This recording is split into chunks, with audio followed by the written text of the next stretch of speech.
When a black gate appeared and pushed the whole world into panic, every top S-rank hunter on Earth was called in for what should have been humanity's deadliest raid. The strongest from Korea, China, and America all gathered expecting a brutal war with massive casualties. But while they were still making plans, one man had already entered the gate alone. And when they finally reached the boss room, they didn't find a battle. They found a massacre. Thousands of monsters were already dead, the final boss was being crushed like it never stood a chance, and in the middle of that hell stood Leon Dragonia Lionheart looking down on the world's strongest hunters like they were peasants who arrived late to a simple chore. Ray wakes up to a void of silence. Ray realizes he has been reincarnated into a fantasy world as an infant. This life is a massive upgrade after his previous death from overwork. He stares at a quiet ceiling lit by expensive candles instead of electric bulbs. The lack of modern technology confirms he is far from his old world. Observing the maids and the high-end decor, Ray concludes his new family is incredibly wealthy. This is the perfect starting point for a former orphan. His new mother pinches his cheek while looking down with a gentle smile. Her beauty and status prove he has landed in a high-class household. 3 years pass in the blink of an eye. Ray is finally strong enough to explore the world beyond his nursery. He climbs a small stool to peer out of a high window for the first time. The vast medieval kingdom finally reveals itself to him. The sprawling city landscape looks truly otherworldly from his vantage point. Ray smiles at the massive scale of his new playground. A frantic maid bursts through the door calling for the young master.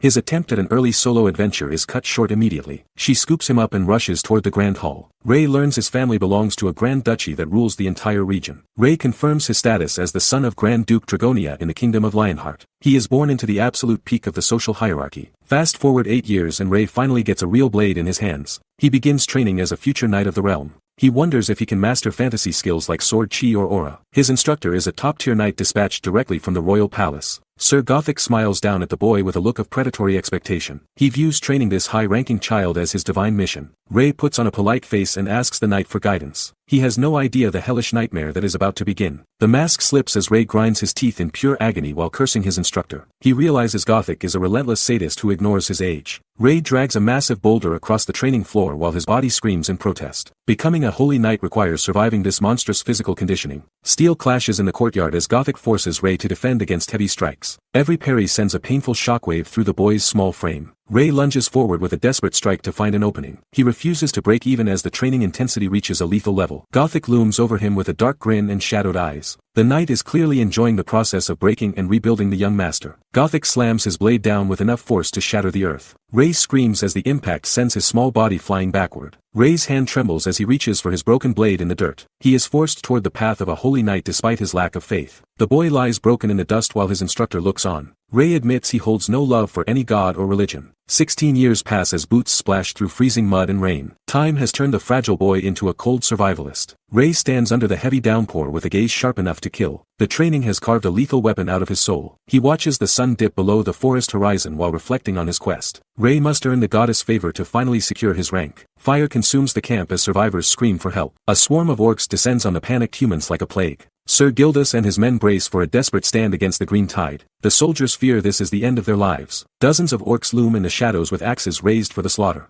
Ray finds plenty of targets to test his lethal skills. A massive orc pauses in confusion as a voice thunders across the battlefield. Ray mocks the invaders for treading on kingdom soil with filthy feet. Ray carves through the battlefield with a blade stained in crimson. The kingdom is surrounded by enemies on every side. 2 decades of constant warfare pass in the blink of an eye. Ray remembers the moment his divine purpose was revealed. The goddess Ariana descends in a shroud of golden light to address the son of Wulfric Dragonia. Her presence confirms the legends are real. She offers a quest to prove his honor and faith through blood. Ray accepts the divine command without a single moment of hesitation. After years of slaving away in her service, the truth of her existence remains undisputed. Ray spent every waking hour following her path. Clad in heavy silver plate, the warrior kneels before his mission. He has transformed into a living weapon for the kingdom. Ray slaughters orcs and tears through enemy ranks with brutal efficiency. No monster or man can withstand the weight of his blade. He eventually ascends to the rank of war knight with the power to lead an army. The battlefield is now his only true home. Ray wipes the green blood from his face with a cold and satisfied smirk. Killing these monsters is the only thing that brings him peace.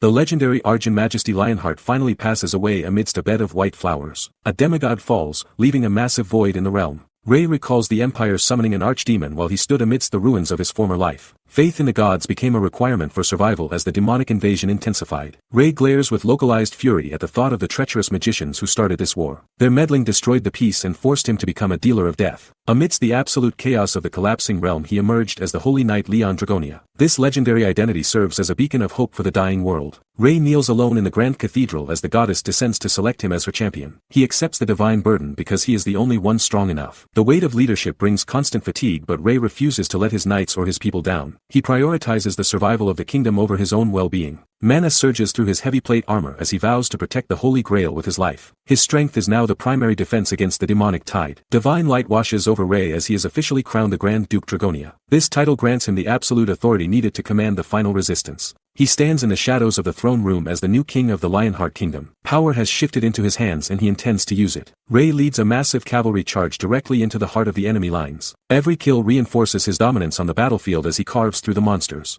A mutated hunchback goblin evolves into a massive archdemon wreathed in purple soul fire. The creature holds a screaming skull as it prepares to challenge the new king. A knight salutes Ray and reports on the dark magicians within the empire. Ray listens with a cold expression as the political situation rapidly deteriorates. Ray blames the empire for embracing a northern cult and abandoning their divine faith. Their defiance against the gods is a mistake he cannot ignore. He concludes that giving human rights to the undeserving only leads to this chaos. Conquering every last one of them is now his only priority. 96 years pass as the Empire bastards finalize their descent into madness. The stage is set for a betrayal that will reshape the entire continent. A crazed priest offers 3 million human lives as a blood sacrifice to his dark god. The sheer scale of the massacre is beyond comprehension. Ray realizes the Emperor has finally crossed the point of no return. A man terrified of death has traded his entire population for dark power. The capital burns as 3 million citizens are forced into a mass suicide ritual. Violent energy tears through the sky as the dark spell activates. The sacrifice successfully summons the Lord of Chaos into the heart of the capital city. Total destruction follows as the ancient entity finally arrives. Ray marches toward the glowing portal to face the Empire head-on.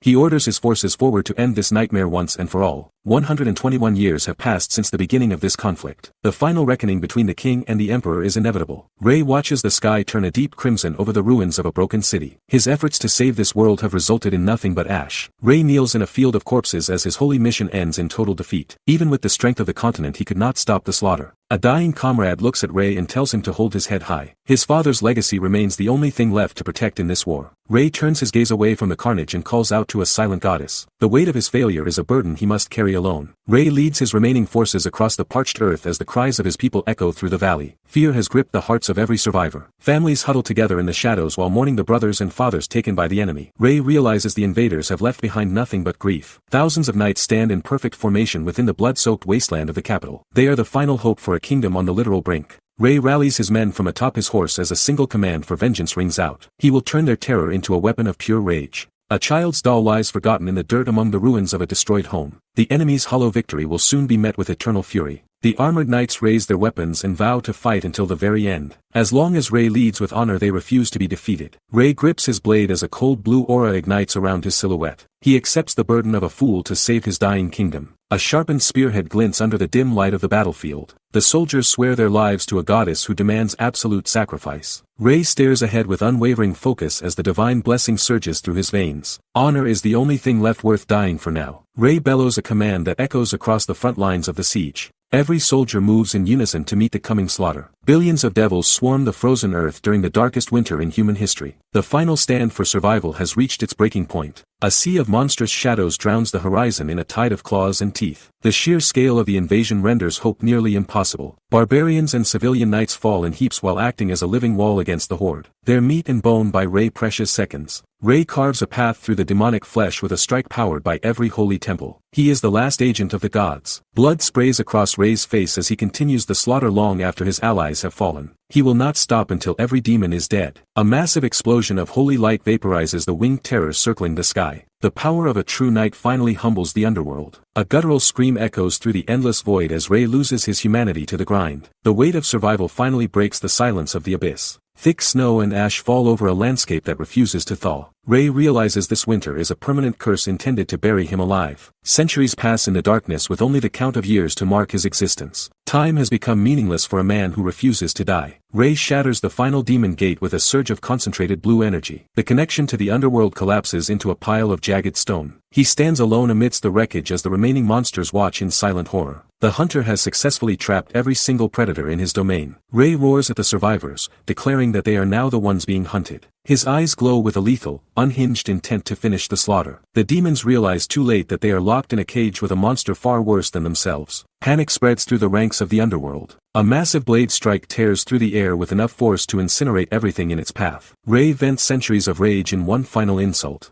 Silence returns as the battlefield goes dark once again. The void remains empty, waiting for the next victim of his absolute dominance to fall. Brilliant blue slashes carve through the shadows as Ray continues his systematic extermination. He moves with a speed that defies physics and ends every life. Leon's final strike tears through the target with absolute finality. The victim screams as their body evaporates into a cloud of crimson mist. The survivors look up at the glowing blue sphere left behind in the sky. They are left reeling in the silence of a finished battle. The archdemon is found dead with its skull split by a single concentrated blow. No one can believe a monster of that rank fell so easily. Leon stares down at the terrified humans crouching in the dirt. He tells them to stand because the weak have no place on his battlefield. He commands the survivors to rise and keep fighting instead of falling. His words act as a cold catalyst for their survival instincts. One soldier looks up and asks for the identity of the man who saved them. A heavy silence follows as the king prepares to speak. He identifies himself as King Lionheart of the Glorious Knights. His expression is devoid of mercy as he assumes his natural position of authority. Leon Dragonia Lionheart stands amidst the flames of his own power. He is the ultimate predator returning to a world that forgot his name. 300 years have passed since he last walked among the living. That time was spent forging a soul capable of absolute domination. It was in this 300th year that he finally encountered the humans from Earth. This meeting marks the end of their era and his beginning. The system confirms every demon in the vicinity is dead. Leon cleared the impossible objective without breaking a sweat. After 3 centuries of isolation, the legend returns to his rightful place. The era of the Night King begins again. A heavy silence falls over the desolate wasteland. Darkness swallows the remains of the slaughter. Back on Earth, the Black Gate pulsates with an energy that defies standard ranking. This anomaly threatens to collapse the entire city. Every major guild refuses the call to clear the zone. They cower behind their status while the world watches in fear. Han Hari stands before the swirling abyss with a skeleton crew of desperate hunters. They are the only ones left to face the unknown. The government sends the association in as a sacrificial lamb. This mission is a death sentence meant to buy time for the elites. Inside the gate, Leon stands amidst a mountain of slaughtered beasts. He is drenched in blood and completely unmoved by the carnage. Hari stares in total disbelief at the unclothed man standing where only monsters should exist. She cannot process the raw power radiating from his frame. Tens of thousands of high-level demons lay mangled across the scorched earth. Leon stands alone as the absolute sovereign of this hellscape. The name Han echoes through the silence of the monitoring room. The focus shifts back to the association's frantic headquarters. Associate Manager Han Hari snaps back to reality with a sharp gasp.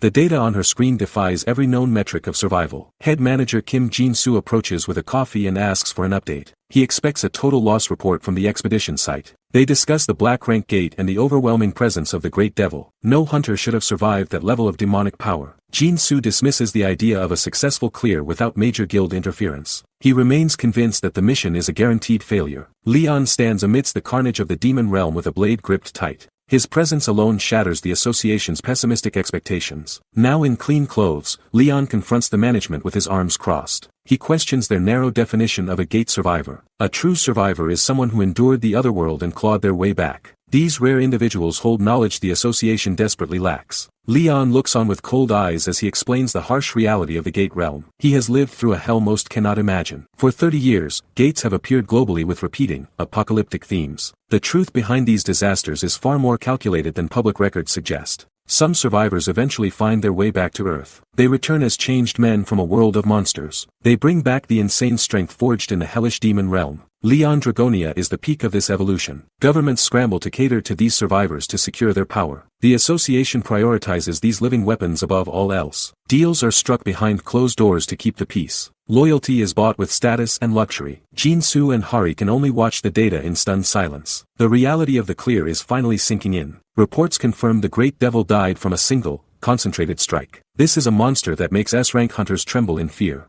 Simply killing the beast wasn't enough for a king. Leon dismantled the creature with surgical precision. A single swing of his blade shreds the demon's massive frame. The shockwave leaves nothing but crimson carnage behind. The target was completely overpowered and erased. There was no struggle, only total dominance. Leon stands over the mountain of flesh with his blade at the ready. He is now the only law in this dead land. Leon admits that the massive cultural gap between his past life and Earth is his biggest concern. He knows the modern world isn't ready for a medieval king. The association staff ignores his warning and insists everything will be fine. They mistakenly believe they can control a man who conquered hell. Han Hari begins to describe Leon as a kind and gentle soul. Her praise is immediately interrupted by a sudden surge of raw power. A terrifying roar of pure killing intent fills the room. Leon's survival instincts are far more volatile than anyone realized. The office shatters into a chaotic mess of flying paper and broken furniture. The association's headquarters is leveled in an instant. Han Hari and her colleague freeze in total horror as the air turns cold. They realize they just invited a living disaster into their building. Leon stands amidst the dust and wreckage with a cold, unbothered expression. He doesn't need a blade to bring a city to its knees.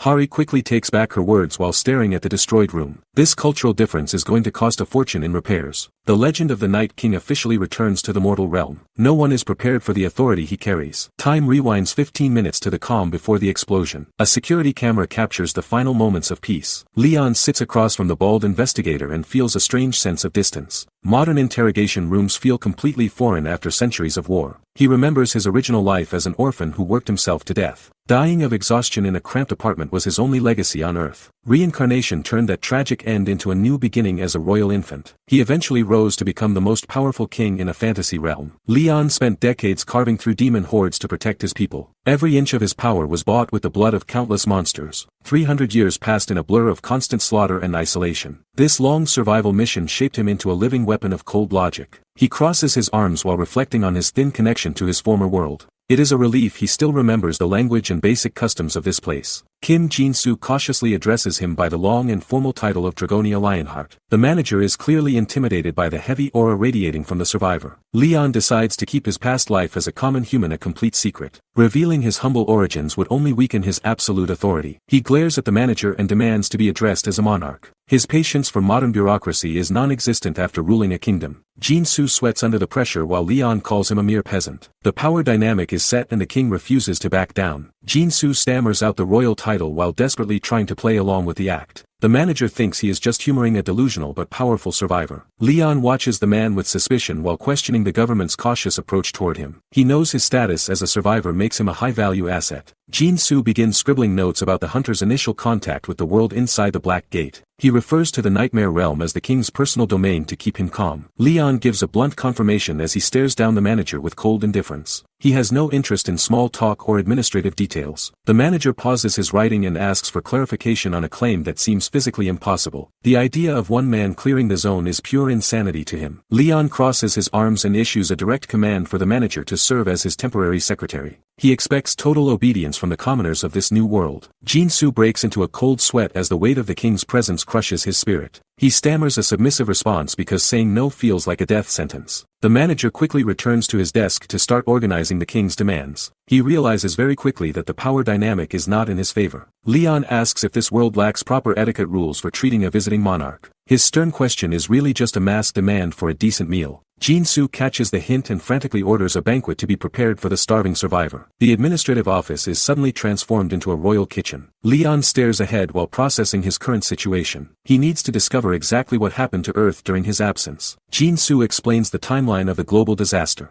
The nightmare began 30 years ago and never truly ended. A glowing blue portal tears open in the middle of the sky. These gates appeared everywhere and brought ruin to the world. A terrifying beast with glowing red eyes crawls out of the darkness. The planet has been in a constant state of emergency ever since. The manager describes the mechanics of gate themes and clear conditions. Ignoring a portal leads to a dungeon break and total slaughter. Leon hums in thought while leaning his weight on the interrogation table. He finds the situation strangely similar to his past life. The king taps his chin while comparing the two worlds. He knows the signs of a demonic infestation better than anyone. Monsters used to spawn across the old world like mushrooms after a heavy rain. The invasion was a constant, suffocating reality. Leon looks toward the floor as he remembers the fallen. He understands the weight of a world on the brink of collapse. A massive demon raises its blade to crush everything in its path. The enemy always moves with the intent to annihilate all life. Divine forces watch the planet while preparing to test humanity through brutal trials. The gate system is their method. A door swings open as a nervous official addresses the king. The modern hallway contrasts his royal status. A suited man brings a steaming tray of food to the table. Leon stares at the offering with suspicion.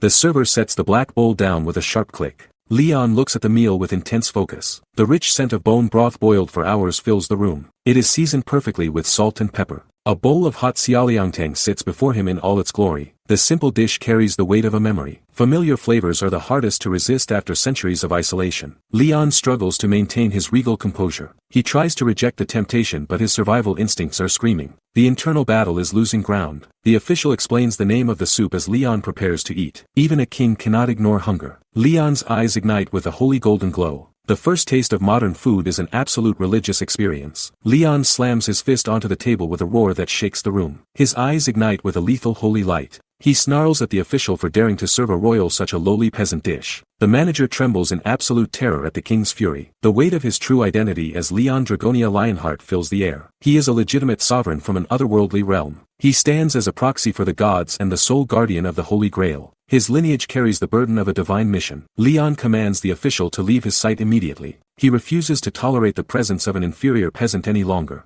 This man is the legendary arch-nemesis who slaughtered millions of demons. His power was forged through 3 centuries of constant warfare. Leon reflects on his past as an earthling before his disappearance into the gate. Returning home after 300 years has only brought him frustration. He screams that the current state of this world is an absolute mess. His standards for order are far beyond modern comprehension. Leon decides it is his royal duty to enlighten the foolish peasants of this era. A king's responsibility never ends regardless of the world. He stares at the empty bowl while maintaining his cold and regal composure. Even in this chaotic world he was still the Night King. Leon slices through a thick slab of premium meat with effortless precision. A king deserves nothing less than the finest cuts after centuries of slaughter. He takes a bite of the steak and savors the taste of civilization. This simple meal is a luxury he hasn't experienced since the fall of his kingdom. The association provides a rare 1993 vintage red wine to accompany his T-bone steak. They are desperate to stay on the good side of a man who cleared a black rank gate alone. Hanhari's colleague points out that the legendary knight seems particularly fond of her presence. The pressure of being the king's primary contact starts to weigh on her. Hari blushes while remembering that Leon only acknowledged her for her bravery in the gate. Being noticed by a monster of his caliber is more terrifying than flattering.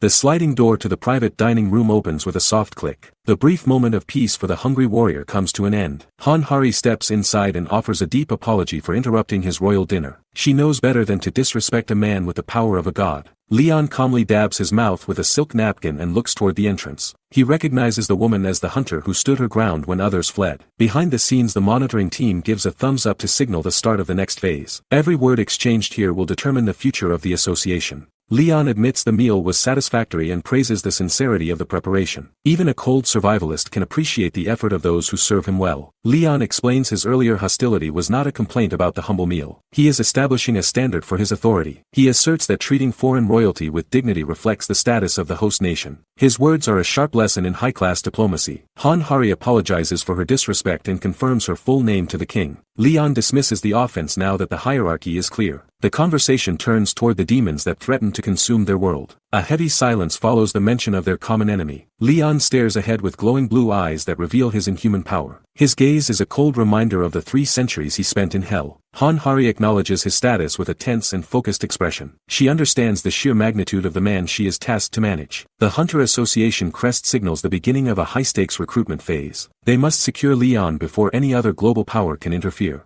Hari asks for royal permission to have the South Korean government provide for his needs. She is desperate to tether this legendary warrior to her nation. Modern intelligence wars are now decided by who can scout and retain powerful survivors. These individuals represent the ultimate military advantage in a broken world. The government's directive is absolute and allows for no failure. They must stop Leon from joining another country regardless of the promises offered to him. Leon stares forward with a heavy gaze. He declares his absolute duty to remain on the battlefield. Leon walks away with steady, heavy steps. Hari asks if he will finally join their association. Leon rejects the offer with a prideful shout. He refuses to serve as a mere soldier for another nation. Leon vows to establish his own order of knights. He intends to rule this new world on his own terms. A security camera watches the silent office. Hari can only nod in the face of his overwhelming pressure. Hari stands trembling with a shadowed, fearful expression. She wonders how the association's leadership will react to his demands. Jin-Soo leans against the lockers while reviewing the reports. He is relieved Leon hasn't joined a rival guild yet. Hari erupts in a literal aura of flames. She curses the wealthy guilds who think they can buy everything. A sudden red light bathes the entire monitoring room. A sharp alarm interrupts their tense political conversation. The screen flashes an urgent warning about a catastrophic dungeon break. The Honam Plains are about to become a slaughterhouse. Jin-Soo stares at the tablet showing the looming food crisis caused by the demonic infection. The Phoenix Guild is intentionally holding back their S-rank hunter for leverage. Jin-Soo grits his teeth as he realizes the elite guilds are playing a game with human lives. Hari watches her superior spiral into a desperate fury. A roar of pure frustration echoes through the hall as Jin-Soo curses the greed of the Phoenix Guild. Leon stands outside the door and hears every word. Leon takes in a full scope of the political corruption and the dying land. He has heard enough to understand the weight of this crisis. Leon stares at his hand as he ponders the demonic curse rotting the crops. He knows that dead soil leads to a slow death for any kingdom. A spark of divine energy flickers as Leon makes a silent decision. The time for observation has ended and his true power begins to stir. Leon calls out to a presence only he can perceive within the light. He asks a simple question to the soul bound to his own. A sudden bolt of energy strikes the ground as Leon invokes a sacred name. Demera answers the call of her king after centuries of silence. A hooded figure cloaked in green moves through the fading light. Leon is no longer the only legend walking the earth. The stage is set for a collision between modern greed and ancient honor. Leon Dragonia Lionheart is ready to reclaim his world. A swirling distortion of mana begins to ripple through the tall grass. The air grows heavy as the environment prepares for a massive magical discharge. A blazing sphere of orange energy erupts in the middle of the field. A frantic hunter screams for Li Yongwan to explain what is happening to the gate. Li Yongwan stands calm as the S-rank guildmaster of the elite Phoenix Guild. He watches the unfolding disaster with the cold eyes of a man who has already won. Han Hari stares at the guildmaster with absolute disgust. She realizes this bastard intentionally sabotaged the containment to force the government's hand.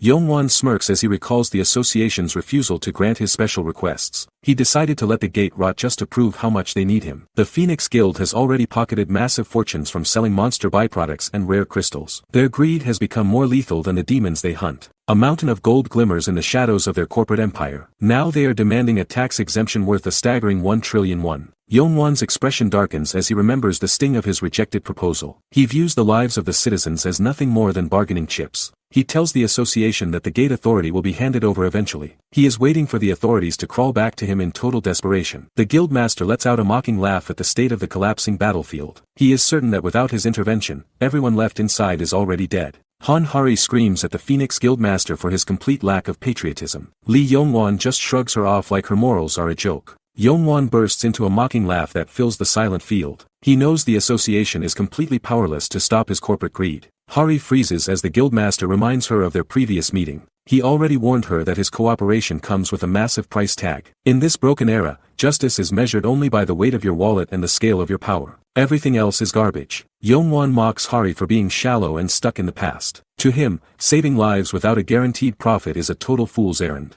Leon walks calmly through the tall grass and interrupts the heated argument. He warns the bickering hunters never to speak a king's name so casually. Leon clarifies that he only permitted the woman to use his royal title. Yongwan glares at the newcomer, confused by his strange clothes and features. Leon tells the guildmaster to shut his mouth immediately. He demands to know how a lowly peasant dares to speak in his sovereign presence. Yongwan stares in total disbelief at the man's sheer audacity. He can't wrap his head around being addressed like common trash by a stranger. The guildmaster's ego takes a massive hit as he processes the insult. An S-rank legend being called lowly is an invitation for a bloodbath. Yongwan ignites his hands with a surge of S-rank flames as Hari begs him to stand down. The guildmaster is itching to incinerate the arrogant stranger. Yongwan pauses his attack while processing the claim that this man is a gate survivor. He has never seen someone return from a black rank portal with such calm. He offers a mocking introduction as the leader of the Phoenix Guild to re-establish his dominance. Yongwan assumes his status and wealth will force the newcomer to submission. Leon stares through the guildmaster with absolute indifference and declares that a monarch never repeats his orders. Hari watches the tension reach a lethal breaking point. Leon admits he cares nothing for the bureaucratic mechanics of the gate or the association. He is only interested in the corruption rotting the earth beneath his feet.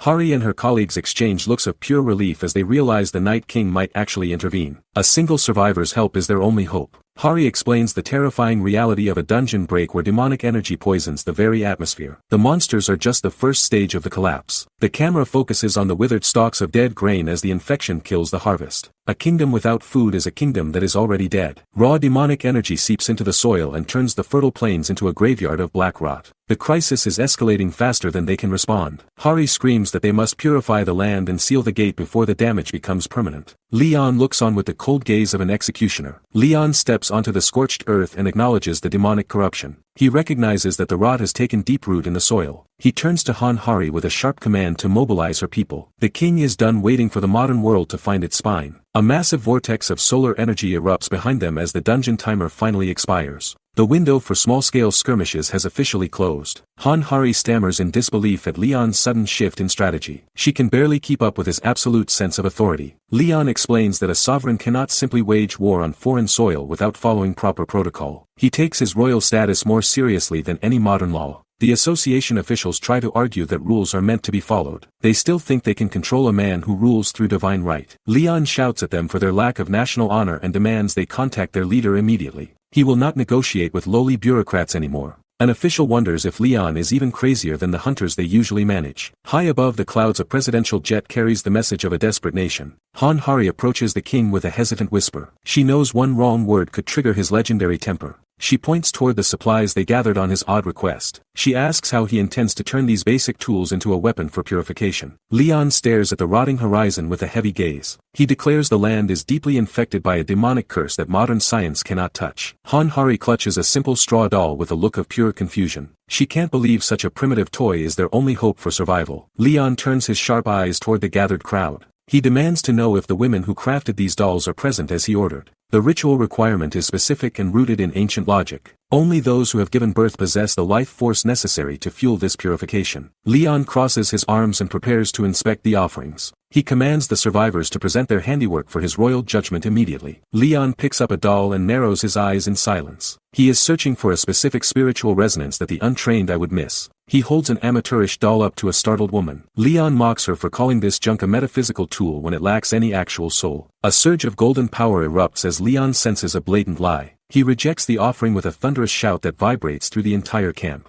Leon snarls at the woman for attempting to deceive a king about her past. He refuses to tolerate foolishness when the world is at stake. He tosses the useless dolls onto the dirt with absolute disgust. Even Han Hari's contribution is deemed a failure by the Night King's impossible standards. Leon stops his search as an elderly woman approaches with a humble gift. This mother has weathered decades of hardship in this broken world. Leon asks the woman how many children she has brought into this life. She answers with pride that she has raised 12 souls. Leon takes her hand with genuine reverence and offers a royal blessing. He regrets that the current crisis prevents a more formal celebration of her status. A blinding flash of light consumes the field as the ritual begins. The air vibrates with the sudden arrival of ancient mana. Leon carefully places the simple straw doll onto the barren earth. This small offering is the final key to unlocking a power long forgotten. The system acknowledges the sacrifice and confirms that the ancient conditions are finally fulfilled. A divine presence begins to stir beneath the soil. A massive blue portal erupts from the ground as the Holy Grail manifests in the mortal realm. Pure energy cascades across the dying plains. Leon calls out to the goddess of the land to witness the return of her bounty. His eyes glow with the authority of a true king. Li Yongwan watches in stunned silence as the ritual ignores all modern hunter logic. He realizes he is no longer the most powerful man on the field. Leon issues a final command for the divine essence to accept the harvest doll. A surge of holy fire signals the end of the famine. The golden chalice erupts with a pillar of divine light. This holy vessel is the only thing capable of purifying the blighted land. Han Hari stares at the glowing artifact in total disbelief. She realizes that the logic of modern hunters cannot explain the power of a king. The horizon begins to glow as the dark clouds of the gate finally break. A new dawn is forced upon this nightmare realm by royal decree. Holy energy overflows from the cup and stains the atmosphere with a crimson brilliance. The ritual is reaching its peak as the world begins to change. Leon keeps his eyes closed while sensing the shift in the mana. He is perfectly calm because the heavens always answer his call for a harvest. This sunrise is unlike any other in human history. It marks the exact moment an ancient king rewrites the laws of modern nature. Shimmering droplets of liquid grace fall from the sky toward the small harvest doll. Every drop carries enough life force to revive the dying soil. Li Yongwan watches the impossible happen as the golden water is absorbed by the straw figure. He realizes his S-rank power is nothing here. The hunters scream in terror as the small effigy suddenly stands up on its own. A dead object is now breathing with a holy purpose. The divine contract is finalized as the guardian awakens to serve its master. Leon has successfully summoned a miracle in a world of monsters. Leon gazes at the dying land with a cold and analytical stare. The silent weight of his centuries in hell still clings to his shoulders. The small effigy of Demera stands beside the Holy Grail as the god of abundance finally awakens. Leon has successfully bridged the gap between two worlds. Divine energy saturates the atmosphere as the presence of a goddess officially descends upon the earth. The natural laws of this world are being rewritten. Leon offers a formal greeting to the great Earth Mother under the fading orange light. He is the only one who understands the gravity of this arrival. He addresses the divine being ruling over fertility with the respect of a true sovereign. This land is now under a protection the association cannot grasp. Demera senses the deep demonic contamination that has rooted itself into the very soul of the planet. The soil is rotting under the weight of human failure. Leon admits to his goddess that the modern world has been completely stripped of its divinity. He stands as the last bridge to the ancient gods. He warns her that the vulgar greed of the modern hunters might offend her divine eyes. Leon views these selfish humans as nothing more than lowly swine. Leon acknowledges that ignorance is a built-in characteristic of every mortal soul. He expects nothing from the peasants but further disappointment. Leon remains seated while explaining his plan to blend in with the local swordsmen. He will lead his new order from the shadows of this world. Leon declares that a conqueror's authority is divine and absolute. He is determined to force this world back into a state of royal order and balance. Leon vows to guide the ignorant masses toward a new path of enlightenment. He plans to build a new pantheon that will replace modern corruption. A mysterious divine voice asks Leon if he has a specific request for his power. The air vibrates with the presence of an ancient and holy entity. The spirit confirms that its power is always at the king's disposal. Leon has successfully summoned the forces of his former world to the modern age. The hooded goddess Demera towers over Leon as she senses the demonic rot in the air. She recognizes that the humans of this era are suffering. Demera addresses Leon as her chosen champion and the head of her temple. The king's divine contract remains unbroken despite the transition between worlds.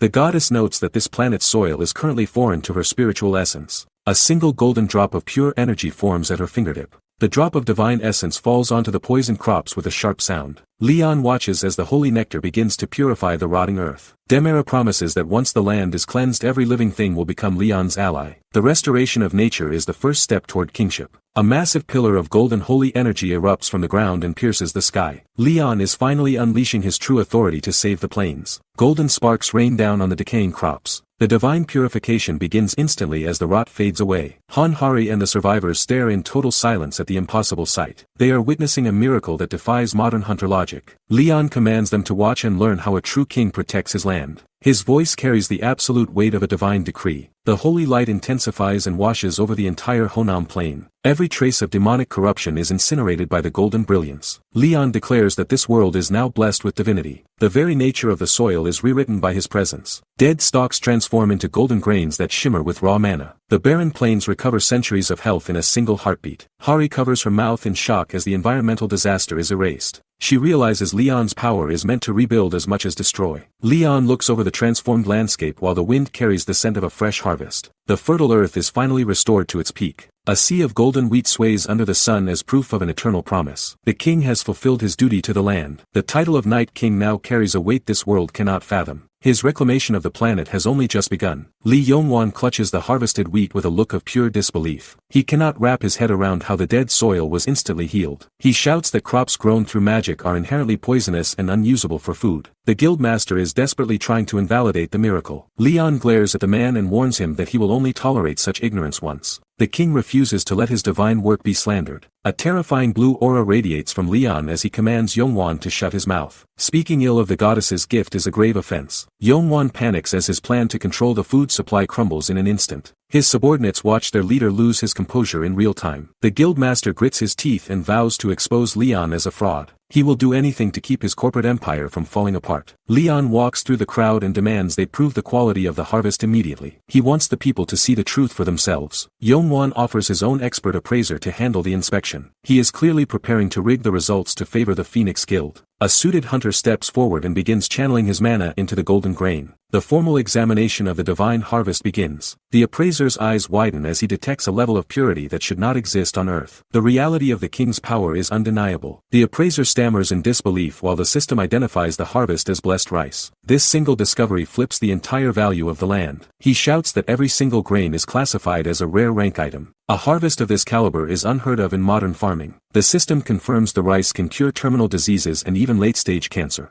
Hanhari can hardly believe such a miracle is growing in the dirt. Jinsu stares at the field with a heavy calculating gaze as the potential profit sinks in. He immediately orders his team to fetch a cooking pot. The golden stalks of grain shimmer under the setting sun across the vast Honam plains. Leon has effectively turned a disaster zone into a divine treasury. Jin-Soo trembles while reading the secondary hidden stats on his holographic interface. The reality of the situation is shattering his professional composure. The rice acts as a massive stamina and mana reinforcer for anyone who eats it. This isn't just food but a high-grade combat buff. Han-Hari sprints back to the group while screaming about a new discovery. She is clearly too excited to maintain her usual hunter etiquette. Jin-Soo tells her to finish chewing her food before she chokes on her words. The red-haired hunter is literally bursting with urgent news. She presents a small glowing grasshopper that was hiding among the divine crops. Jin-Soo stares at the tiny creature with a look of absolute confusion. Jin-Soo stares at the glowing bug with wide eyes. He realizes the entire field is now a source of permanent divine buffs. Jin-Soo orders his team to capture every glowing insect in the area. This sudden harvest will completely shift the power balance for the association. A hunter lunges through the wheat to snatch a shining grasshopper. The raiding team finds a massive surge of motivation in these divine rewards. Leon looks toward the horizon while whispering a final word to Demera.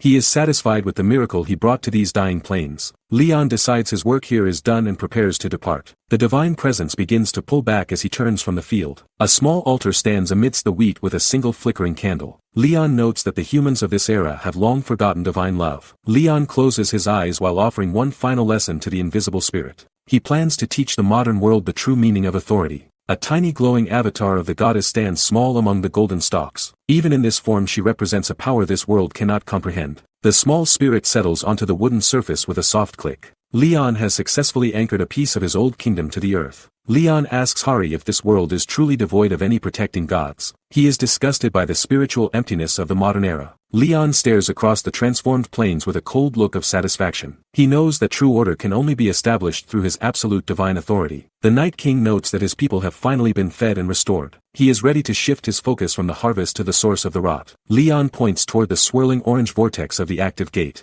The time for agricultural miracles is over and the time for war has arrived. Li Yongwan watches Leon with his arms crossed and a look of pure malice. The guildmaster realizes the king's sudden popularity is wrecking his corporate leverage. Yongwan's subordinate nervously watches the crowd as their political influence slips away. The presence of a true monarch is making their greed look pathetic. The Phoenix Guild follows the group through the golden wheat toward the looming dungeon. Yongwan quietly curses Leon and wishes for the king to die inside the portal. A hunter freezes as he detects a sudden shift in the energy radiating from the entrance. Something about the gate's mana signature isn't lining up with their intel. The associate looks back at Yongwan with a face full of growing concern. The guildmaster just offers a smug grin and tells his team to stay calm. Yongwan reveals that he's already sent scouts to partially clear the dungeon beforehand. He thinks his hidden preparation will give him the edge over the newcomer. The hunter's eyes widen in terror as a new presence manifests within the gate. The reality of the dungeon's difficulty is far beyond anything the Phoenix Guild expected. Yongwan sneers as he analyzes Leon's potential abilities from the sidelines. He dismisses the king as a mere support type who lacks any real combat strength. The guildmaster's eyes glow with a predatory red light as he plots his next move. He believes Leon will be a helpless target once the Real fighting begins. Deep within the shadows of the gate, skeletal warriors with piercing white eyes begin to stir.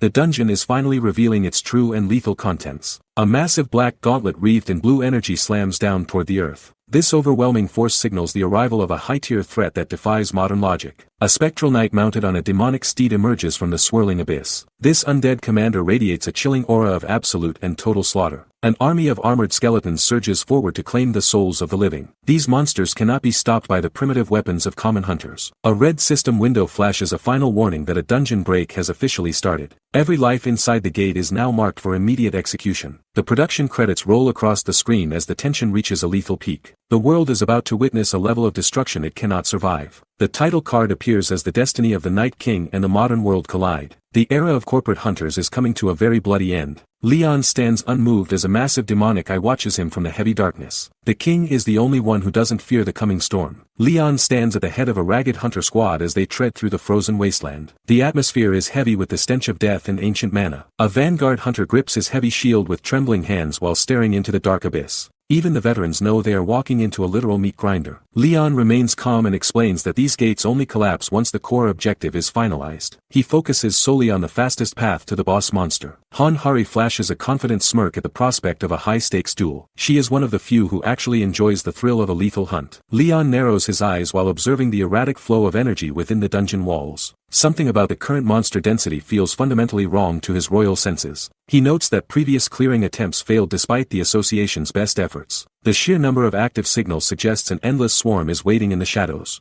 Han Hari clarifies that this specific gate operates under a unique set of demonic laws. Leon listens intently to the mechanics of this strange and modern nightmare. She points to a system interface showing a constant influx of hostile signatures. Unlike standard dungeons, the monster count here never drops regardless of the body count. Hordes of skeletons with burning green eyes emerge from the darkness in a never-ending wave. These undead puppets are fueled by a source that ignores human exhaustion. Leon realizes the only way to stop the tide is to decapitate the leadership immediately. He accepts the challenge with the cold determination of a true sovereign. Li Yongwan crosses his arms and confirms they are trapped in a boss dungeon. He realizes the scale of the trap they just stepped into. The hunters scan the area while assuming a necromancer is pulling the strings. They are already surrounded by the scent of death and rot. Han Hari stares at the glowing red interface with a face drained of color. The system is delivering a final sentence she wasn't prepared for. A dungeon break notification confirms that Commander Knight Dullahan is leading the charge. They have exactly 3 hours before the gate collapses and kills everyone inside. The boss's suppression energy hits the front line and forces several hunters to their knees. This physical pressure is the weight of a high-rank death sentence. A hunter coughs up blood and screams a curse at Li Yongwan's negligence. The internal trust of the guild is shattering under the pressure of the slaughter. The survivors glare at their leader for leading them blindly into a lethal ambush. They realize Yongwan's greed has finally outweighed his survival instincts. Eerie blue flames erupt from the earth as the boss finally makes his entrance. The temperature in the dungeon drops to a lethal sub-zero in an instant. A heavy silence follows the roar of demonic energy as the Master of the Dead stabilizes his form. Every skeleton on the field stands at perfect attention for their commander. Dullahan sits atop his spectral steed and overlooks the vast army of glowing undead.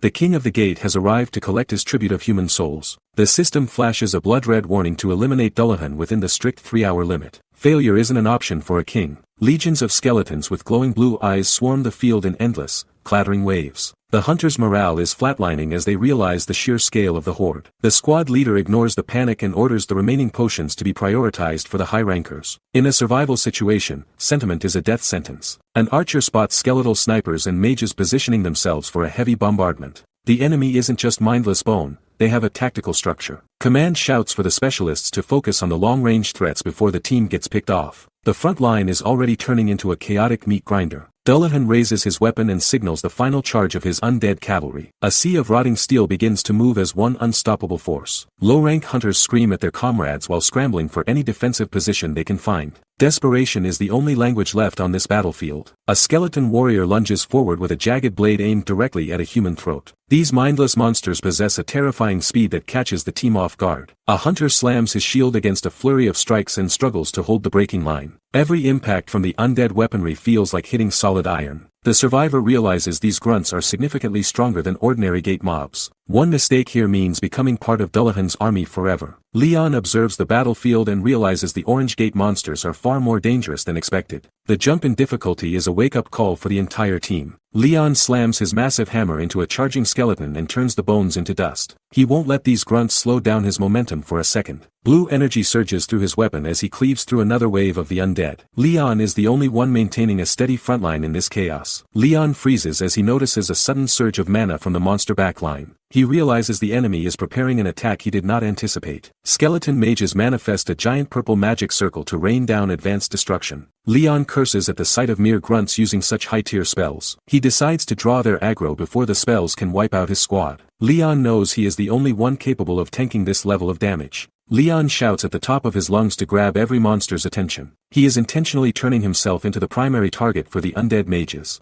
A skeleton mage locks onto Leon and prepares to fire its concentrated energy. The mana density is high enough to vaporize a normal hunter instantly. A massive explosion rocks the dungeon as the magical projectile finds its mark. Leon's subordinates watch in horror as the dust cloud consumes their leader. Leon emerges from the smoke with a defiant glare and blood on his face. He tells his team it was just a sting to keep them from panicking. The black-armored Dullahan charges forward through the thick blue smoke. The boss monster's arrival instantly shifts the battlefield into a literal death zone. Section Chief Kim looks up as the terrifying shadow looms over his position. The veteran hunter realizes he is completely outmatched by the undead's raw killing intent. The massive knight stands tall and radiates an aura of pure demonic energy. This legendary gate boss has finally revealed itself to end the human invasion once and for all. Kim braces himself and activates his heavy defensive shield to meet the oncoming charge. He is desperately betting his life on a piece of metal against a high-rank monster. The Dullahan swings its blade and unleashes a concentrated wave of blue destruction. The impact is loud enough to shatter the very foundation of the dungeon floor. Kim grunts in agony as the shockwave bypasses his armor and rattles his internal organs. A single blow is all it takes to break the defensive line of the association's top team. Kim collapses onto the stone floor with his shield thrown several meters away. The frontline tank is officially out of the fight and completely vulnerable to a follow-up strike. Han Hari screams for her team to mobilize before the section chief is executed. Panic starts to ripple through the hunters as their strongest defender falls in seconds. Hari and her subordinates watch the Dullahan's movements with sweat pouring down their faces. They are paralyzed by the massive gap in power between modern humans and this ancient nightmare. The undead knight moves with impossible speed and slashes through the air like a blur. The hunters realize the monster's heavy armor doesn't slow its lethal precision for even a second. Han Hari looks at Leon with a desperate plea for salvation. She acknowledges his legendary status but knows her team is completely outmatched by the undead knight. The hunters crowd around their only hope with trembling voices and pale faces. Hari begs the king to intervene before the Dullahan turns the entire field into a graveyard. Leon remains silent and stares at the panicked hunters with cold indifference. Their terror means nothing to a sovereign who has already seen the end of the world. Leon finally speaks and questions the very nature of their pathetic request. He finds the idea of a king doing a peasant's dirty work fundamentally offensive.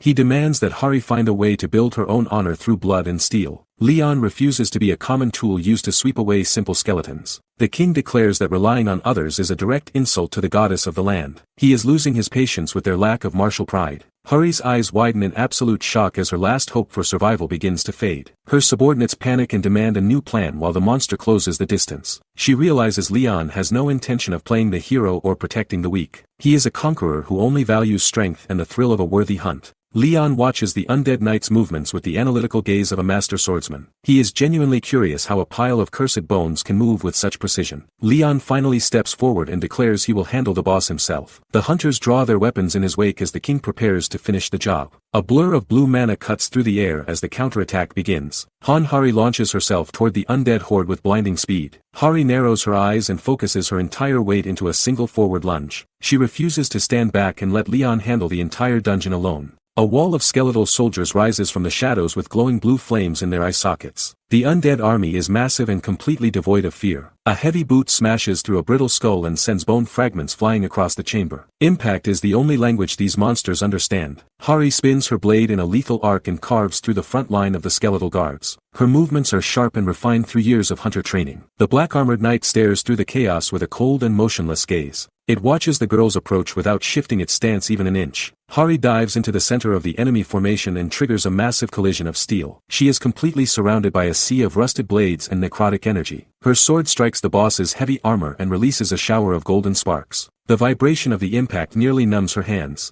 Hari clicks her tongue in frustration as she realizes her full power strike didn't leave a single scratch. The boss's defense is far beyond her current rank. She freezes in confusion as the knight looms over her with absolute silence. The sheer pressure of the monster's presence makes her realize she's in over her head. Hari gasps as the massive black gauntlet slams down inches from her face. The undead knight is moving with a speed that defies its rotting frame. Blue spectral flames erupt from the knight's hollow neck as it prepares a follow-up strike. Hari realizes this isn't a mindless zombie but a disciplined killing machine. She raises her blade in a desperate parry but the sheer weight of the attack buckles her knees. The ground beneath her boots shatters from the redirected pressure. The skeletal horse lunges forward and sends Hari tumbling across the jagged stone floor. She coughs up dust while trying to stabilize her blurred vision. A series of flaming projectiles streak past her head and force the knight to retreat. Hari breathes a sigh of relief as the S-rank backup finally arrives. Li Yongwan descends onto the battlefield like a vengeful god of fire. His presence instantly forces the spectral horseman to halt its murderous charge. The guildmaster stares at the boss with cold indifference while signaling the association hunters to fall back. He has successfully isolated the monster from its undead army. Yongwan warns everyone to clear the area if they value their lives. He admits his high-rank skills are far too destructive for precision teamwork. A massive pillar of incinerating heat erupts and turns the surrounding air into a vacuum. The undead knight screams as the S-rank flames melt its ancient armor. The knight is caught in a lethal vortex of fire that illuminates the entire dungeon. Yongwan watches the destruction with the bored expression of a man crushing an insect. Han Hari's eyes ignite with a sudden realization as she spots a gap in the monster's defense. She is convinced that this single opening is her only chance to win. She lunges forward with every ounce of her remaining strength to deliver a final strike. This desperate gamble is meant to end the skirmish before the environment collapses further. A blinding explosion of white light consumes the center of the battlefield as the weapons collide. The raw impact sends a vibrating shockwave through the scorched earth and dead crops. Hari's expression shifts to pure horror as the undead knight catches her blade with the blunt side of its weapon. Her ultimate attack is neutralized by a mere flick of the wrist. The armored monster shoves her back with a casual display of overwhelming physical power. Sparks fly from the metal as she realizes she is completely outclassed in close quarters. Hari skids across the dirt and drops into a low defensive crouch to regain her center. She is baffled by the knight's combat stance, which mirrors an ancient and forgotten style. The Black Knight retaliates with a massive horizontal slash that tears through the very atmosphere. A trail of blue mana follows the blade, indicating a level of mastery beyond modern hunters. Hari barely ducks under the lethal edge as the sheer wind pressure from the swing nearly pins her down. She is fighting for survival against a creature that treats her like a child. A sudden shout of approval echoes across the field and breaks the lethal tension. Someone is watching this life-or-death struggle with the detached amusement of a spectator at a play. Leon stands at the edge of the clearing and slowly claps his hands in a rhythmic,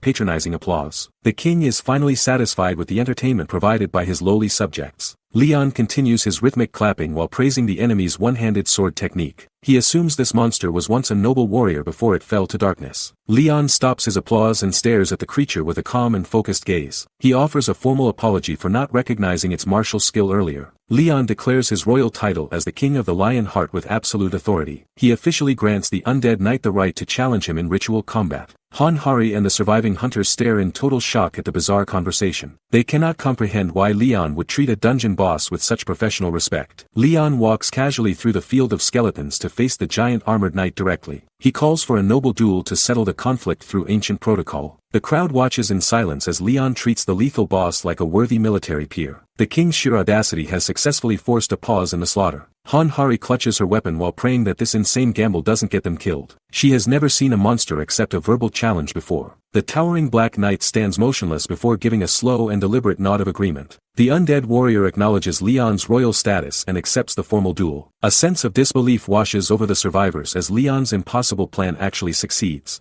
He has successfully forced a monster to play by the rules of a king. Leon settles into a combat stance as the battle lines are officially drawn. The modern world is about to witness the true weight of a sovereign's blade.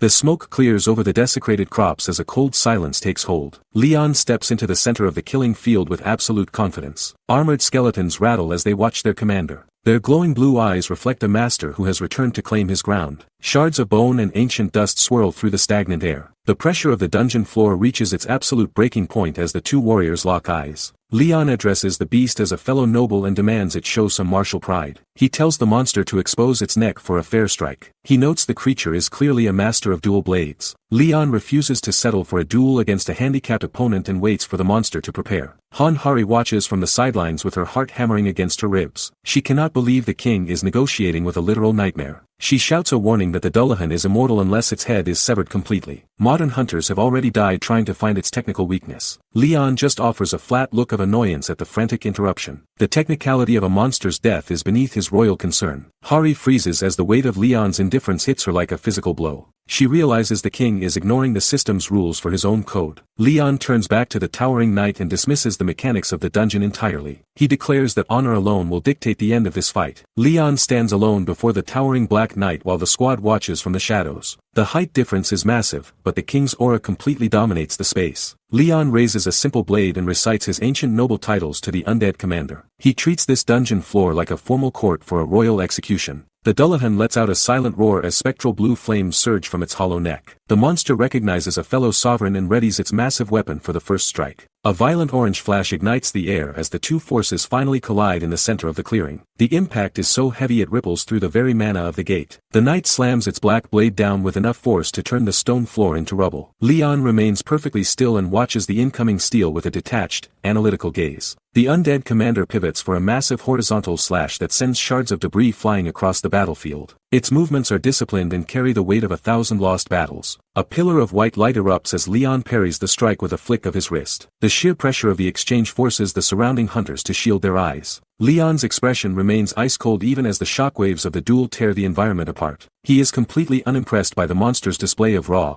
unrefined power. The king steps deep into the monster's guard while the massive blade whistles harmlessly over his head. His footwork is so precise it defies the physics of modern hunter combat. Leon looks down with a face full of boredom as the proximity of the beast fails to move him. He has already found the lethal opening needed to end this farce. Leon stands his ground as the towering undead commander prepares its final judgment. He remains completely unimpressed by the scale of the beast. Leon locks eyes with the flickering blue void of the knight's helmet. He is searching for a spark of true martial spirit within this rotting shell. The Black Knight brings down a massive blade wreathed in spectral blue mana. The weight of the strike shatters the stone floor into jagged fragments. A secondary wave of necrotic energy erupts from the boss's armor to consume everything in reach. The monster is fighting with a desperation that proves it finally fears the king. A blinding streak of blue light cleaves through the atmosphere with a deafening roar. This single blow would have vaporized any ordinary hunter on the field. Dust and debris explode outward as the legendary strike finds its mark. The sheer pressure of the impact creates a localized vacuum that pulls in the surrounding air. Han Hari screams in terror as she watches the king disappear under the massive edge of the sword. The hunters believe their only hope has been crushed into the dirt. Golden sparks ignite against the black steel as the impossible collision finally settles. A high-pitched ring of vibrating metal echoes through the entire dungeon chamber. Leon emerges from the cloud of shattered rocks without a single scratch on his clothes. He absorbed the full force of the attack like it was nothing more than a breeze. The association hunters stare in absolute disbelief at the untouched monarch standing in the crater. They realize Leon is operating on a level that defies their understanding of reality. Han Hari stares at Leon as the sudden realization hits her. She is the only one who noticed the king's combat style shift into something truly legendary. Leon executed a flawless crosscut in the blink of an eye. This level of technical mastery is far beyond the limits of any modern S-rank hunter. The Black Knight readies its massive blade as blue energy crackles across its heavy armor. The boss monster finally senses a predator it cannot easily crush. Leon calmly confirms he landed 2 lethal strikes during the initial exchange. He isn't guessing his accuracy,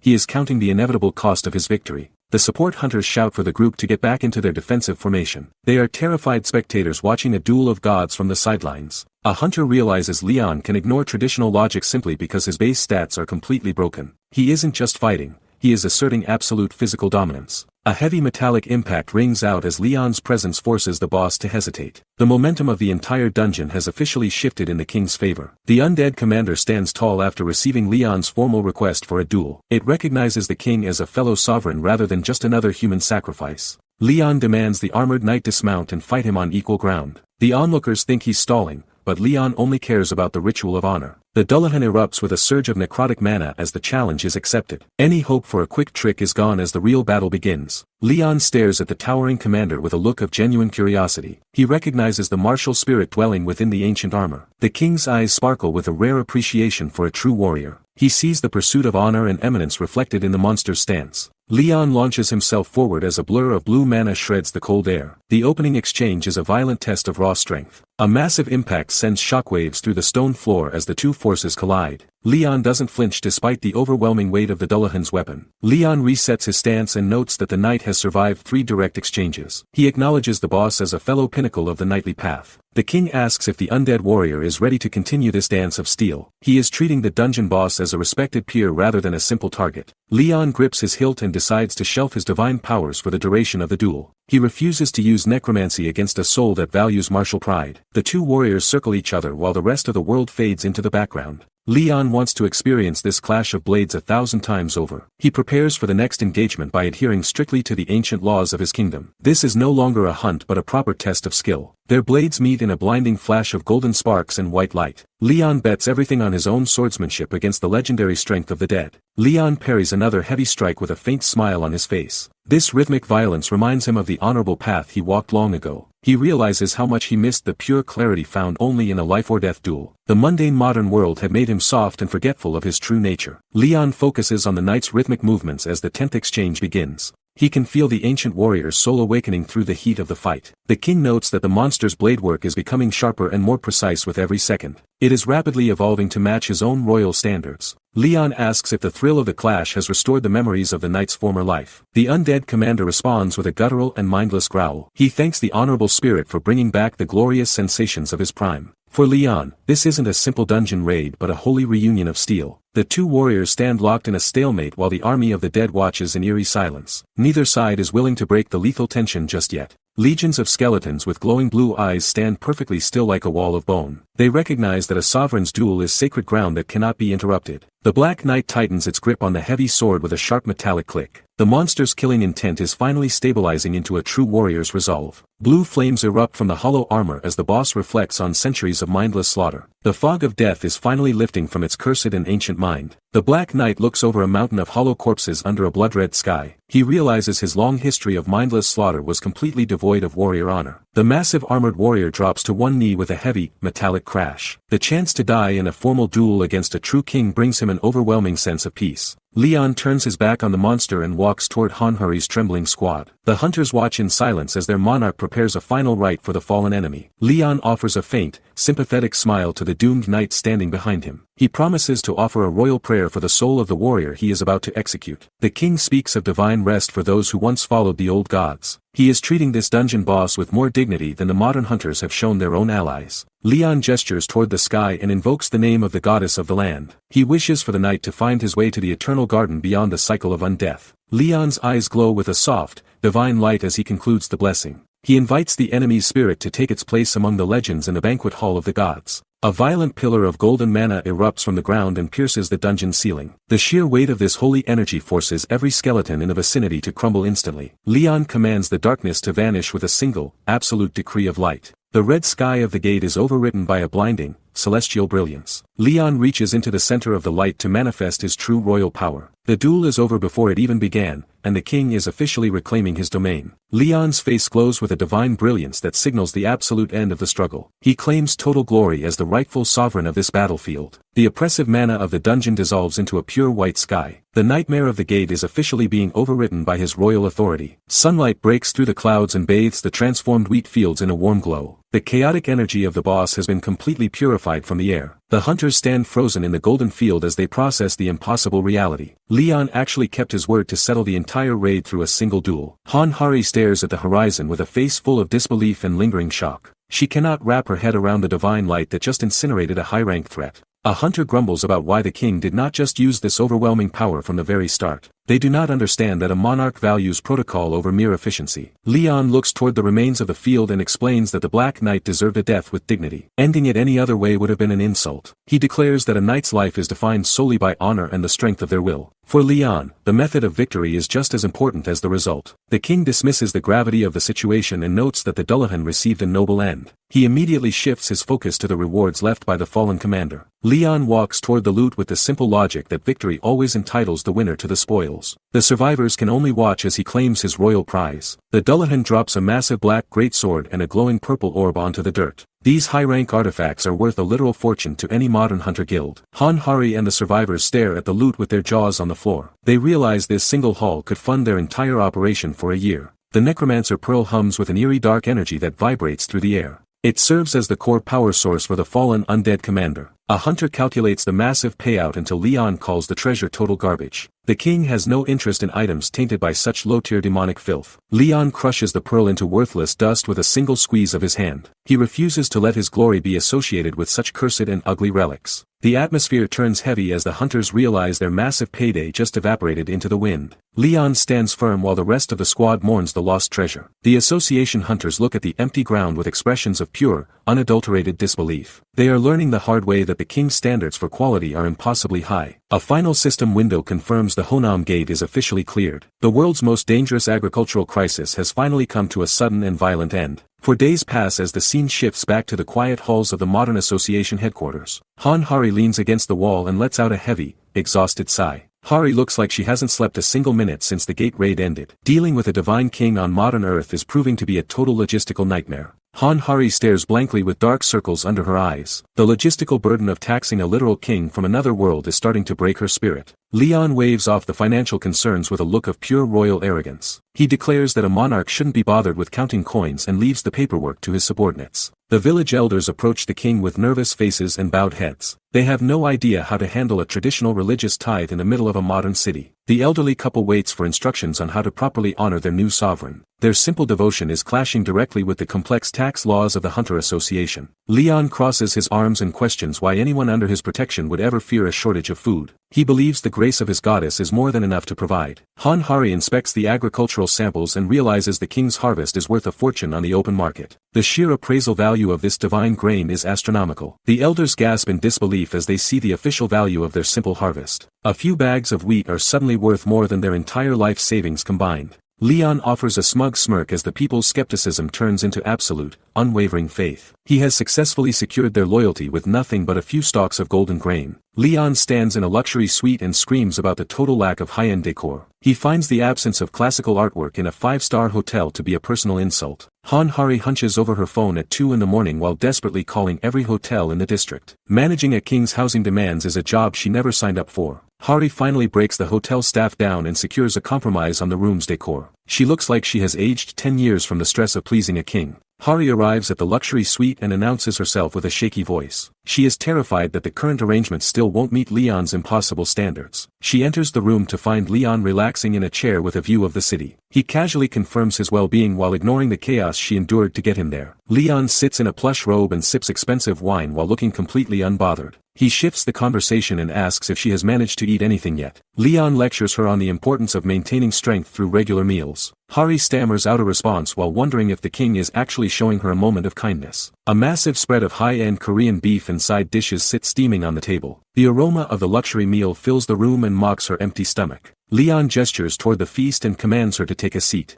Hari stares at the glistening meat with wide eyes and a mouth full of saliva. She blushes a deep crimson as the weight of the king's personal invitation hits her. Being treated to a royal meal makes all the hotel hunting feel worth the effort. Hari claps her hands together and lets out a joyful giggle while settling into the chair. Her exhaustion vanishes instantly at the prospect of free top-tier calories. Leon stares at her display of commoner excitement with a look of pure confusion. He cannot understand why a simple meal would cause such a bizarre emotional reaction. Hari blinks in total shock as Leon interrupts her meal with a sharp question. She demands to know why the king isn't helping her prepare the expensive ribs. Leon stares back with a look of cold aristocratic disdain. He reminds her that royalty and commoners never share a table in his world. The scene shifts to the towering glass facade of the riverside luxury apartments. The city skyline reflects off the windows as the association moves to secure Leon's stay. A sleek black sedan cuts through the heavy afternoon traffic with precision. The government is sparing no expense to keep their divine visitor comfortable and controlled. The car glides past the urban sprawl while Hari explains the new resettlement package. The association is providing full funding in a high-end residence to keep Leon satisfied. Leon sits back in the leather seat with a neutral expression of acceptance. He admits that as a guest in this new land he won't demand a full palace yet. He looks at Hari and insists on keeping the modern cape he was given earlier. Even a king can appreciate the utility of high-quality gear from another world. The bright blue sky frames the top of their destination as the driver announces their arrival. The transition from a dungeon to a penthouse is officially complete. Leon steps out of the vehicle and eyes the massive residential complex with quiet curiosity. He adjusts his suit as he prepares to enter his new base of operations. Hari leads the way while pointing out the convenient helicopter pad on the roof. She is doing everything possible to prove that modern luxury can rival royal standards.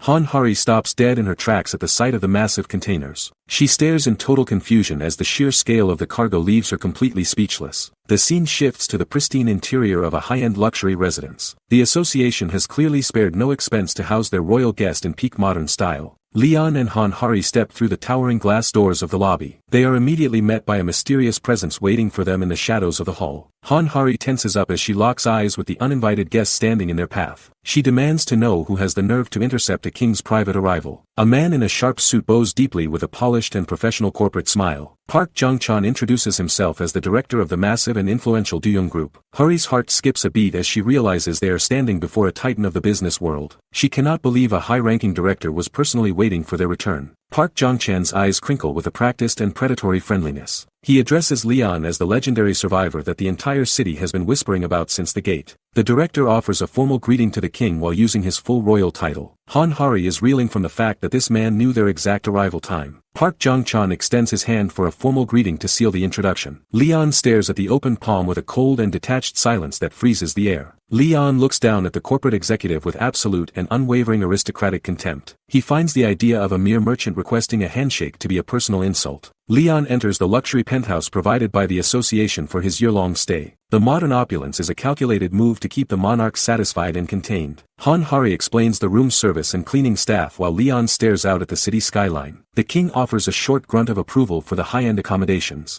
Hari worries about the secrecy of the dungeon survivors while analyzing director Park Jung-chan's suspicious arrival. She knows the corporate executive wouldn't show up without a hidden agenda. Hari feels relieved that Leon completely ignored the director's initial approach. She asks the king why a powerful man like Park would bother visiting him personally. Leon states that the merchant was only hunting for a new source of profit. Hari blinks in confusion as she struggles to connect the dots of the business world. The realization hits Hari as she remembers the divine rice growing in the Honam plains. She knows the agricultural miracle has already drawn the attention of greedy corporations. A freelance streamer hides in the bushes to capture footage of the king's transformed fields. The association's attempt to keep the divine harvest a secret has failed miserably. The streamer smirks while ignoring the official government order to delete his unauthorized recording. He re-uploads the footage to chase viral fame at the king's expense. A smartphone screen displays the video of the golden fields under the title Blessed Rice. The miracle of the Honam Plains is now public knowledge across the entire internet. Hari curses under her breath as she watches the view count skyrocket on the viral clip. The quiet resettlement of the king has officially turned into a massive media disaster. The director of Doom Group sits in his dark office while staring at the viral footage. He realizes the king's miracle is about to change the global market. He holds up his smartphone and demands to know the scientific data behind the grain. He refuses to believe in a miracle that hasn't passed human clinical trials yet. An elderly researcher wipes sweat from his brow while facing the director's intense pressure. The man is terrified because the rice defies every known law of biology. The director scrolls through the reports of a dying dog making a sudden and total recovery. The evidence of supernatural healing is becoming impossible for him to ignore. His top assistants report that the entire village has been cured of major and minor illnesses. This divine harvest is effectively a panacea disguised as a common food staple. A predatory smirk spreads across the director's face as he processes the potential profit. He has officially confirmed that the king's power is a gold mine for his corporation. His face contorts with sudden rage as he remembers a perceived slight from the negotiation. He is insulted that a mere merchant dared to offer him a common handshake. His secretary urges him to seize control of the resource before their competitors can react. They both know the power of that rice could grant them limitless influence. The director slams his hand onto the desk with enough force to rattle the entire room. He is done playing by the rules of polite society to get what he wants. He stands up as a fiery aura of corporate greed and fury erupts behind him. The Doyoung Group is officially declaring war to claim the king's divine treasure. The director curls his lip into a twisted and arrogant smile. He views Leon as just another survivor who doesn't understand the true power of this world. The corporate executive sneers and promises to crush the king with a massive culture shock. He believes modern wealth and influence can break any ancient spirit. The scene fades as the narrative shifts to the 3 absolute goals Leon established upon his return. The king is not here to play by modern rules. A blinding golden radiance erupts as Leon prepares to spread the influence of his goddess. He intends to anchor a new era of faith in this hollow world. Ancient statues of forgotten deities stand silent in a world that has lost its connection to the divine.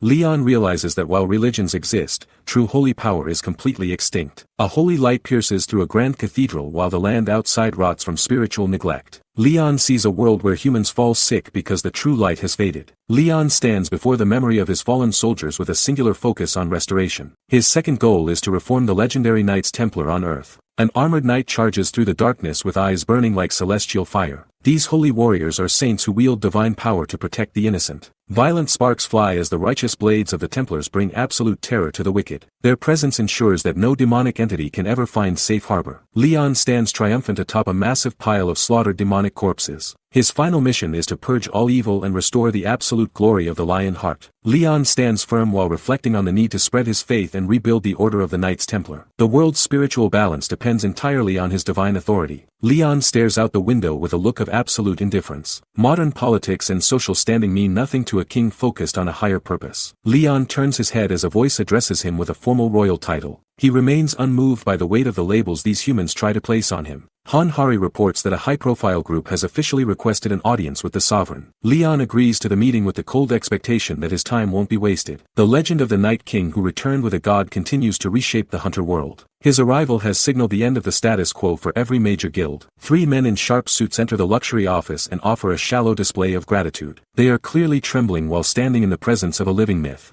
Hari watches the exchange from the sidelines with a wary and calculating expression. She knows these corporate players are only here to see if the king can be bought. Leon's blue eye glows with a piercing light as he scans the intruders for any sign of true martial spirit. He finds nothing but the stench of greed and hidden agendas. The lead negotiator forces a polite smile while internally cursing Leon as a stupid savage. He is willing to swallow his pride only to secure a lucrative business deal. The visitors slide a heavy armored crate across the floor to present their opening tribute. They hope that modern technology and wealth will be enough to earn the king's favor. The negotiator gestures toward the reinforced container with a shark-like grin. He claims the contents will leave the king speechless. The man's face twists into a look of pure, manipulative greed. He is certain that once Leon tastes this level of luxury, there is no going back. Leon remains unmoved and barely acknowledges the man's desperate sales pitch. He gives a cold permission to proceed since they went through the trouble of bringing it. The negotiator stammers in confusion as the king's reaction fails to match his expectations. He expected awe but only received a bored command to continue. The visitor quickly recovers and urges the king to personally inspect the treasure. He is betting everything on the visual impact of the modern world's finest crafts. Leon doesn't move a muscle and points toward the heavy case with a look of absolute boredom. He orders Hanhari to handle the manual labor of opening it. Hanhari steps forward and presses the release latch with a nervous click. She can feel the pressure of the hidden items radiating from the pressurized seals. A violent hiss of cooling gas erupts as the container's vacuum seal finally breaks. Hari flinches back as the internal mechanisms start to unfold. The negotiator lets out a low, sinister chuckle as he watches the girl's eyes widen in shock. He is relishing the moment the power dynamic finally shifts in his favor. The armored rack fully deploys to reveal a collection of gleaming, high-rank swords. The man laughs while presenting the ultimate bribe meant to buy a king's loyalty. The businessman brags that these unique rank blades are the finest products of his corporation. Hanhari stands paralyzed by the sheer value of the artifacts on display. He gestures toward the glowing rack and claims these weapons will provide unmatched utility in the field. The merchant is confident that no hunter could possibly turn down such a bribe. Hanhari stares in total disbelief at items so rare they cannot be bought with mere money. She thinks they have finally secured the ultimate support for their king. Leon leans forward with a gaze of pure ice and asks where he is supposed to use such low-rank garbage. His standards for weaponry are clearly rooted in a world of gods and legends. The businessman's jaw drops as the king's blunt insult shatters his professional composure. Hanhari panics while trying to understand how a unique rank sword could be considered trash. Leon recalls the divine armaments of his true kingdom that were forged with holy blessings and celestial aura. To a man who has held the sun, these modern toys look like brittle glass. The merchant breaks into a cold sweat while trying to process the king's impossible demands. He realizes he is negotiating with someone whose logic defies the entire global economy. Leon calls the man an unfaithful merchant for daring to present such lackluster steel to a sovereign. The atmosphere in the room turns heavy as the king's disappointment becomes a physical weight. Leon sighs and decides to humiliate the merchant by humoring his display for a brief moment. He acknowledges that it is a merchant's nature to show off whatever meager goods they possess. Leon draws a blade and notes it is barely fit for slaughtering farm animals. He prepares to test the weapon with a look of supreme boredom. Leon summons a rusted, ancient blade directly out of thin air. The onlookers are baffled that a king would carry such a worn-out relic. The merchant's face twists in a mask of pure, insulted rage. He thinks Leon is mocking his professional inventory with a piece of scrap metal. Leon ignores the man's tantrum and turns his cold gaze toward Hanhari. He speaks her name with the calm authority of a commander choosing a champion. Hari points to herself with a look of wide-eyed, frantic confusion. She can't believe the monarch is actually singling her out for this display. Leon offers the weapon to her without a hint of hesitation or doubt. He is ready to prove that even his trash is better than the world's best. Hari's fingers wrap around the worn leather of the hilt. The cold steel immediately begins to pulse with a dormant, heavy weight. A surge of blinding crimson energy erupts from the blade and consumes the room. The supposed antique transforms into a pillar of concentrated solar fire. This is Dawn, a legendary masterpiece crafted by the master smith Park Jinchul. Hari can feel the overwhelming heat of a star vibrating through her palms. The sword radiates 10 days' worth of pure, condensed gate energy.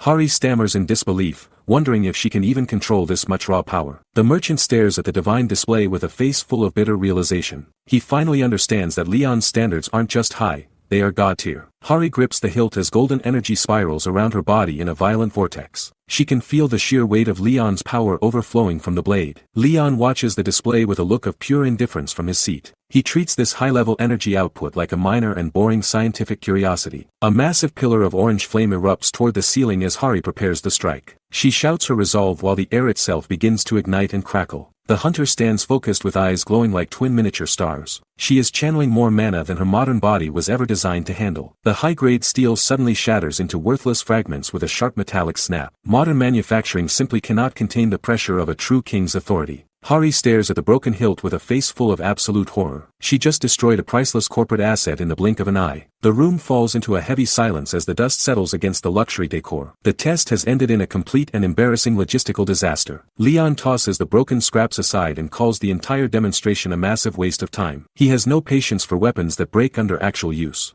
The king locks eyes with the group and issues a cold and final ultimatum. He gives the trembling representative exactly 3 minutes to justify this insult. The corporate agent freezes as he realizes their strongest weapon was just reduced to toothpicks. He is now facing the direct wrath of a very frustrated monarch. The corporate agent stammers as cold sweat pours down his face. He is struggling to find the words to negotiate with the seated monarch. The entire team drops into a deep bow of desperation. They officially request the patent rights over the divine rice grains Leon harvested from the gate. Leon leans back in his chair with a look of pure and unadulterated confusion. He is genuinely baffled by the audacity of the request he just heard. The agent's eyes gleam with greed as he calculates the astronomical market value. He estimates the harvest is worth at least 180 billion won. The merchant secretly mocks Leon's intelligence while planning his next move. He assumes a primitive king will be easily swayed by the scale of modern wealth. A smug grin spreads across the representative's face as he thinks the deal is already sealed. He believes the king is now blinded by the promise of gold. Leon remains silent while the agent offers to push the price even higher. The human is trying to bribe a god with nothing but paper and ink. A sudden surge of blue mana shatters the calm atmosphere of the luxury suite. The air itself begins to vibrate with the king's mounting fury. Leon's eyes ignite with a lethal blue light as his aura floods the room. The sheer pressure of his divinity threatens to crush the merchants where they stand. Leon calls the man an imbecile for trying to put a price tag on a holy blessing. He views this greed as a direct and unforgivable insult to divinity. The merchants gasp for air as Leon's presence physically weights the room. They realize too late they have offended a god in human skin. Cold sweat pours down the greedy man's face as his heart threatens to stop. The sheer pressure of Leon's gaze is enough to break his spirit instantly. A golden lion of pure mana roars in the man's mind as the reality of death settles in. He finally understands that some things are worth more than any price tag. Leon leans on his hand with a look of absolute boredom. He is disgusted by the small-minded greed of these modern hunters and their pathetic offers. The guild representative collapses to the floor and trembles like a terrified child. Leon's aura has completely stripped him of his pride and the ability to speak. Leon lets out a heavy sigh and dismisses the merchants as nothing more than uncivilized peasants. Their ignorance is a stain on the royal court he has established. Images of the golden harvest flash across the screen as Leon explains the holy origin of the crops. This grain was a gift from the goddess Demera to those who truly worked the land. The divine light of the goddess shines behind Leon's words as he clarifies the law of the land. Sacred blessings are earned through labor and can never be purchased with money. Leon calls the merchants lowly creatures for trying to profit from a holy miracle. He demands a currency of faith and gratitude that these men do not possess. The king delivers a final cutting question that leaves the room in a heavy silence. He demands to know why they seek the power of a goddess they refuse to worship. Leon clicks his tongue and turns his back on the frustrated merchants. He has no intention of entertaining the demands of men who lack true faith. Han Hari watches Leon walk away with a look of pure hesitation. She wonders if letting a high-profile figure leave in anger will cause a diplomatic disaster.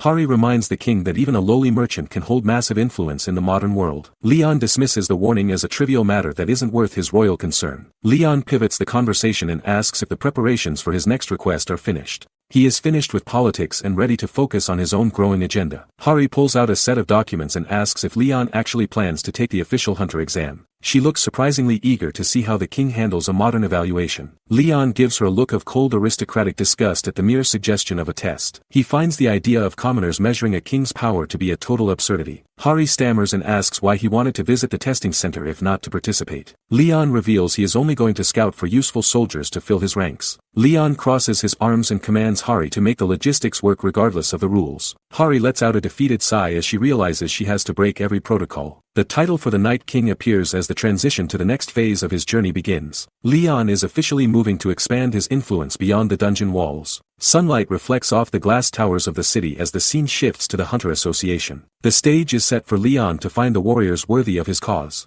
A black sedan pulls up to the glass exterior of the Hunter Association headquarters. Team manager Kim Do-han receives a formal greeting as he arrives for the day's evaluations. Unaffiliated D-rank hunter Gu Daesung approaches the manager with a familiar and casual wave. He assumes the veteran official is back for a standard rank retest. Kim Do-han offers a short and non-committal grunt as they walk through the lobby. He remains focused on the high stakes of the upcoming testing cycle. The manager looks at the young hunter and acknowledges his relentless work ethic. He knows the boy has been struggling at the bottom of the system for years. The two men move through the towering entrance as the morning crowd begins to gather. Do-han asks if the boy expects his power levels to finally show improvement this year. Gu Daesung holds a paper coffee cup with a humble and weary expression. He is used to being overlooked by the elite guilds and high-ranking hunters. The manager offers the boy a spot on a professional team to save him from the mines. Daesung admits the manual labor is grueling but insists the work is manageable. A sudden flash of sharp determination crosses the young hunter's face. He is not ready to give up on his dream of becoming a frontline warrior. Daesung resolves to reach C rank so he can finally stop being a burden to those around him. His internal monologue breaks as he spots a strange presence in the hall. Whispers ripple through the lobby as the hunters notice a mysterious and striking foreigner. The locals immediately mistake the king for a common migrant laborer due to his arrival. A hunter whispers that despite the laborer look,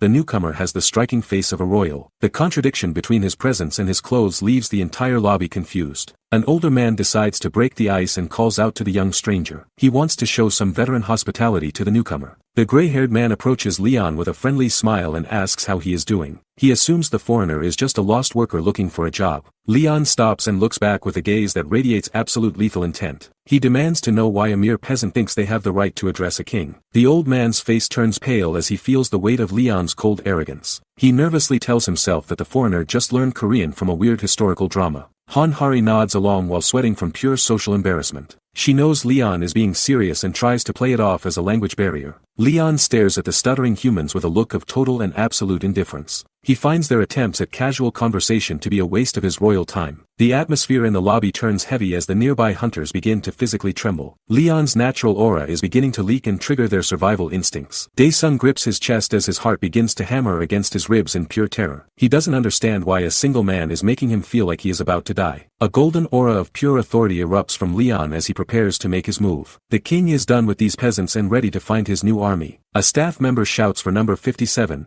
Gu Daesung, to step forward. The candidate moves toward the testing room while the others watch with bated breath. The examiner checks her clipboard as the queue of nervous applicants slowly begins to thin. Every person here is desperate to prove their worth to the association. Leon watches the process with a look of extreme disappointment. He expected a grand display of power but only sees a collection of weaklings. Leon realizes that while he didn't come here looking for legends, the current crop of candidates is pathetic. Not a single person in this hall is worthy of serving in his holy army. The lobby is filled with low-rank hunters and fresh awakeners hoping for a lucky break. To a king who ruled over gods, these people are nothing more than common peasants. Leon sighs and decides to lower his expectations for this modern world. He knows that building a legendary order of knights will take more time than he originally planned. The heavy doors to the testing chamber swing open with a sharp and echoing metallic click. It is finally time for the main event to begin. The staff member freezes as she reads the next name on her list. She stammers while calling for number 77, Leon Dragonia Lionheart. The examiner's face pales as he addresses Leon with his full royal title. He is terrified of the aura radiating from the man standing before him. The men gesture toward a golden armillary sphere used to measure raw mana capacity. They nervously ask the king to place his hand on the device to begin the evaluation. Leon stares at the golden armillary sphere with a look of pure disappointment. He finds the modern device to be nothing more than a primitive toy. He lets out a short grunt of dismissal while the examiners scramble to check his profile. The technical data on their screens means nothing to a man of divine heritage. Leon calls the lead examiner a fool to his face without a second thought. The man freezes in total shock at the blunt and public insult. Leon demands to know how a mere peasant dares to test the honor of a king. He stands with his arms crossed while the association staff stammers in total fear. He declares that only honorable knights or gods are fit to measure his true power. The examiner can only offer a terrified gasp as Leon's aura fills the room. Leon bluntly announces his intention to headhunt the best soldiers directly from their ranks. The staff is reeling from his absolute lack of professional filter or respect. The king asks for the location and nature of the next phase of the evaluation. The examiner points toward the gate where the practical field test begins. Leon decides to move out and see if any modern hunters are actually worth his time. The official can only watch in silence as the monarch takes command of the schedule. The scene shifts to the open air where the candidates gather for the final trial. The staff checks on the physical condition of the nervous participants before entry. The group arrives at the sole gate to begin the high-stakes evaluation. The tall grass hides the dangers waiting for the prospective hunters. The lead recruit looks over his shoulder as the staff usher the group toward the sole gate. He knows this practical exam is his only chance to prove his worth. He stares at the clear blue sky while focusing on the weight of the upcoming trial. Achieving a top-tier rank requires a flawless performance in this specific zone. A young girl with a bow chats excitedly with her companion about the fame of this hunting ground. Their casual attitude stands in stark contrast to the high-stakes environment. The recruit narrows his eyes as he catalogues the lack of experience in his peers. He sees nothing but fresh meat that will likely struggle when the monsters appear. An elderly man with a cheerful expression joins the line of aspiring hunters. The recruit realizes his team consists of 2 children and a man over 60. A sudden shift in the atmosphere causes the lead recruit to turn his head in confusion. He feels a heavy presence approaching from the rear of the group. Leon steps forward with a massive surge of blue energy swirling behind him. The king is dressed in a sharp suit and radiates a cold, oppressive authority. The recruit breaks into a cold sweat while analyzing the strange collection of teammates. He wonders how he is supposed to survive with a group of complete amateurs. Leon adjusts his sunglasses with a predatory smirk that silences the entire crowd. The recruit is left trembling as he questions if this trial will end in disaster. The horizon stretches out under a vast and silent sky as the final signal is given. The evaluation is officially underway with the King of Knights leading the charge. Gu Daesung introduces himself as a veteran warrior of 10 years. He stands tall in the grassy field while the others observe his seasoned confidence. Shin Tae-hoon steps forward with a wooden shield and basic spear alongside his archer partner. He admits he only awakened this year and is still learning the ropes. The group leader watches the pair with a face full of growing dread. He realizes these recruits are so green they likely have never even seen a training center. The 2 newcomers pose awkwardly with their mismatched gear and bright smiles. The veteran nearly has a heart attack realizing he is babysitting absolute amateurs in a live zone. An elderly man named Oh Gangtae introduces himself with a polite bow. He reveals he has been a hunter for 5 years and favors a simple gauntlet. Gangtae mentions his recent resignation while the leader calculates the tactical nightmare of his short-range weapon. A gauntlet offers 0 reach compared to a proper blade or spear. The entire mismatched squad turns their attention to the last remaining member of the team. They wait with bated breath for the mysterious blonde man to reveal his worth. Leon remains silent while stroking his chin with an expression of deep aristocratic judgment. He stares at the pathetic collection of commoners as if they were insects. Leon delivers a verbal execution by stating a dragon-slaying sword should never be wasted on chickens. He finds the idea of displaying his royal power here to be insulting. The veteran hunter stares up in absolute shock at the king's crushing arrogance. He cannot believe someone would talk down to the entire association's evaluation process like this. The title card appears as the journey of the sovereign continues. Leon is about to show this modern world exactly what a real monarch looks like. The exam instructions flash on the screen with a simple requirement of 50 kills. Leon looks at the pathetic goal with a gaze of pure boredom. The instructor warns that a dangerous elite monster might spawn and promises to protect the candidates. He has no idea he is talking to a man who slaughters demons for fun. The buff hunter scans the field while trying to maintain his composure after the king's earlier insults. He can feel the heavy atmosphere of the gate pressing down on his chest. He suddenly realizes Leon entered the dangerous combat zone without a single piece of equipment. He asks the king if he actually forgot to bring a weapon for the trial. A female candidate tries to be helpful by offering Leon her spare bow and arrows. She asks the handsome newcomer if he even knows how to use them. Leon stares at the wooden tool with a look of absolute aristocratic disgust. He finds the suggestion of using a ranged weapon to be an insult to his royal dignity. Leon snaps the bow in half with a single hand while calling users of long-range weapons cowards. He refuses to hide behind distance when a knight faces his enemies head-on. The surrounding hunters freeze in total silence as they watch the king destroy a perfectly good weapon. They are beginning to realize Leon operates on a completely different level of logic. The buff hunter gulps as cold sweat pours down his face. He is now genuinely terrified of the unarmed monster standing right next to him. Shin Tae-hoon points toward the dense tree line and suggests a change in their hunting route.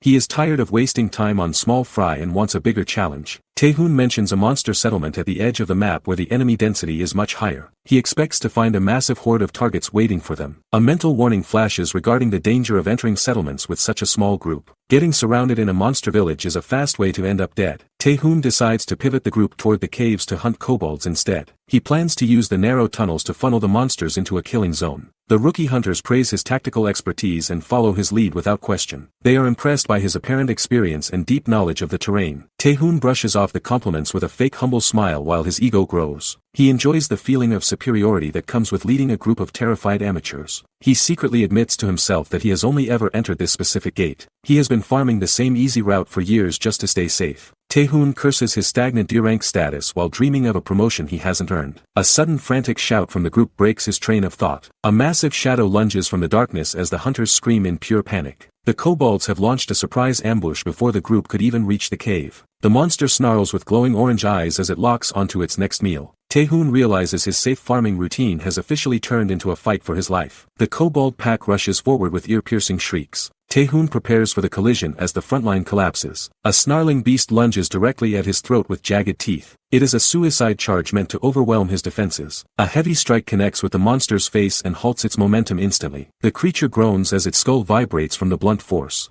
Taehoon stands firm behind his shield with a look of pure contempt. He knows these low-level monsters are nothing compared to the challenges ahead. The archer points toward the shadows and screams for Taehoon to watch his front. A second wave is already closing in from a different angle. A massive shadow leaps through the air toward the distracted hunter. Taehoon barely has time to react to the airborne predator. The impact sends Taehoon sliding across the cave floor while his teammates panic. The spearman rushes forward to cover the opening in the line. The kobold lets out a piercing cry as it readies its final strike. Taehoon realizes he cannot afford a single mistake in this chaos. The beast looms over him with yellow eyes full of hunger. Taehoon winces as the monster prepares to tear him apart. Violent sparks erupt as the creatures are blasted away by a sudden counterattack. The hunters fight back with everything they have to survive the night. The hunters finish off the remaining monsters with a series of heavy strikes. The immediate threat is finally neutralized. One of the recruits yells out that only a few enemies remain. He urges the group to maintain their momentum. Sunlight filters through the dense forest canopy as the chaos of battle subsides. The team takes a moment to breathe after the successful skirmish.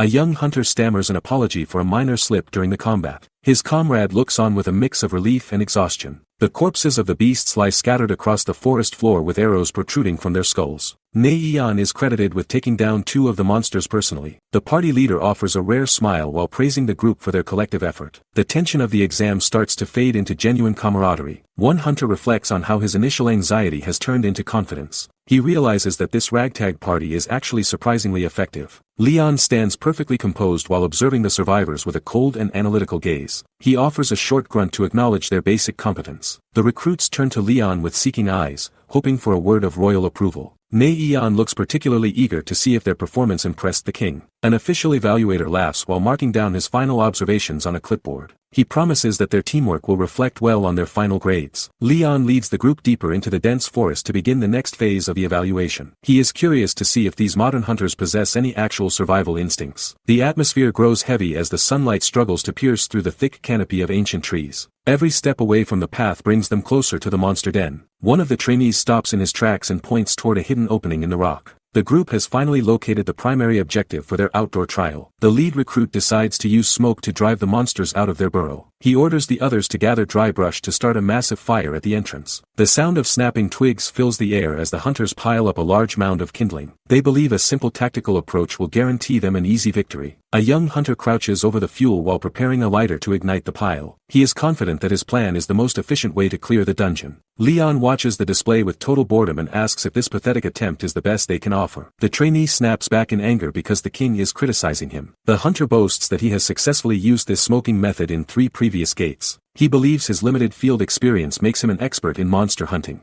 Leon stares at the boy with cold contempt and questions how 3 lucky guesses qualify as real experience. He finds the recruit's arrogance to be an insult to the crown. The hunter ignores the warning and strikes his lighter to set the dry wood ablaze. A thick cloud of gray smoke begins to swirl into the depths of the cave. The arrogant recruit commands the group to gather around as the smoke billows into the darkness. He is certain the kobolds will be flushed out within seconds. The other hunters take their positions and grip their weapons with sweaty palms. They are betting their lives on a plan that Leon has already condemned as foolish. A thunderous stampede echoes from the cave as the first wave of monsters lunges into the light. The panicked beasts are driven by survival instinct and mindless rage. A feral kobold snarls as it leads the charge toward the waiting hunters. Its eyes are wild with the terror of the suffocating smoke behind it. Han-Hari remains calm and pulls her bowstring taut while tracking the moving targets. She refuses to let the recruit's recklessness lead to a total massacre. A projectile whistles through the air and shatters a kobold's skull with a sickening crunch. The creature lets out a final pathetic shriek before collapsing into the dirt. Blades clash against bone as the hunters begin their desperate defense against the swarm. The cave entrance turns into a bloody choke point of chaotic violence. The lead recruit smirks as he watches his plan unfold exactly as he predicted. He is convinced his amateur tactics are superior to the wisdom of a king. Crimson blood sprays across the ground as the monsters are systematically cut down by the group. The initial success fuels the recruit's dangerous overconfidence. The hunter turns back with a mocking glint in his eyes to prove Leon wrong. He believes clearing a few pests on the plains makes him a master strategist. A guttural snarl echoes from the shadows. Shin Taehoon feels his blood run cold. The veteran hunter realizes something is wrong. That sound is far too heavy. The growl vibrates through the ground. It signals the arrival of a true predator. Taehoon gasps as the identity of the nightmare hits him. A Knoll captain has appeared. Massive black talons dig into the ancient tree bark. The boss is descending upon the party. A hulking beast with glowing red eyes stares down the prey. Saliva drips from its jagged fangs. Taehoon realizes this is the Seoul Station Gate boss. Their simple hunt just turned into a slaughter. The monster's power level is far beyond a standard C rank. Survival is no longer a guarantee. A massive shriek shatters the silence of the woods. The captain launches its opening assault. The armored titan tears through the brush with mindless rage. Leon remains completely unimpressed. The captain's massive shadow swallows Shin Tae-hoon as the beast prepares to strike. The veteran hunter realizes his safe farming route just became a graveyard. Tae-hoon stares in wide-eyed horror while cursing his absolute lack of luck. He knows a D-ranked party has zero chance against a monster of this caliber. A massive beast roars wildly. This guttural sound from the Knoll captain vibrates through the trees and shatters the party's fragile morale. Gu Daesung breaks into a cold sweat as the pressure of a high-rank monster becomes a physical weight. Panic flickers in the seasoned hunter's eyes because he knows their defense is about to crumble. The scream of his teammates barely registers through the fog of pure terror. Han Hari pulls her bowstring. She shouts for Shin Tae-hoon to join her in a desperate gamble against the armored commander. The archer's focus remains sharp even as her heart hammers against her ribs. Shadows dance across the dusty floor while the squad attempts to organize a tactical formation. Every hunter knows that pitting low-rank recruits against such a predator is literal suicide. The armored titan looms large. This nightmare creature towers over Shin Tae-hoon with a frame built for absolute destruction. Tae-hoon's spear trembles as he stares into a single, glowing red eye of the beast. The air turns freezing cold under the sheer density of the monster's necrotic aura. A heavy silence falls over the clearing as the predator prepares its first lethal strike. Claws tear through the air. The captain lunges forward with a speed that defies its massive, heavy plate armor. Tae-hoon crouches behind his shield while his comrades yell for him to snap out of his trance. Desperation is a bitter taste in the man's mouth as he realizes his strength is useless here. The system flashes a final warning that the hunter is too intimidated to fight. Leon Dragonia observes this pathetic display of commoner weakness with a gaze of pure, royal judgment. Tae-hoon wobbles behind his cracked wooden shield. His comrades shout that he will be unable to block in his current state of paralyzing fear. The Knoll captain capitalizes on the opening and brings its massive weapon down with a bone-shattering impact. Dust and debris explode from the point of contact as the earth literally groans under the beast's raw strength. The trial has officially transitioned from a test to a frantic struggle for survival. A hunter shrieks Tae-hoon's name across the clearing. He lets out a desperate cry of frustration while realizing the formation is completely broken. Tae-hoon stares upward with wide, vacant eyes while his entire body vibrates with a pathetic tremor. He is a D-rank veteran who has finally hit a wall he cannot climb or bribe his way over. The shadow of the massive predator swallows his trembling form entirely. The association employee stares calmly at his clipboard. He ignores the frantic accusations that he is failing his duty to protect the candidates during a lethal emergency. While the onlookers scream for help, the official remains a silent statue of bureaucratic indifference. Tae-hoon collapses onto his back and screams a final curse as the monster looms over his throat. The cold logic of the system demands that only the strong deserve a future. A sharp purple energy flash tears through the air. The monster's killing intent reaches a fever pitch as it prepares to finish the job. Tae-hoon's discarded shield spins uselessly in the dirt while the sounds of the struggle echo in the background. The ring of metal on stone acts as a funeral knell for the man's shattered ego. Every second brings the heavy club closer to ending the peasant's life. Gu Daesung lunges forward with a fierce battle cry. He intercepts the lethal blow meant for his comrade while the other hunters watch in total disbelief. The Knoll captain lets out a guttural roar of confusion as its attack is halted by the lowest-ranked man in the field. Leon Dragonia watches from the periphery with a gaze of cold, royal interest. The king has finally found a glimmer of honor amidst the mud and cowardice of this world. A loud orange clang echoes through the woods. The Knoll captain pauses in sheer confusion as its lethal downward strike is met with a wall of unexpected resistance. Violent sparks erupt from the impact point where ancient, rusted steel meets the rim of a sturdy modern shield. Gu Daesung stands his ground, his legs trembling under the pressure but his spirit remaining completely unbroken. The lowest-ranked hunter in the party has just accomplished the impossible by successfully parrying a C-rank boss. He has chosen to become the shield for those who were too terrified to act when the nightmare arrived. Daesung screams a frantic battle cry while bracing. He pours every single drop of his remaining mana into the defensive arc of his heavy shield. The massive beast swings again with a roar, its jagged claws scraping against the metal with a screeching, metallic groan. Every impact sends a bone-shattering vibration through Daesung's small frame, threatening to snap his arms like dry twigs. He is effectively stat-checking a living nightmare through sheer, unadulterated willpower and martial pride. His grit is the only thing keeping the party from being slaughtered in this dark grove while the elite hunters remain paralyzed. Red eyes glow behind a dark iron mask. The Knoll captain snaps its massive jaws and prepares a more violent, localized assault on the lone defender. It lunges forward with the terrifying weight of a freight train, intending to bury the human deep into the scorched dirt. Daesung watches the incoming shadow swallow his vision and wonders if his simple gear can withstand one final, crushing blow. He clenches his teeth and braces for the impact that will ultimately decide his fate in this dungeon. Survival has become a question of centimeters and seconds. Text bubbles highlight the group's desperate internal struggle. Daesung realizes they could actually win this skirmish if the arrogant Shin Tae-hoon would simply pull himself together and fight. Amidst the frantic screams and a heavy stench of death, a cold and regal voice cuts through the chaos. Leon Dragonia watches the young boy's struggle with a faint, predatory smirk of genuine royal approval. He calmly notes that the boy's display is not too bad for a mere commoner peasant. The King of Knights has finally found a spark of honor worth cultivating in this hollow modern world. A finger points toward the looming threat. Leon Dragonia stands with his hands in his pockets, completely unbothered by the massive gnoll captain towering directly behind him. He ignores the monster's rank to focus his entire attention on the trembling boy at his feet. The Night King has decided that this lethal encounter is the perfect moment for a field promotion. He looks at Daesung as if the rank-breaking beast is nothing more than a wooden training dummy. Daesung's face pales in total confusion. He stammers out a question, unable to believe the insane command he just heard from the golden-haired stranger. Leon's gaze remains cold and unwavering as he repeats his order for the peasant to raise his shield and face his destiny. The king isn't interested in saving lives through simple intervention. He is here to forge a warrior through a trial of blood and fire. The title card flashes as the legend of the sovereign officially begins to reshape this modern battlefield. Sweat drips down the boy's trembling chin. Daesung hunches over on the shattered earth while the massive blade of the gnoll hangs over the party like a guillotine. He screams in frantic frustration, demanding to know if Leon is blind to the lethal danger they are currently facing. To a commoner, this situation is a guaranteed massacre, but to a king, it is merely a poorly executed lesson in martial pride. The gap between their perspectives is wider than the dungeon itself. Leon's eyes ignite with a lethal glow. He bellows at the impertinent peasant for daring to question a monarch's tactical wisdom in the middle of a holy duel. He declares that being personally guided by a Templar is a divine honor that should be passed down through human generations. Leon commands the boy to block and counterattack as the massive beast lunges forward. Daesung clutches his shield in a state of pure, hysterical shock while wondering what he did to deserve this royal madness. A hulking beast looms over the hunter. The gnoll captain radiates a lethal presence as it prepares to crush Daesung. Saliva drips from its jagged fangs while glowing red eyes lock onto the terrified prey. Leon watches the display from a distance with a face full of aristocratic boredom. He ignores the monster's violent roar as if it were a common house fly. The Night King is evaluating his potential student in the harshest environment imaginable. Leon gazes coldly at the rabid dog. He questions if the beast truly has a death wish for interrupting his royal presence. A sudden surge of divine killing intent from the king causes the monster to freeze in terror. The captain's predatory snarl falters into a confused growl as it senses a sovereign. Daesung clutches his wooden shield with white knuckles while the air around him turns heavy. The boy is caught between a demonic killer and an unhinged monarch who demands absolute perfection. Daesung braces behind his heavy shield. He shuts his eyes and prepares for the bone-shattering impact of the coming strike. A massive rusted blade whistles through the air and slams against the metal rim. Sparks fly as the sheer force of the blow ripples through the young hunter's frame.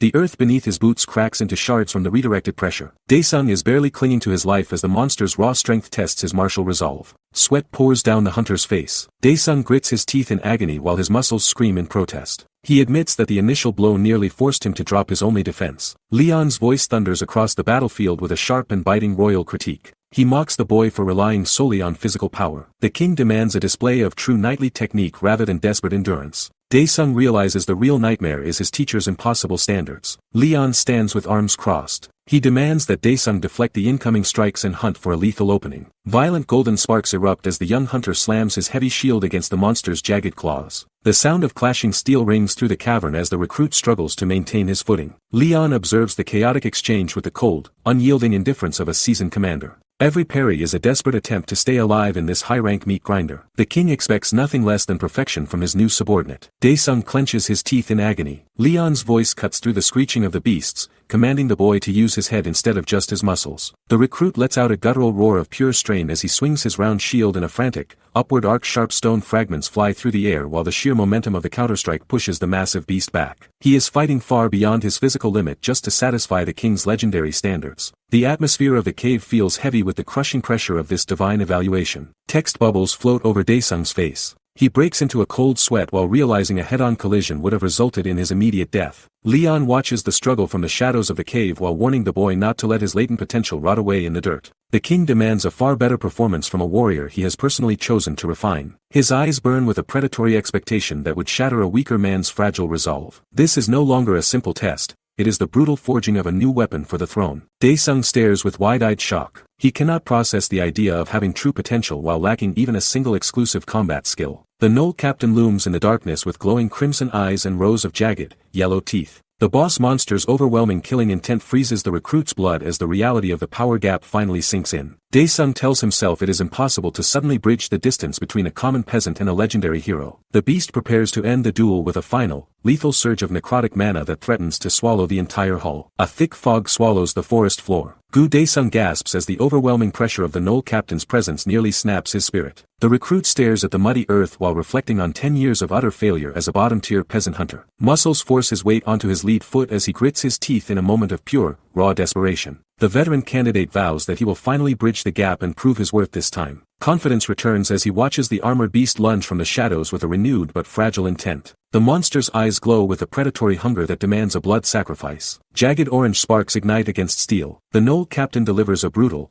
two-handed overhead swing that tears through the humid cave air with lethal intent. Daesung raises his heavy iron shield just in time to intercept the downward trajectory of the beast's blade. The collision produces a deafening roar of grinding metal that vibrates through his entire skeleton and muscles. Numbness spreads through his arms instantly as the shield absorbs the raw, monstrous momentum of the creature's rage. Failure here would mean his long career ends in a shallow grave on this forgotten battlefield. The internal pressure of the dungeon reaches a violent, explosive peak as the struggle against death intensifies. The massive beast reels from the impact. Daesung hunches under the crushing weight of the blow while refusing to let his defensive line shatter. A sudden flash of brilliant blue energy erupts across his field of vision with a sharp, electric hiss. Wide-eyed shock fills his face at the impossible physics unfolding before his eyes. The Knoll captain is suddenly launched backward as if struck by the invisible hammer of a sovereign. Leon stands perfectly calm while observing the pathetic struggle from the edge of the rising dust cloud. The monster hits the stone wall with a sickening crunch that echoes through the silence of the gate. The king's utter indifference to the slaughter is far more terrifying than the beast's mindless roar. Leon stares with a cold gaze. He clicks his tongue in visible annoyance at the total lack of vision in those standing around him. The king remarks that these modern hunters are failing to see the grand, divine design of his return. He mutters that they have an incredibly long way to go before they are worthy of his presence. Nearby, a hand reaches for the official record of the day's difficult trial. Gu Daesung's evaluation results for the year are finalized with a large, disappointing letter D. Despite the boy's relentless effort, the bureaucratic system cannot fathom the royal potential Leon has already identified. Modern office lights shine above. The scene shifts to the silent, high-security wing of the association headquarters. Two bodyguards in sharp suits stand at rigid attention as the heavy elevator doors hiss open. From the very beginning, the entire evaluation was being monitored by a much higher authority than a simple team manager. A sudden green glow erupts as an old man discards a powerful mystical disguise in the center of the room. He laughs while admitting that using a bewitching mask to hide his face and body was completely pointless against the king's eyes. The mysterious elderly man is officially revealed as the Korean Hunter Association president, Oh Kang-hyuk. Leon looks away with closed eyes. He confirms that his participation in the evaluation was somewhat useful for his own long-term goals. He explains that he has at least secured one potential soldier candidate for his future holy army. The king tells the president to settle his nerves because he doesn't intend to destroy their fragile social order yet. Oh Kang-hyuk leans over his desk with a look of shock, realizing the monarch knew exactly what he was thinking the entire time. The president admits he was deeply shaken by the incredible power displayed during the raid. Even a lowly D-rank dungeon became a stage for a divine miracle that left the most powerful man in the country completely speechless. Leon looks down with absolute contempt. He calls the man a dirty bastard who failed to even become human. The king's patience for those who lack honor has clearly run dry. A sudden shift in movement punctuates his cold words. He asks how long they intend to stare at his esteemed face. His royal authority creates a suffocating pressure that freezes the room. No one dares to break eye contact with the sovereign as he asserts his dominance.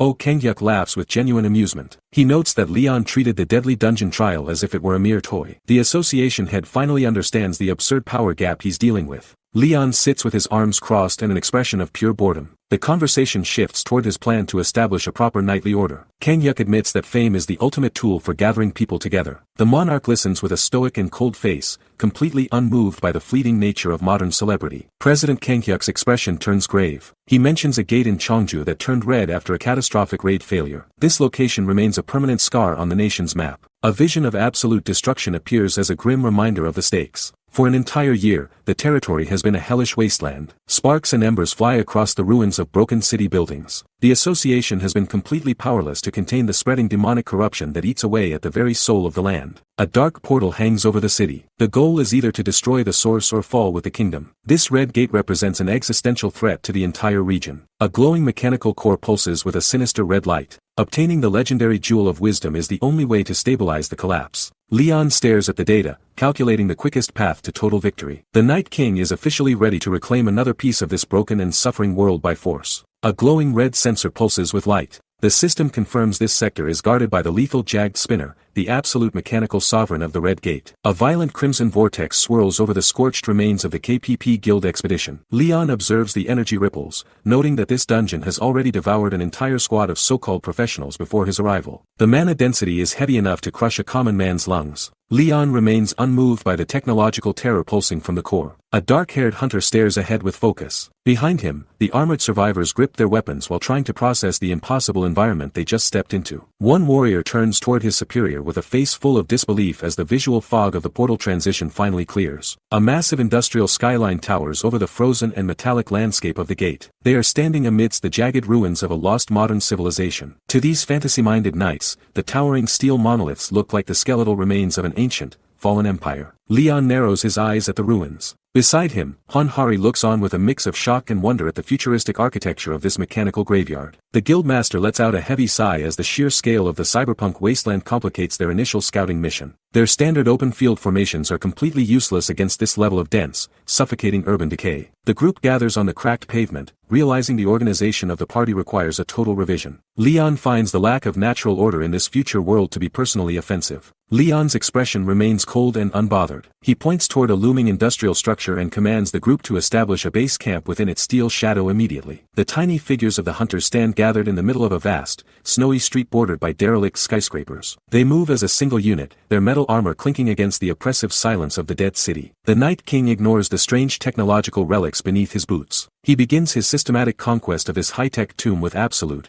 unwavering royal authority. Hoyle crouches low in the ruins. His companion scans the wreckage and asks if he can see anything moving in the shadows. They are searching for the Jagged Spinner, the mechanical nightmare that serves as the boss of this sector. Leon stands in the center of the derelict street with his arms crossed in a display of regal patience. He finds the total absence of the creature to be incredibly strange and unsettling. The king knows that a true predator never allows its prey to wander this deep without a violent greeting. He senses a disturbance in the mana that these modern hunters are completely blind to. A high-tech soldier stands amidst flames. The KPP guild leader commands his team to stay alert as the environment grows increasingly volatile. These hunters believe their reinforced suits and thermal optics make them invincible against the unknown. Neion grips her bow with trembling fingers, her eyes darting across the crumbling architecture. She admits they still lack the critical information needed to survive an encounter with a monster of this rank. Leon's gold-trimmed armor reflects the orange glow of the distant fires, a grounded contrast to the hollow technology around him. He waits for the guild's arrogance to finally meet its bloody conclusion. Blue energy pierces through the wall. A concentrated beam of destructive mana erupts from the shadows and catches the guild members in a lethal crossfire. Hansu freezes in total shock as the sudden impact shreds the stone and metal behind him. A horrific mechanical screech vibrates through the ruins, signaling that the hunter has officially become the prey. Blood sprays across the debris as the formation is shattered by a single, effortless strike. Neion screams for her comrade with a face full of pure, unbridled terror as the reality of their weakness sets in. Leon watches the slaughter with the cold indifference of a monarch who warned the peasants of their doom. Blue sparks fly from shattering stone. The hunters scream in terror as invisible projectiles rain down from the dark upper reaches of the ancient ruin. Panic spreads like wildfire through the uncoordinated group of recruits as they realize they have become the prey. A massive explosion rocks the deep foundation of the crumbling structure, sending jagged shards of debris into the stagnant air. Blinding white light consumes the entire chamber as the heavy stone ceiling begins to buckle and fall. Their supposed tactical advantage is rendered completely useless by this sudden and violent bombardment from an unseen, high-ranked predator. Hunters scramble through the rising dust. A desperate cry for a fallen comrade named Deo echoes through the chaotic and blood-stained corridor of the gate. Crimson grime stains the face of a survivor as he finally realizes the true scale of their absolute failure in this zone. These arrogant guild elites have led their innocent subordinates directly into a literal slaughterhouse for the amusement of superior monsters. The group huddles behind a jagged rock while the environment collapses under the heavy weight of the demonic assault. For these lowly commoners, the hope of promotion has officially been replaced by the suffocating weight of certain death. An armored warrior bellows a command. The vice guildmaster orders an immediate and full retreat as the building groans under the pressure of the surging, lethal mana. The survivors sprint toward the blinding light of the exit to escape being crushed into the dirt by the falling ruins. Every second counts as the stone walls turn into a vertical graveyard for those too weak to endure the trial. Hyeri is commanded to scout the path while the leaders claim they will return for the lost after recuperating from their wounds. Leon observes this display of human fragility with the cold indifference of a monarch who already knows their fate. A scout leaps through the air. Hyeri pushes ahead of the KPP guild expedition, her eyes scanning the mechanical ruins for any signs of the Jagged Spinner. She signals back to the group, convinced the path toward the sunlight is clear and secure. The girl believes her speed has outpaced the dungeon's traps. These modern hunters assume their scanners can detect every threat before it strikes. For these lowly commoners, the hope of a quick exit is a dream that is about to turn into a bloody nightmare. Hayuri's eyes widen in sudden terror. A sharp sensation pricks her skin, and she reaches for her throat with a trembling hand as she realizes something is wrong. Razor-thin glowing wires manifest from the shadows, crisscrossing the corridor like a lethal spiderweb of light. The trap triggers with a low, vibrating hum, slicing through the air with surgical precision that defies human reaction time. She is stat-checked by a mechanical horror that treats her like mere meat. The social hierarchy of the dungeon is revealed as the elite become the fodder. Blood splatters against the armored suits. The guild leader screams in agony as the wires tighten around the panicked hunters, trapping them in a steel cage. He realizes these fibers are reinforced with demonic mana, making them nearly impossible to sever with basic, unenhanced steel. The survivors scramble to imbue their blades, desperate to carve a path through the invisible maze before they are cut to ribbons. Leon Dragonia watches from the periphery, his royal gaze assessing their total incompetence as they flail in the dark. The King of Knights knows that these peasants are simply out of their depth in a domain ruled by a true predator. Text bubbles float over rubble. The hunters realize they aren't just exploring a ruin, they are being hunted. A digital scanner locks onto their location from the rooftops with cold precision. The jagged spinner reveals its mechanical form, its glowing red eyes pulsing with a predatory hunger for human scrap. It has been watching their every move since they crossed the threshold of the Red Gate. The silence of the dead city is finally broken by the screech of metal on metal. A massive mechanical spider fires. Blinding orange light consumes the street as the boss unleashes its high-rank arsenal from above. Blue energy slashes tear through the air, carving through the crumbling walls like paper. One elite hunter gasps as the sheer weight of the mana suppression crushes his pride. A violent explosion erupts at his feet, sending him flying into the jagged debris. He screams in agony while realizing the guild's arrogance has led them into a death trap. They are completely outmatched by the cold logic of a machine. Blue energy strikes the ground. Shards of stone and dust fill the atmosphere as the bombardment continues without mercy. The survivors crawl through the thick clouds of ash, their spirits shattered alongside the pavement. A final, earth-shaking impact rocks the entire sector as the jagged spinner claims the street. Leon Dragonia stands amidst the falling rubble, his eyes fixed on the mechanical titan above. He views this chaotic slaughter not as a disaster, but as a pathetic failure of peasant tactics. The true King of Knights prepares to show the machine what it means to face a real sovereign. A grimy hunter screams for the enemy. He bellows into the thick smoke, demanding the invisible predator reveal its face to the survivors. A massive mechanical leg crushes the pavement with a deafening thud, sending iron sparks flying through the air. The dust settles to reveal a small, spider-like drone perched atop the pile of wreckage. The survivor freezes in total confusion, unable to comprehend that this tiny machine is the source of their slaughter. He cannot process how such a small object holds this much killing intent. The terrified hunter questions the machine. He stammers out a frantic inquiry, refusing to believe this scrap metal is the legendary jagged spinner that decimated his guild. The robot's optical sensor glows blood red as it mocks the human's fragile logic. It asks the man if he truly thinks he can still fight once he runs out of ammunition. The mechanical predator is purely sadistic, calculating the exact moment of its victim's total mental collapse. Its electronic voice rings through the silence with a chilling, detached arrogance. Rage contorts the dying man's face. He shrieks a final, desperate curse at the monstrous bastard that murdered his entire squad. Blue streaks of light erupt from the machine's chassis as it launches a web of lethal monomolecular wires. The spider tank looms over the ruins while the glowing white lines crisscross the narrow alleyway. In a single, silent instant, the hunter's silhouette is shredded into clean, geometric fragments. The jagged spinner has completed its execution with surgical, cold-hearted efficiency. Leon Dragonia watches the peasant's end, noting that the machine's lack of honor is its only true weapon. Crimson blood sprays across the screen. The massacre at the Cheongju Gate is absolute, as 58 seasoned hunters from the KKP Guild are reduced to mere scrap and gore. The official record confirms a total slaughter with 0 survivors, marking this as the most lethal failure in recent history. Due to the overwhelming mechanical presence, the entire operation is placed on an indefinite pause. This red zone dungeon has officially become a graveyard that swallows human ambition whole. Glowing title text fills the void. The journey of the Night King who returned with a heavenly presence shifts toward this frozen industrial tomb. Aerial drones scan the wreckage as hunters comment on the miserable atmosphere of the mechanical graveyard. The scouts caution the group to avoid the city center at all costs. They know that the deeper they tread into the metallic maze, the higher the risk of triggering a lethal encounter with the sovereign machine. A man in a dark coat speaks. He finalizes a ruthless deal, offering 60 billion won as a reward for the guild that manages to reclaim the ruins. The mercenary army gathers at the entrance of the Cheongju Sports Complex gate with blades and heavy maces at the ready. This expedition features the Magic Tower's top weapon, a near S-rank hunter named Gil Taesung. Backed by 48 elite mercenaries, these modern warriors prepare to stat-check the dungeon boss with sheer corporate power. Leon Dragonia watches this display of greed, waiting to see if their steel can actually back up their hollow arrogance. Han Hari bows her head slightly. She offers a steaming drink to her sovereign, practically begging the monarch to give the local brew a try. Leon takes a slow sip from the black mug with a look of quiet,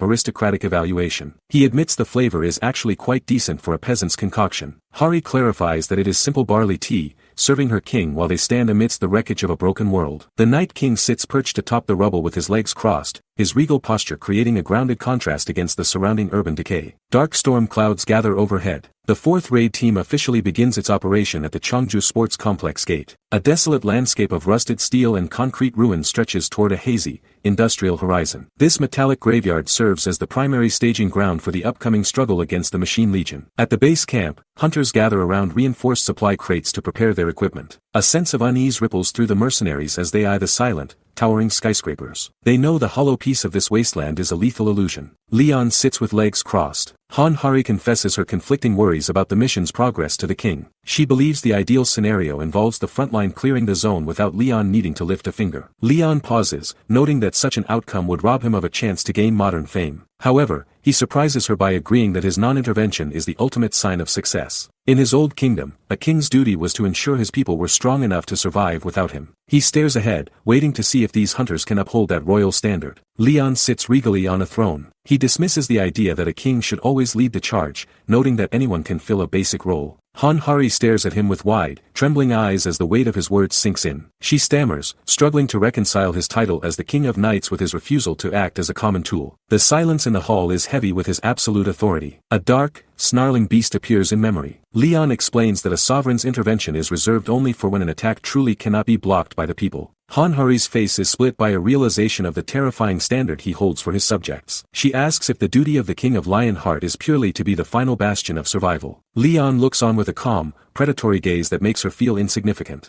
Leon kneels in a pose of power. He emphasizes that if a king must step in, it proves the situation has reached a level of total, catastrophic failure. Han Hari looks up at him with a bead of sweat rolling down her cheek as the grim reality of his logic takes hold. He is not here to babysit hunters, but to judge their worthiness to survive. She finally begins to understand how serious the situation truly is. Han Hari reacts with total confusion. Leon admits he misses the presence of his own honorable knights who required no such lectures. She mentions that the current raid team features the elite S-rank Hwang Jungkil and a powerful mage. Leon ignores the list of modern titles, viewing these top-tier hunters as mere children playing with fire. The era of the Night King demands a strength that names and ranks alone cannot provide. Han Hari looks up with concern. She admits that modern hunters are fairly strong for ordinary humans, but her confidence suddenly falters. Leon's eyes ignite with a lethal blue light that freezes the very air in the room. He declares that these professionals have never truly experienced the crushing weight of war. To a king who survived 3 centuries of slaughter, their ranks are meaningless toys. Leon refuses to accept their small-scale skirmishes as real combat.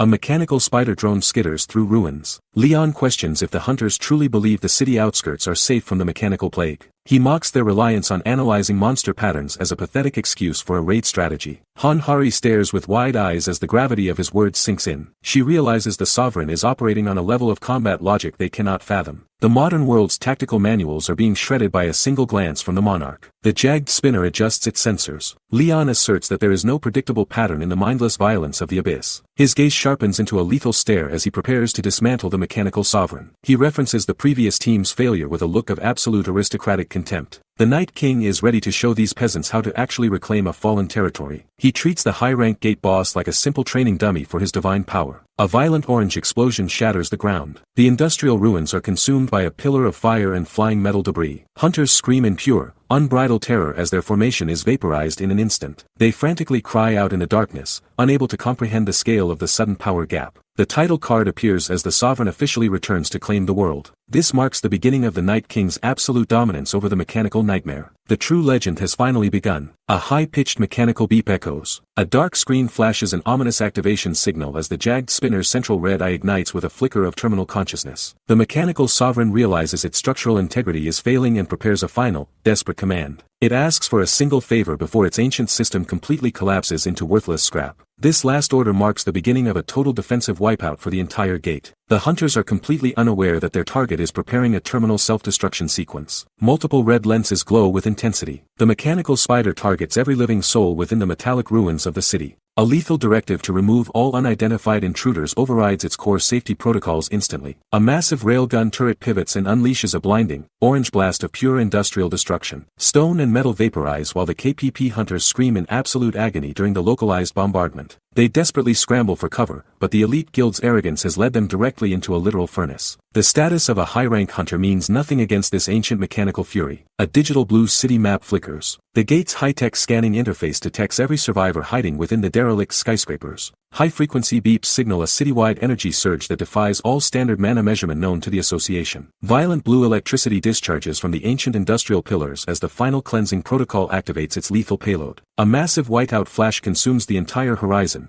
erasing every trace of the demonic infection in a sea of blinding light. The era of the mechanical nightmare ends with a roar of total annihilation as Leon Dragonia reclaims the throne. The world finally learns the true weight of a sovereign's judgment. Blue energy beams blast the ruins. The sudden surge of mechanical mana catches the entire party off guard as the ancient industrial structure groans. One recruit recoils in total shock while the heavy atmosphere of the Red Gate begins to crush his spirit. Beside him, a veteran warrior grimaces as he struggles to maintain his footing against the overwhelming pressure of the boss. Debris swirls violently through the stagnant air, creating a localized storm of dust and jagged stone fragments. The hunters finally realize their supposed tactical advantage was nothing but a fragile delusion in the face of true power. Hunters watch the mechanical beast move. They scream in terror as the jagged spinner lunges through the flickering shadows of a high-tech graveyard. A system interface flashes a cold warning that the unidentified monster has only lost a small fraction of its life force. The automated predator begins charging its central core, glowing with a sinister crimson light that signals an impending massacre. Every hunter freezes as the mana density reaches 48% and continues to climb toward a lethal limit. The mechanical sovereign is systematically preparing to erase every living soul within its domain. A hunter swings a massive hammer. He channels every ounce of his remaining martial pride into a desperate,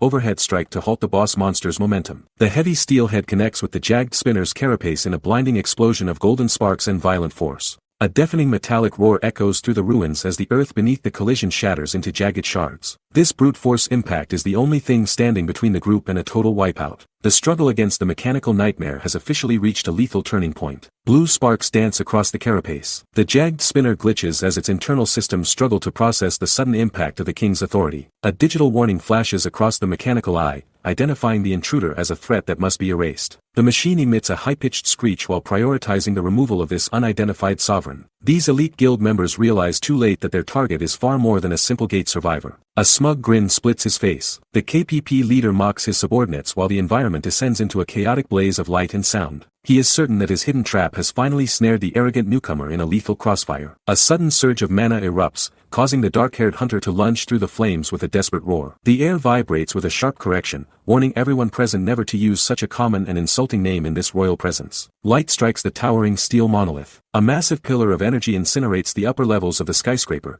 turning the ancient ruin into a beacon of destruction. Leon stands unmoved as the jagged spinner finally collapses into a heap of sparking, useless scrap metal. He offers a cold word of praise to the fallen beast, acknowledging its efforts as he reclaims the battlefield. Blinding blue electricity swirls in a violent vortex as the king officially anchors his dominance over the mechanical graveyard. Cold eyes glare through round spectacles. Association President Oh Kanghyuk watches the data with a grim expression as his plans for the Red Gate begin to unravel. Blue mana crackles between his fingers, reflecting the massive power surge that is currently overwhelming the dungeon's core. The system screen flashes a final, desperate warning of a total activity overload and an emergency purge. The mechanical sovereign is being systematically dismantled by a force that ignores every modern law of physics. Red security cameras pulse with light. The system authorizes the activation of advanced equipment as the KPP guild moves to secure a substitute target. Gil Taesung adjusts his glasses while a sharp blue aura radiates from his frame. The veteran hunter realizes the initial scouting mission has failed, forcing him to unleash his true corporate arsenal. He prepares to seize control of the situation before the mechanical sovereign can delete his entire squad. A massive steel blade swings downward. The air screams as a mechanical turret unleashes a flurry of high-velocity projectiles across the ruins. Tracers tear through the environment, igniting a series of violent explosions that shake the very foundation of the Red Gate. Hunters scream for the assault to stop while the automated defense system enters a lethal overdrive mode. This isn't just a skirmish, it's a systematic purge of every living thing in the sector. Gil Taesung bellows for his team. He orders the survivors to gather around as debris falls like rain from the shattered skyline. A heavy boot crushes the stone floor while a massive golden explosion erupts in the distance. The KPP leader is desperately trying to maintain his formation against an enemy that operates with surgical precision. The sheer pressure of the mana makes every breath feel like inhaling shards of cold glass. Golden bullets curve through the air. The team watches in total disbelief as their own projectiles are redirected by an invisible, high-tier force. Gil Taesung reveals this magic tool was specifically designed to counter the jagged spinner's lethal mechanical logic. However, the system detects an abnormal phenomenon that even his corporate technology cannot account for. Leon Dragonia's presence is officially rewriting the battlefield, leaving the elite hunters stat-checked by a monarch who refuses to play by their rules. A digital blue analysis screen flickers. The system concludes its scan as points for D15 and S37 settle into the UI. A sudden order to fire echoes through the frozen air. Blood sprays as a hunter is caught in a lethal opening volley. The tactical landscape is shifting faster than the KPP guild can manage. Gil Taesung stares in pure disbelief. He cannot process how his corporate equipment is failing to track the mechanical targets. A swarm of drones descends with a sharp metallic clatter. They unleash a concentrated barrage of energy projectiles that shred the surrounding environment.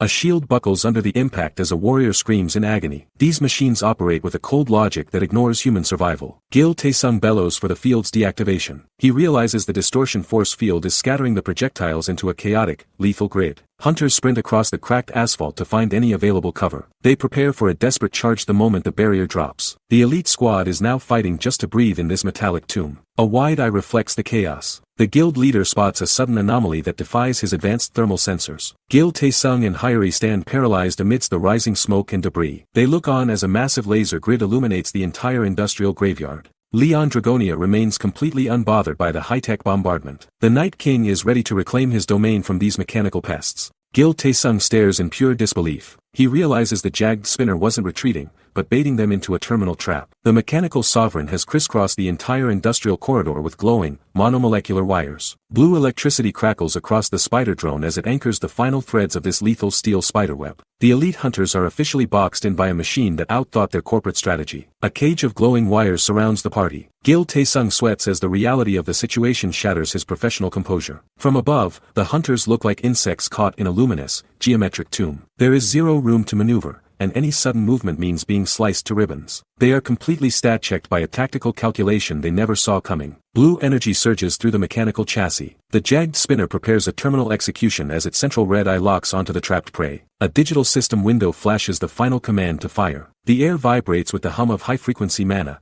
signaling a localized wipeout that no armor can survive. Horse hooves thunder against the cracked asphalt. A sudden, rhythmic clatter echoes through the metallic graveyard, cutting through the hum of the machine's lasers. The trapped hunters look back in total shock as a majestic white horse charges directly into the heart of the killing zone. Leon Dragonia arrives atop his steed, ignoring the lethal wires as if they were simple threads of silk. The Night King has officially entered the fray to show these peasants how a true sovereign handles a mechanical pest. Text bubbles fill the white void. The hunters gasp in total shock as Leon Dragonia greets his steed with the warmth of a long-lost brother. He stands beside the majestic animal, calling it his old sworn friend. This royal horse is not just a summon but a living piece of his former kingdom brought into this metallic graveyard. The Night King's presence alone begins to shift the battlefield's energy. A boot slides into the stirrup. Leon mounts with the effortless grace of a man who has spent centuries in the saddle. A nearby hunter stares in absolute disbelief, his brain unable to process the sight of a medieval cavalry charge in a cyberpunk ruin. The rhythmic sound of hooves hitting the pavement echoes like a war drum against the silence of the gate. Leon prepares to lead a charge that defies every modern tactical manual. Leon shouts toward the mechanical army. He bellows a command for all warriors to listen up,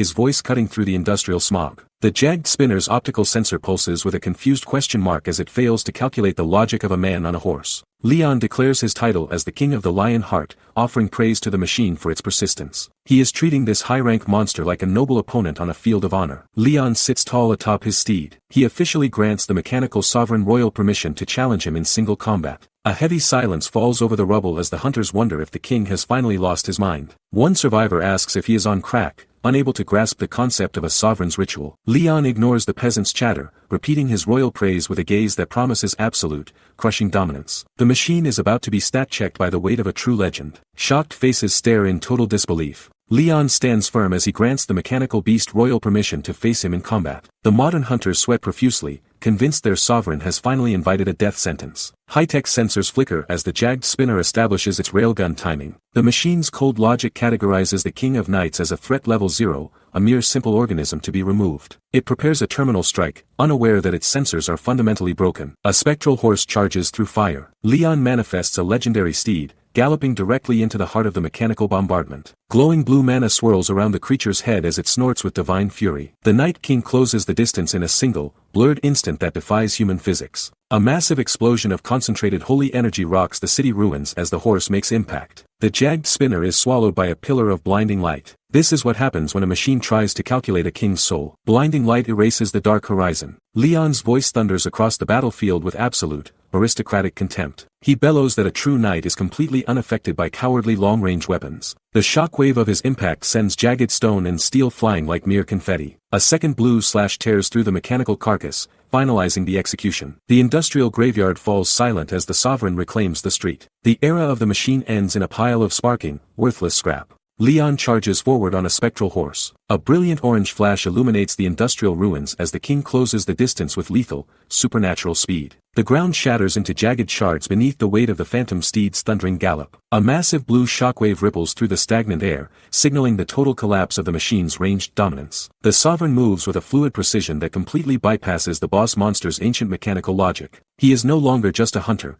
He is a force of nature reclaiming his stolen ground. Leon's eyes ignite with a golden fire. He unleashes a concentrated burst of divine energy that instantly dwarfs the mana core of the mechanical graveyard. A blinding sphere of holy light consumes the entire sector, turning the darkness into a violent sunrise of absolute destruction. Metal shrieks as bolts, springs, and jagged armor plates rain down like worthless, sparking confetti. The jagged spinner is physically dismantled by the sheer, overwhelming weight of royal authority. This isn't a simple dungeon raid. It is the systematic erasure of an inferior existence by a true monarch. Leon rides past the smoking mechanical ruins. The jagged spinner's high-performance AI fails to compute the total and sudden destruction of its structural integrity. The central red eye of the machine flickers and dies as its internal calculations officially stop working. Leon looks over the wreckage with a cold, unbothered expression, casually remarking that the scrap metal was actually quite sturdy. The machine evaluated its final situation far too late to realize it was facing the legendary King of Knights. As the dust settles, the sovereign stands alone amidst the scrap of a fallen era. A mechanical eye glows blood red. The jagged spinner processes Leon's speed with cold, binary logic while calculating that his physical mass limits his potential impact.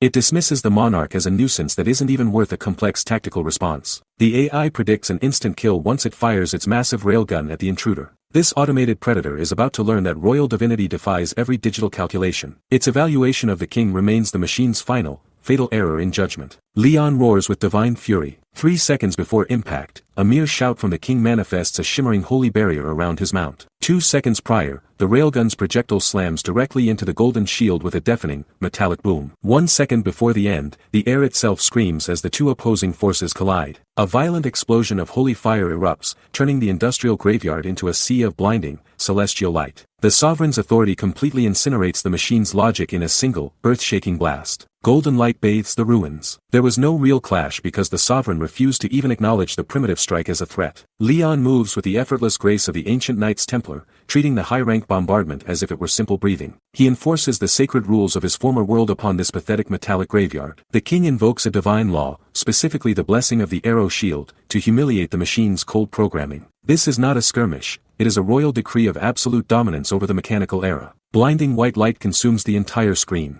The divine blessing of the arrow shield manifests, ensuring that any long-range assault is deflected with absolute, royal certainty. Leon stares through the chaotic debris with a cold, focused expression as the mechanical world shatters around his silhouette. The skyscrapers of the industrial graveyard vibrate under a massive sound effect that marks the total failure of the machine's heavy bombardment. This is a systematic rejection of the era of technology. Every calculated strike from the jagged spinner is simply deleted by the king's presence, proving that modern logic is a fragile toy compared to ancient faith. Leon sits calmly atop his white horse. He gazes toward the towering ruins while the modern system begins to glitch violently under the weight of his presence. A blue interface window screams in total confusion, admitting it is completely unable to analyze or understand the royal phenomenon unfolding. Electric sparks dance across the jagged ground as the jagged spinner's internal threat assessment is forcefully spiked to its maximum limit. The system officially marks the monarch as a threat level 5 catastrophe, issuing a final, frantic command for all nearby hunters to leave the battlefield immediately. The machine has finally realized it is no longer the predator. A thick cloud of dust billows. The atmospheric pressure from the king's aura settles, leaving the mechanical graveyard in a state of stagnant, terrified silence. Leon looks down at the smoking wreckage with a gaze devoid of any pity,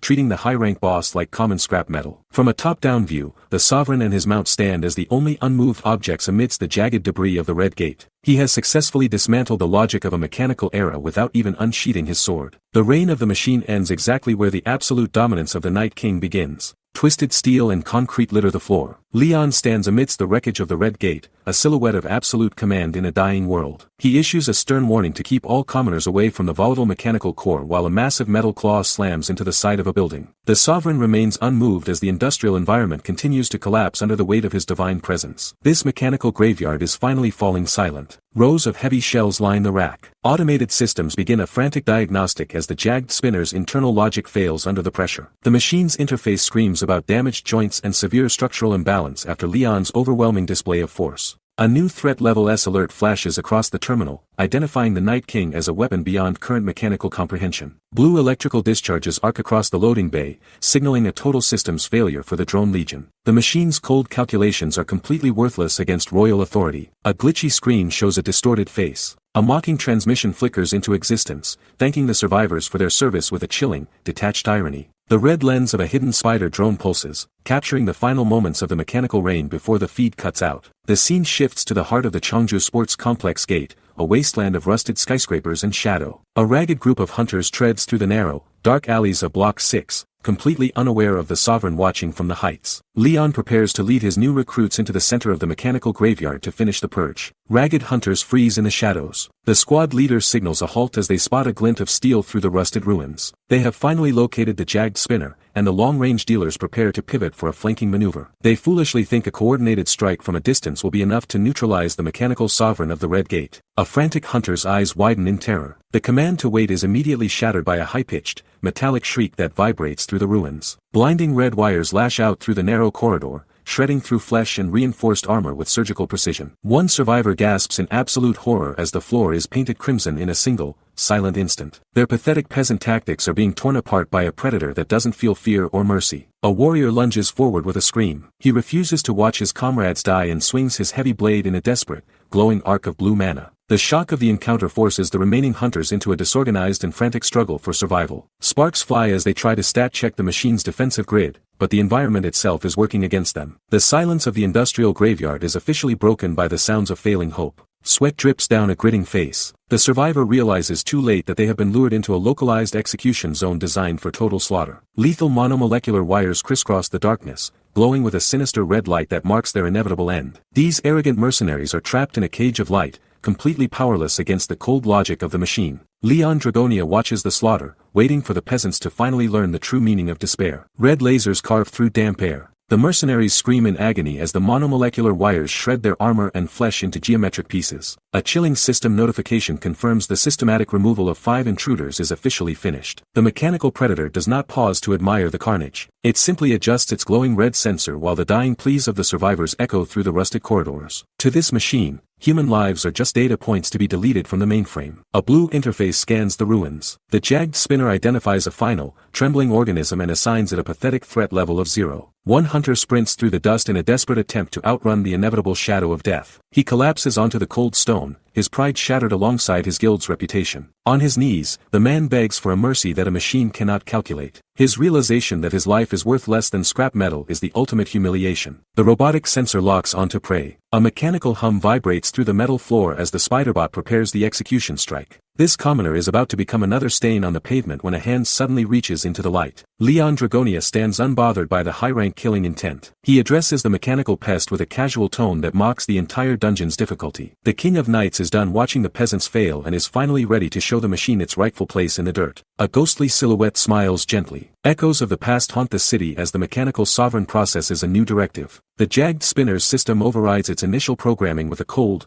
blue light. Its mission shifts to the total removal of every human invader. The trembling hunter, Deo, watches in absolute confusion as the machine's logic is suddenly silenced. He realizes the predator is recalculating its next move in real time. A giant black blade looms. The massive leg of the jagged spinner hangs over the cowering peasant like a guillotine. He stammers, wondering if the machine is actually sparing his life. Suddenly, the drone kicks off the ground with a violent surge of energy. Deo gasps as the mechanical monster retreats into the industrial fog. He shouts to Gil Tae-sung that the beast must be exhausted from the struggle. His relief is pathetic compared to the true danger lurking in the shadows. Hunters gather near the ruins. The mercenaries approach their comrade, convinced their presence scared the predator away. They mock the machine, assuming its power has hit a final limit. As they scan the area, they notice this sector is strangely clean compared to the rest of the graveyard. It looks less like a ruin and more like a carefully maintained cemetery. High above, the system finishes its scan with a chilling blue window. The jagged spinner confirms the expansion of enemy forces with a 100% chance of victory. The trap is officially set. A speech bubble floats over the ruins. Leon turns his back on the industrial graveyard, declaring the silent sight an unpleasant waste of his royal time. His soldiers respond with a sharp, unified shout of obedience while the group begins to move toward the exit. High above, the mechanical system processes a final, chilling directive to prioritize the protection of the citizens. This cold, automated logic extends even to the deceased, forcing the machines to guard the cemetery with lethal intent. The tombs stand in perfect, eerie rows under the constant surveillance of a heartless algorithm. Blue sparks ignite across a dark floor. The jagged spinner recalibrates its optical sensors while counting the 49 intruders remaining in its sector. Electrical discharge arcs through the air as the mechanical sovereign prepares for the next phase of the urban purge. The system identifies a level 3 threat in peak health, likely Leon himself, and calculates a dismal success rate for its own grunt forces. Despite the poor odds, the machine initiates a terminal command to resume the battle immediately. The automated predator is bound by a programmed stubbornness that defies human survival instincts and common sense. A metallic drone sparks with red light. Leon looms over the small mechanical scout with a look of pure, unbothered curiosity. He whispers that he has finally found the source of the persistent surveillance. A smug, predatory grin spreads across the king's face as he prepares to humiliate the mechanical legion. He mocks the machine, asking if it enjoyed its brief moment of dominance over the lowly commoners. Leon raises the legendary Lionheart shield, the golden crest shimmering with the promise of absolute, royal destruction. The era of the machine's cold logic is officially over as the sovereign takes the field. Leon's sharp blue eyes narrow with intent. He stands as the living incarnation of chivalry, ready to bring divine order to this metallic tomb. The king asks the mechanical beast if it is truly prepared for a fair fight. A sudden, violent explosion rocks the base of the industrial tower. Orange flames consume the wreckage as the jagged spinner initiates its lethal protocols. The machine knows only logic, while the sovereign carries the weight of a 1,000-year legacy. A dark silhouette stands amidst the flames. Leon refuses to abandon his knightly morals, even against an opponent devoid of a soul. He grips his divine armament as a blinding golden radiance erupts from his palm. This overwhelming presence confirms his status as the chosen one of the goddess. The king sighs, noting he shouldn't have expected any semblance of honor from a mindless pile of scrap metal. He is stat-checking the entire dungeon with pure, unadulterated martial pride. Digital blue screens flash a system alert. The jagged spinner performs a final equipment check before issuing the cold command to fire. Another massive blast tears through the pavement, but Leon remains completely unmoved. Glowing golden rings of mana encircle the king, creating an absolute defensive perimeter that defies modern physics. The machine's sensors glitch as they detect an abnormal phenomenon they cannot categorize. It frantically attempts to analyze the divine curvature of a power that predates technology itself. Leon stands ready to dismantle the mechanical sovereign.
Blue system windows flicker rapidly. The jagged spinner's automated target locks finalize as the digital command to fire resonates through the industrial graveyard. These mechanical pests think their cold logic can predict the movements of a sovereign. They calculate the trajectory of their lethal payloads, unaware that their math is about to be violently corrected. The machines initiate a total bombardment, intending to erase every intruder from the sector with surgical, automated precision. Sharp blue eyes glare with intent. Leon Dragonia Lionheart remains unmoved by the mechanical calculations, his gaze piercing through the rising industrial smoke. He does not need a high-tech scanner to identify the weak points of his robotic prey. A heavy black boot slams into the cracked pavement, shattering the stone beneath the weight of his royal authority. The king is done observing the pathetic struggle of the commoners and prepares to reclaim his battlefield with a single, decisive motion. A massive golden explosion rocks the ruins. The mechanical graveyard groans as the sheer pressure of Leon's mana detonates the surrounding air in a violent display of power. A spider drone emits a confused mechanical screech while its red laser sensor frantically attempts to recalibrate its failing target lock. Its logic circuits short-circuit when a blinding pillar of holy light erupts from the earth,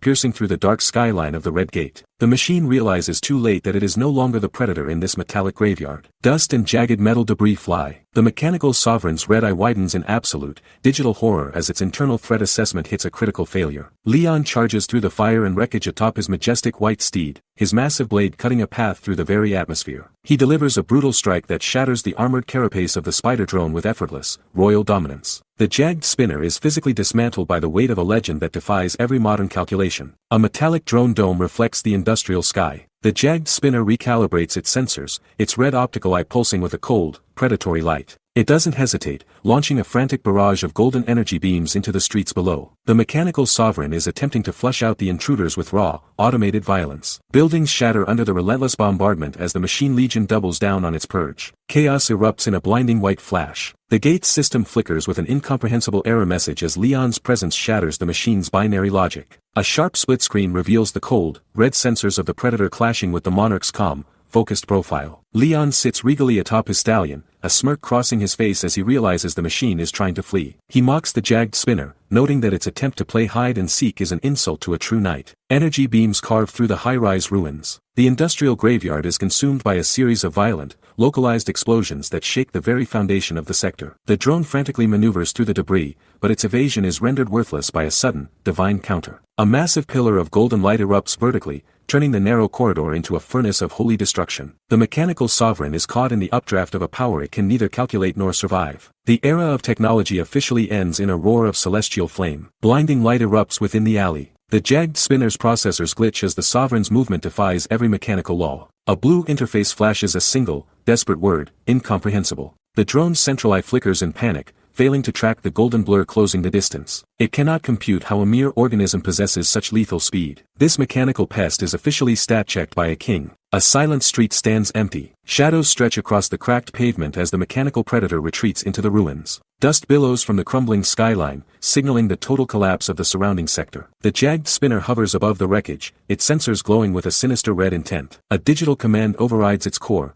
commencing mass attack. The era of technology enters its final, terminal overdrive. Leon roars with royal fury. The Night King lunges through the smoke, his gaze fixed on the mechanical carcass. He swings his divine arm with enough force to shatter the very foundation of the gate. A massive explosion of golden energy rocks the city as he makes impact. Metal shrieks, bone-shattering strikes. The machine is physically dismantled by the weight of a true legend. Total dominance. A white horse neighs loudly. The phantom steed appears amidst the falling debris, its eyes burning with celestial fire. Powerful hooves trample the sparking scrap metal into the dirt. Leon mounts with effortless grace, his presence alone silencing the industrial graveyard. The mechanical sovereign is now nothing more than a rug for his stallion. The hunt is finished. Leon gallops through the mechanical ruins. He guides his phantom steed with a steady hand amidst the crumbling steel skyscrapers of the Red Gate. A quiet grunt of approval escapes his lips as he pats the animal's neck with a gloved hand. The Night King settles his focus, his aura beginning to shimmer with golden mana particles that defy the dark industrial smog. He stands beside his mount with a calm, predatory gaze, waiting for the mechanical sovereign to make its next move. The era of technology means nothing to a man who carries the weight of a 1,000-year legacy. A bright red eye pulses violently. The jagged spinner locks its sensors onto the royal intruder,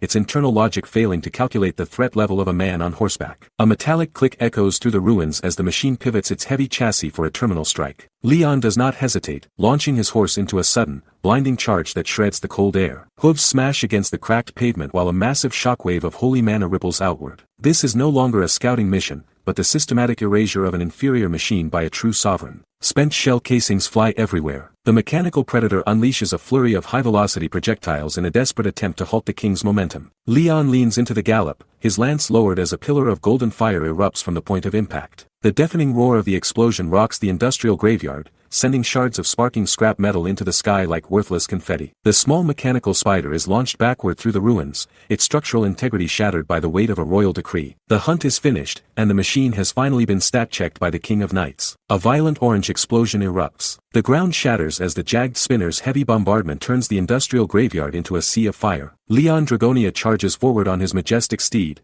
cutting through the pillars of light with absolute royal defiance. Massive jagged boulders rain down from the crumbling skyscrapers, threatening to bury the hunters in a tomb of concrete. The monarch ignores the falling debris as he focuses solely on the mechanical predator lurking in the shadows. This is a total collapse of the urban landscape. Leon bellows a thunderous command. His eyes ignite with a lethal golden glow as he calls out for his stallion to unleash its true potential. The horse's heavy hooves smash into the dirt, sending shards of stone flying while its mana surges through the air. A brilliant blue energy slash cleaves through the atmosphere, vaporizing the rubble in a single, surgical strike. The sovereign has officially stat-checked the environment itself. No machine or mountain can withstand the weight of his divine charge. The white horse leaps high. Leon and his mount soar over the tiny spider drones as they navigate the vertical graveyard with ease. Their silhouette frames the setting sun, a majestic contrast against the cold, dead architecture of the city. The mechanical sovereign's red eye pulses while its system reports 68 rounds of ammo remaining for the final purge. A black gun barrel flashes with fire, raining down a desperate hail of lead toward the ascending king.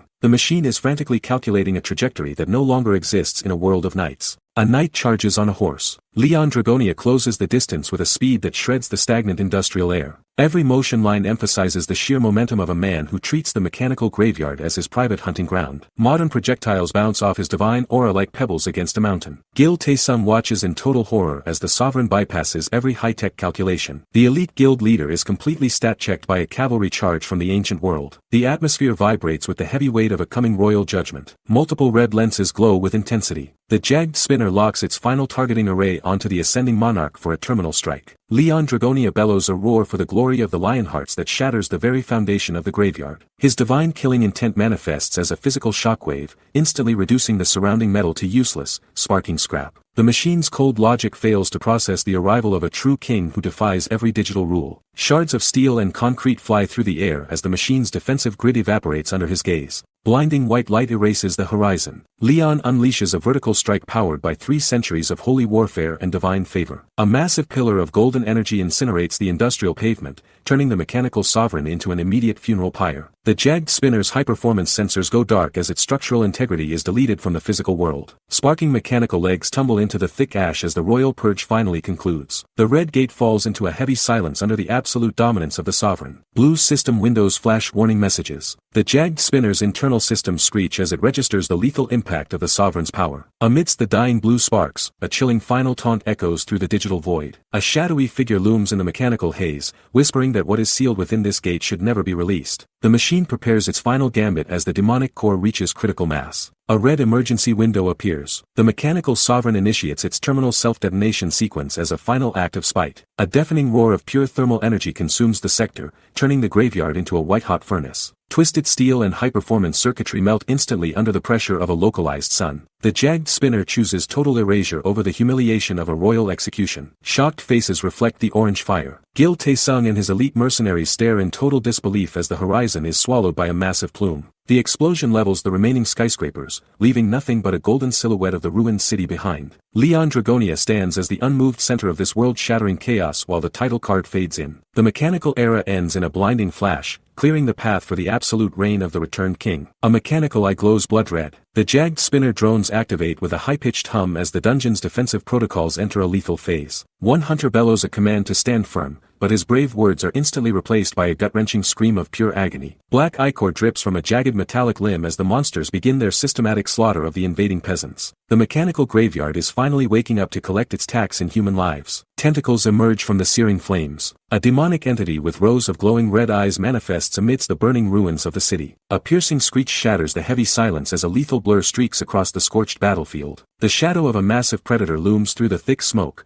proving that the mercenaries are completely outmatched by the gate's true inhabitants. For these lowly commoners, the hope of survival is being incinerated by the cold logic of the abyss. Blue system windows flicker in succession. The Mechanical Legion receives a final directive to support its allies and protect the ancient city at any cost. Red text burned into the void confirms that the protection of the city is the only law remaining in this rusted tomb. Leon Dragonia watches as the screens reveal the jagged spinner were once the city's heroic guardians. The Night King realizes these machines didn't just defeat their enemies, they became the legendary protectors of a world that has long since passed into ash. Citizens cheer for a spider drone. This was a sweet story for a population losing faith in their own survival. The jagged spinner was once the ultimate symbol of hope for a world on the brink. Leon Dragonia watches the record as flowers adorn the mechanical saviors of a dead era. These machines were the people's last and only guardians against the dark. A massive laser beam incinerates enemies. The Machine Legion fought with a terrifying and calculated efficiency that baffled their foes. They shredded demonic hordes with blinding streaks of concentrated, lethal energy. These mechanical predators systematically erased every threat to their sovereign territory. Rainfalls of golden mana carved through the winged terrors in the sky until only ash remained. It was a total slaughter in the name of a fallen peace.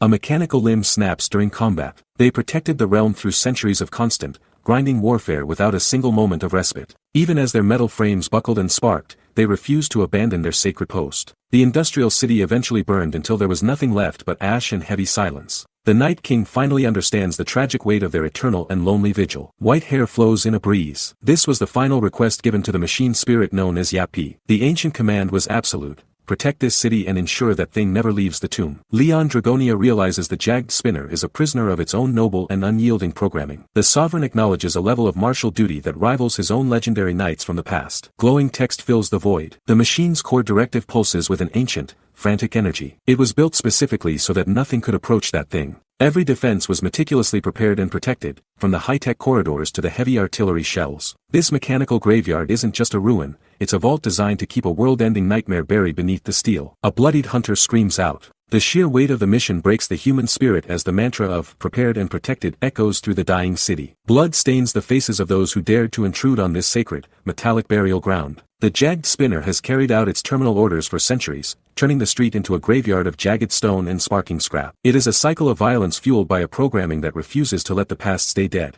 Leon adjusts his dark suit. Leon stands amidst the smoldering wreckage with a look of cold, aristocratic satisfaction. He admits the mechanical assault was impressive, even if it eventually fell short of his royal standards. While the machine spirit did manage to drop its payload, the sovereign's divine armor proved to be the ultimate counter. The blessing of the arrow shield held firm, leaving the King of Knights untouched while the era of technology finally crumbles into the dirt. Leon looks down at the purple orb. He stares at the core of the jagged spinner, acknowledging the hidden purpose behind its mechanical rage. The industrial graveyard hums with a fading energy as the sovereign stands firm amidst the wreckage. Blue mana swirls around his divine blade, echoing the shift in the dungeon's atmosphere. With a heavy, rhythmic stride, Leon walks toward the light, leaving the ruins of the Red Gate behind him. Leon stands alone in the raining ruins. He looks back at the broken chassis and asks if the spirit is still trying to fight. The Night King wonders how many years this mechanical guardian has protected the cemetery in total isolation. He refuses to see it as mere scrap, recognizing a knight of absolute devotion and loyalty within the iron.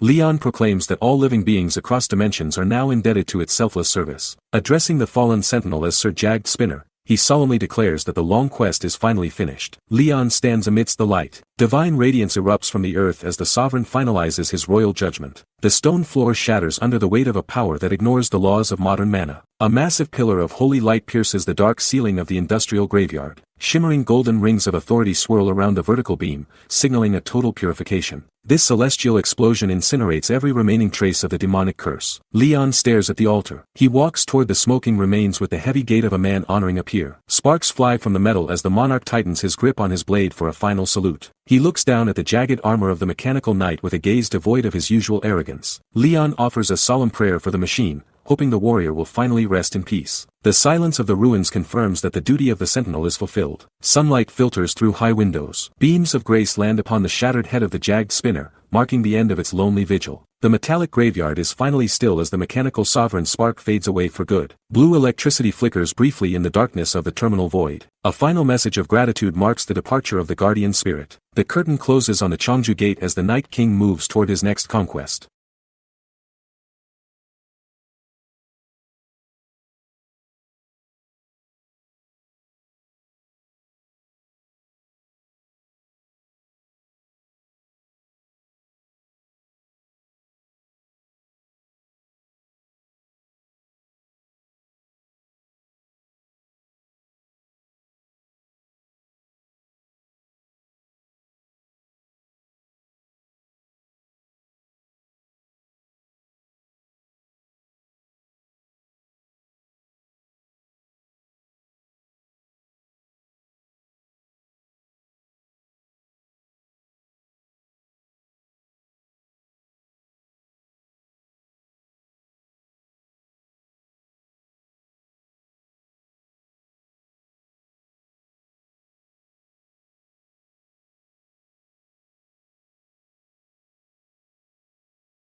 Leon and President Oh Kang-hyuk stride through a sterile, white corridor with a heavy sense of purpose. Leon catches a hint of hesitation and asks if the president is complaining about the destroyed sentinel. Oh quickly laughs it off, knowing better than to question the king, but Leon's expression remains dead serious. He explains that the jewel from the jagged spinner wasn't a prize, it was pure poison. You can tell Oh is starting to realize that the miracles of technology they've been relying on might have a much darker price tag than they ever imagined. A shadowy, jagged demonic figure looms as Leon explains the true nature of the core. He reveals that the jewel was born from the evil of wisdom, a trap designed specifically to tempt human greed. It's not just a battery, it's a demonic item that lures you in with a false sense of power. Leon warns that while it grants your deepest wishes at first, it eventually demands a payment that no human can afford. We see a blood-red altar surrounded by silhouettes, a grim vision of those who sought eternal life through these cursed means. The result is horrifying. Humans don't just use the power, they transform into the very demons they fear. Looking at that monstrous face, you realize Leon isn't just a warrior, he's an exorcist dealing with a global infection. Oh Kang-hyuk stops in his tracks, his face pale as he realizes the geopolitical implications. He immediately wants to alert the US government, thinking they need to be warned about the tech they're currently developing. But Leon's gaze is cold and steady as they approach a massive, reinforced mechanical vault door. He drops a bombshell. It's already too late because the Americans have likely already fallen under the demon's seduction. The heavy doors hiss open, revealing a high-tech lab filled with scientists and humming monitors. As they step into the dimly lit room, Leon looks toward a central area and asks if he is resting here. The tension is thick enough to cut with a sword. Who is Leon looking for, and is this person an ally or the very threat he just described? We're about to find out if the world's strongest hunters are actually just puppets for something much worse. President O leads the way into the high-tech lab, confirming that the subject is safe and sound. In the center of the room, illuminated by a harsh spotlight, lies the mangled, metallic remains of a mechanical sentinel. Honestly, it looks like a pile of expensive scrap metal at first glance. But the way the president is acting tells us this isn't just junk, it's something critical. Leon looks down at the jagged spinner with a deep, somber respect, calling the machine an honorable knight. He tells the president he intends to bury it so it can reach the gods' banquet hall, but first, it requires a final blessing. I love how he treats even a machine with the dignity of a fallen soldier. It really shows you the weight of the code he lives by, even in a world of circuits and wires. Leon suddenly manifests a majestic golden goblet, the air around him shimmering with a golden, divine pressure. He closes his eyes, whispering a quiet, "May you rest," as he begins to channel his holy power into the remains. The scientists in the back have to be losing their minds right now. Imagine seeing actual, literal holy magic being performed in a room full of supercomputers. A violent eruption of golden light explodes from the goblet, completely blinding everyone in the facility. The sheer scale of the energy is overwhelming, flooding the scrap metal with a pure, celestial resonance that shouldn't exist on Earth. Everyone is stunned into total silence as the light fades. You can practically feel the tension. Did he just pull a miracle out of thin air, or is something about to go wrong? Leon remains perfectly calm, but the scrap metal on the floor starts to twitch and emit sharp mechanical screeching sounds. The robot isn't just being blessed, it's reacting, its red optics flickering to life as it lets out a kijik sound. Leon stares at the swirling energy, sensing that this power is shifting into something entirely new. The real question is, did he just revive a loyal servant, or has he awakened a mechanical god that Earth isn't equipped to handle? Leon stares at the machine, realizing there is absolutely no terrestrial energy source powering it. The internal circuits shouldn't even be humming, but the microchips are glowing as robotic claws begin to twitch on their own. Suddenly, the little mechanical sentinel lets out a small kirik, as its optics flicker to life. It's moving without a battery. Honestly, seeing a pile of scrap wake up like a lost puppy is kind of eerie. Leon looks down at the small machine, his expression softening as a realization hits him. He whispers that if it's this specific entity, he understands why the goddess would choose it for her grace. A massive surge of divine blue and gold light begins to pour from Leon's body, illuminating the entire laboratory. He's not just repairing it, he's bestowing a soul. I guess when the goddess picks a favorite, she doesn't care if you're made of flesh or steel. Pillars of blinding holy fire erupt from the ground, shaking the very foundation of the facility. Leon stands at the center of the inferno, holding a massive, translucent blade of pure light that dwarfs everything in the room. President Oh Kang-hyuk and the researchers can only watch in total terror, stammering about what they're even looking at. You can't blame them. How do you even begin to explain a man who brings the sun into a basement? A golden eye flashes with the intensity of a dying star as the divine presence fully takes hold. Leon grips the hilt of his sword, the air itself screaming under the sheer weight of his mana. With one effortless motion, he swings the blade, sending a horizontal crescent of light tearing through the reality of the room. The ceiling begins to spiderweb and crack, unable to contain the pressure of a god's return. This isn't just a power-up, it's a declaration that the laws of Earth no longer apply when the king is in the room. But with this much power leaking out, who, or what, is going to come looking for the source? The screen fills with the radiant, ethereal face of goddess Ariana as her presence begins to manifest. A golden aura floods the sterile monitoring room, making every modern light fixture look like a dim candle in comparison. Even the usually composed President O is completely losing it, gasping for air as he stares at the literal divine beauty standing before them. Honestly, seeing a god show up in a high-tech lab is the ultimate reality check for these scientists. Two text boxes appear against a white void, emphasizing the sheer weight of her existence. They explain that every human present instantly realizes she isn't just powerful, she's a divine being fundamentally incomparable to anything on Earth. It's that primal instinct that tells you to stop breathing because you're in the presence of something holy. There's no ego left in the room, just pure, unadulterated awe. Leon and the others are shown kneeling on the cold floor as he softly addresses her as Dear Goddess Ariana. Ariana looks down with eyes full of ancient history, calling Leon her first knight, while a shower of golden particles drifts around them. Leon actually lets out a faint, genuine smile here, and it's honestly a bit jarring to see the arrogant king look so humble. He really does serve a power higher than himself, doesn't he? The camera pans down to the shattered remains of the jagged spinner sentinel lying in the center of a magic circle. Leon looks up at his patron, arguing that this mechanical sentinel is a knight who truly deserves her divine care and purification. Ariana looks at the hunk of metal with a distant,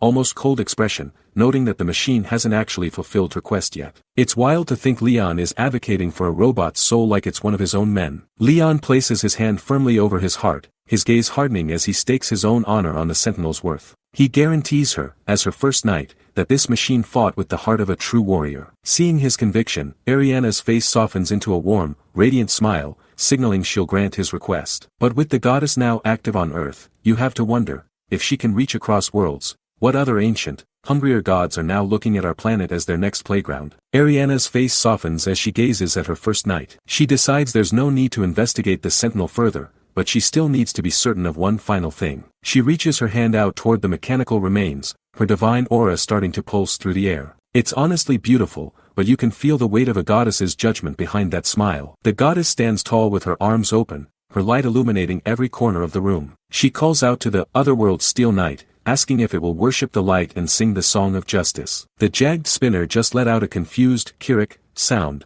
tilting its mechanical head. It's kind of funny, she's giving this epic, holy speech to a drone that barely knows what's going on. Ariana's voice grows even warmer as she looks past the armor and wires. She notes that while the machine is full of honor, its heart is as pure as a child's. With a final, divine decree, she declares that the machine shall be a knight as well. This is huge, she's literally elevating a piece of technology into her holy order. Can you imagine a drone with the power of a goddess? Leon watches the process with a proud, subtle nod. The jagged spinner starts to vibrate violently, sparks of blue energy dancing across its chassis as it responds to the goddess. It looks like the metal itself is being reshaped by the sheer pressure of her blessing. You have to wonder, is the modern world even ready for a machine that possesses a soul? Digital blue screens suddenly flicker into existence around the drone's glowing eye. It's rapidly hacking into language patterns and installing a brand new speech module in a matter of seconds. Ariana simply says, check, satisfied with her handiwork, while the drone tests its new mechanical wings. Leon calls it a good plan,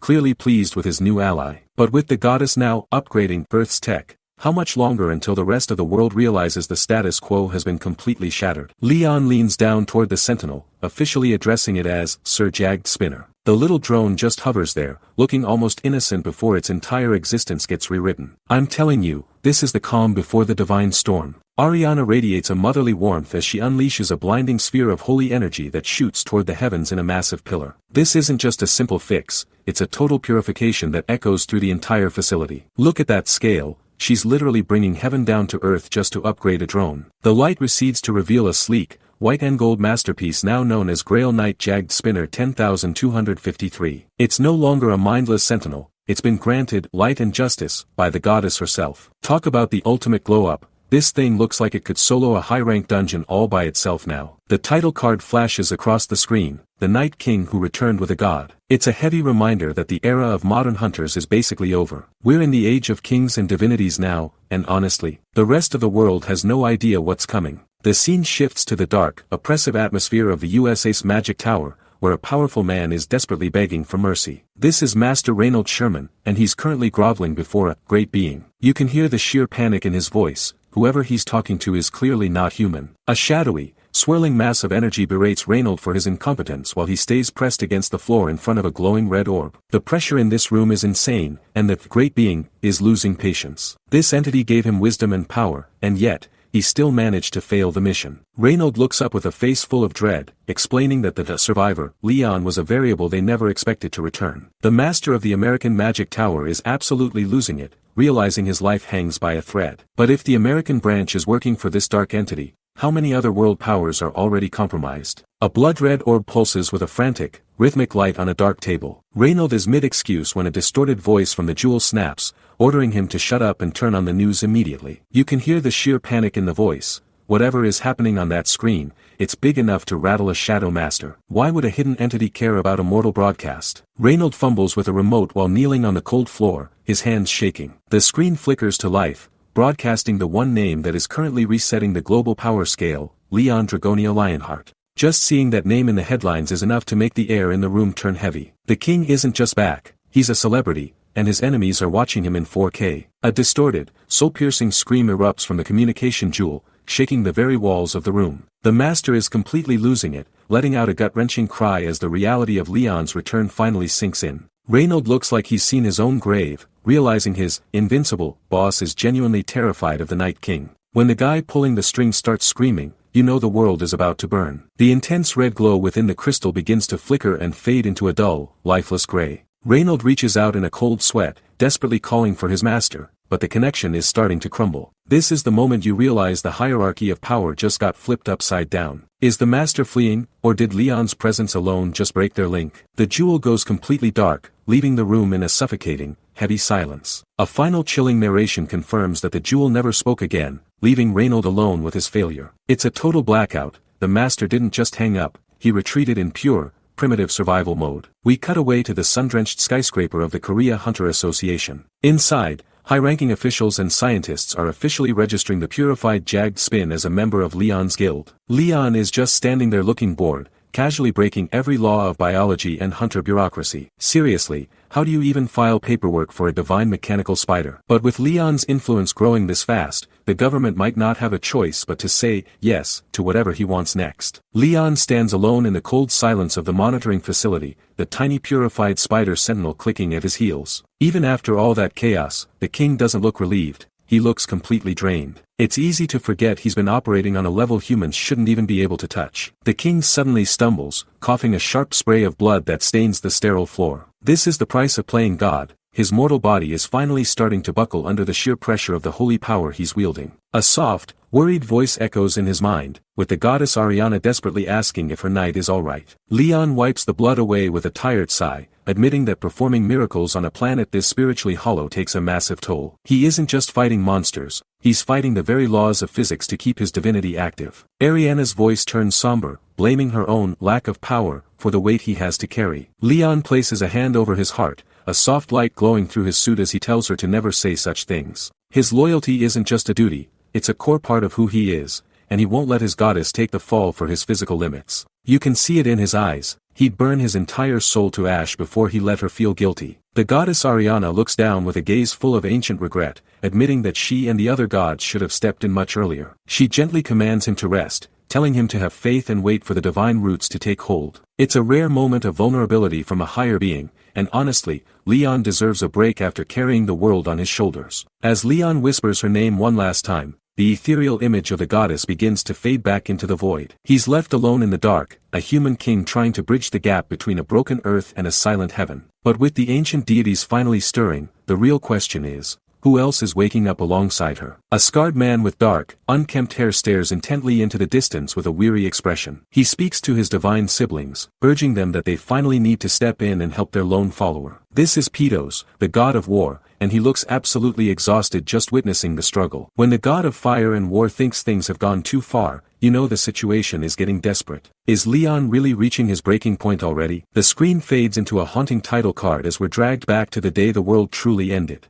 Leon stands as the only knight left among the smoldering ruins of a fallen civilization. To save the dying gods, he expelled all divinity from the world and sealed it directly into his own heart. For 180 years, he waged a brutal, one-man war against an endless sea of demons. Imagine the mental toll of fighting for nearly 2 centuries with absolutely no one to watch your back. That's not just a king, that's a literal wall standing against the extinction of everything. Leon's eyes burn with a piercing, golden celestial light as the crushing weight of his duty settles in. The gods essentially forced a single human to carry the entire burden of their world's survival. They only exist now because he was willing to bleed for them every single day for centuries. It's actually kind of dark when you think about it, the gods surviving by hiding inside a mortal's heart. But Leon never wavered, he just kept swinging his sword until the world was quiet. In a high-ceilinged divine hall, the deities gather around a table looking completely drained and anxious. One of them lets out a heavy sigh, admitting that their knight is pushing his physical limits to the absolute edge. They realize that the mere act of appointing a Grail Knight on Earth is putting lethal pressure on Leon's current body. Every time he performs a miracle, his physical vessel starts to crack under the strain. So, the more Leon tries to save this new world, the faster his own life is slipping away. That is a terrifying price to pay for a miracle. We have to wonder,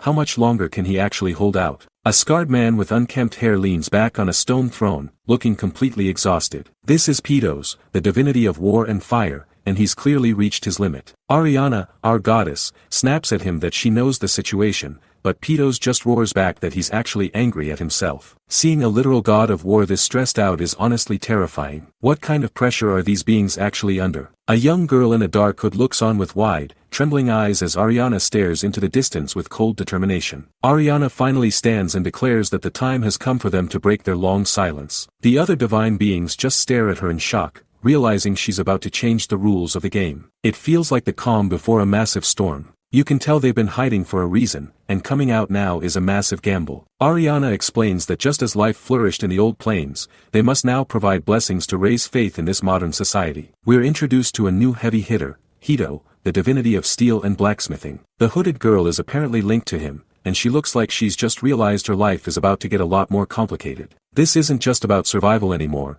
this is a full-blown divine recruitment drive. A burly man with a thick mustache points a finger up, suggesting they use something called the internet to their advantage. It's wild seeing an ancient god of the forge talking about web traffic, but he's dead serious. He notes that Leon was originally in this world before the internet was even a thing. Ariana looks down, realizing that the seeds Leon planted took 20 long years to finally take root. A man gazes up at a towering stone crest of twin axes, his expression heavy with gravity. He whispers that this is exactly where their new Grail Knight needs to finally make his move. It's a moment that feels like the start of a legend, but the tension breaks immediately as we jump back to the chaotic reality of a modern office. Seriously, the transition from epic destiny to office staff panicking is just wild, but it sets the stage for something big. An office worker with a bandage on his cheek stares at his phone in pure, unadulterated disbelief. He shouts for the manager to look, shoving a screen forward that's about to flip their entire operation upside down. They're staring at a YouTube upload, and everyone is asking the same terrifying question.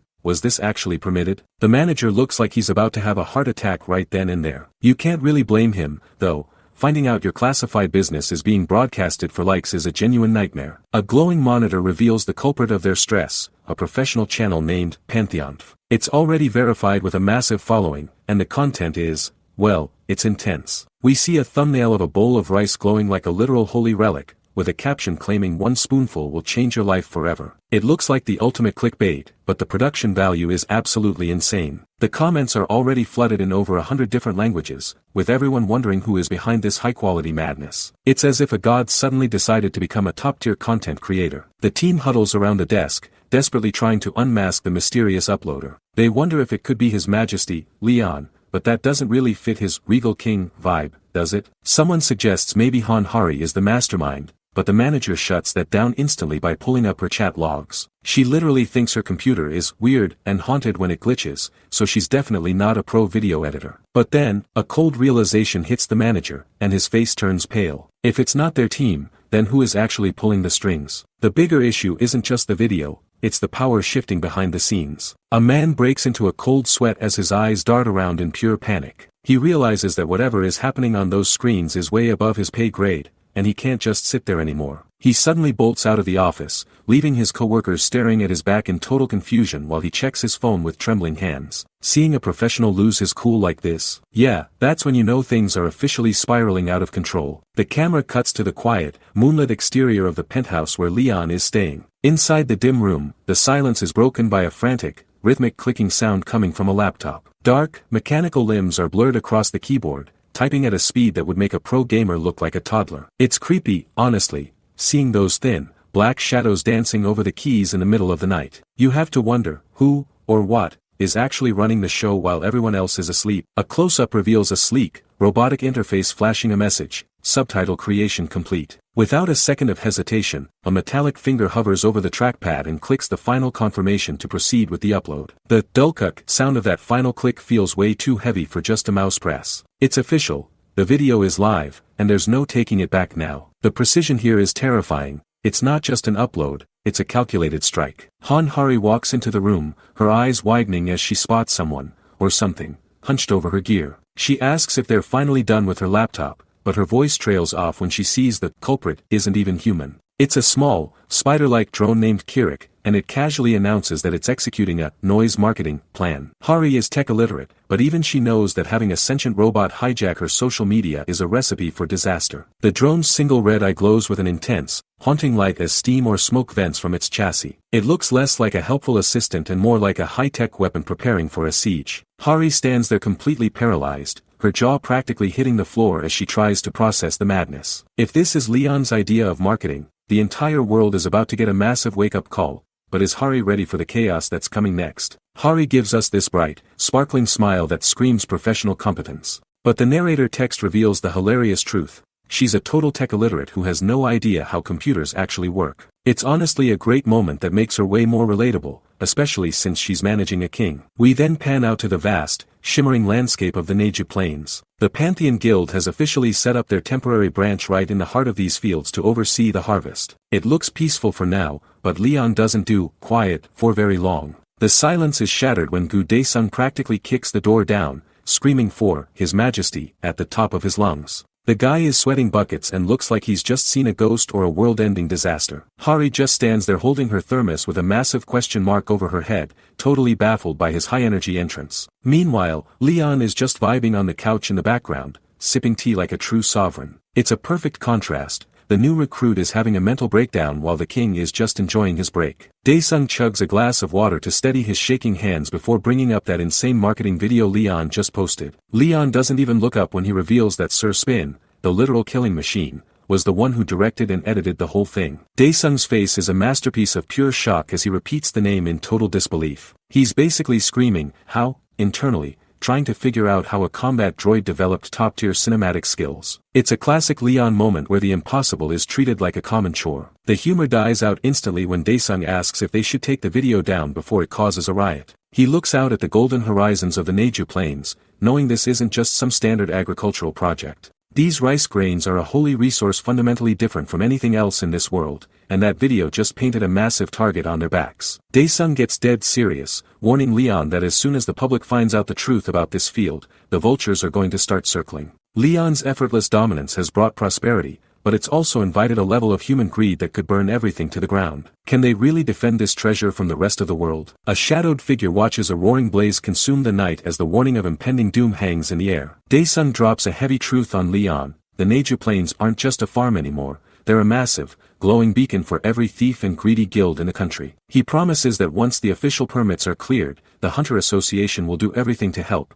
but you can see the sheer weight of the situation in his eyes. Honestly, who can blame the guy for being terrified when you're basically sitting on a mountain of gold made of rice? Leon takes a slow, agonizingly calm sip of his coffee, looking like he hasn't heard a single word of the warning. He simply acknowledges that the modern world has its own laws and systems, but his aura says he doesn't plan on following them. Daesung is practically vibrating with anxiety, especially when Leon drops the coldest line yet, declaring that his harvest cannot be stolen by anyone. Seeing Daesung's face covered in sweat is a huge reality check. He's looking at Leon like he's either a sovereign god or a total madman for showing this much confidence against a world of vultures. The sun finally dips below the horizon, leaving the vast plains under a cold blanket of starlight. The fields look deceptively peaceful, swaying gently under the moonlight as if nothing is wrong. It's that heavy, suffocating kind of silence that usually precedes a disaster. You just know something is lurking in those pitch-black shadows, waiting for the perfect moment to tear it all down and leave nothing but ash. A group of dark, hooded figures gathers near the perimeter,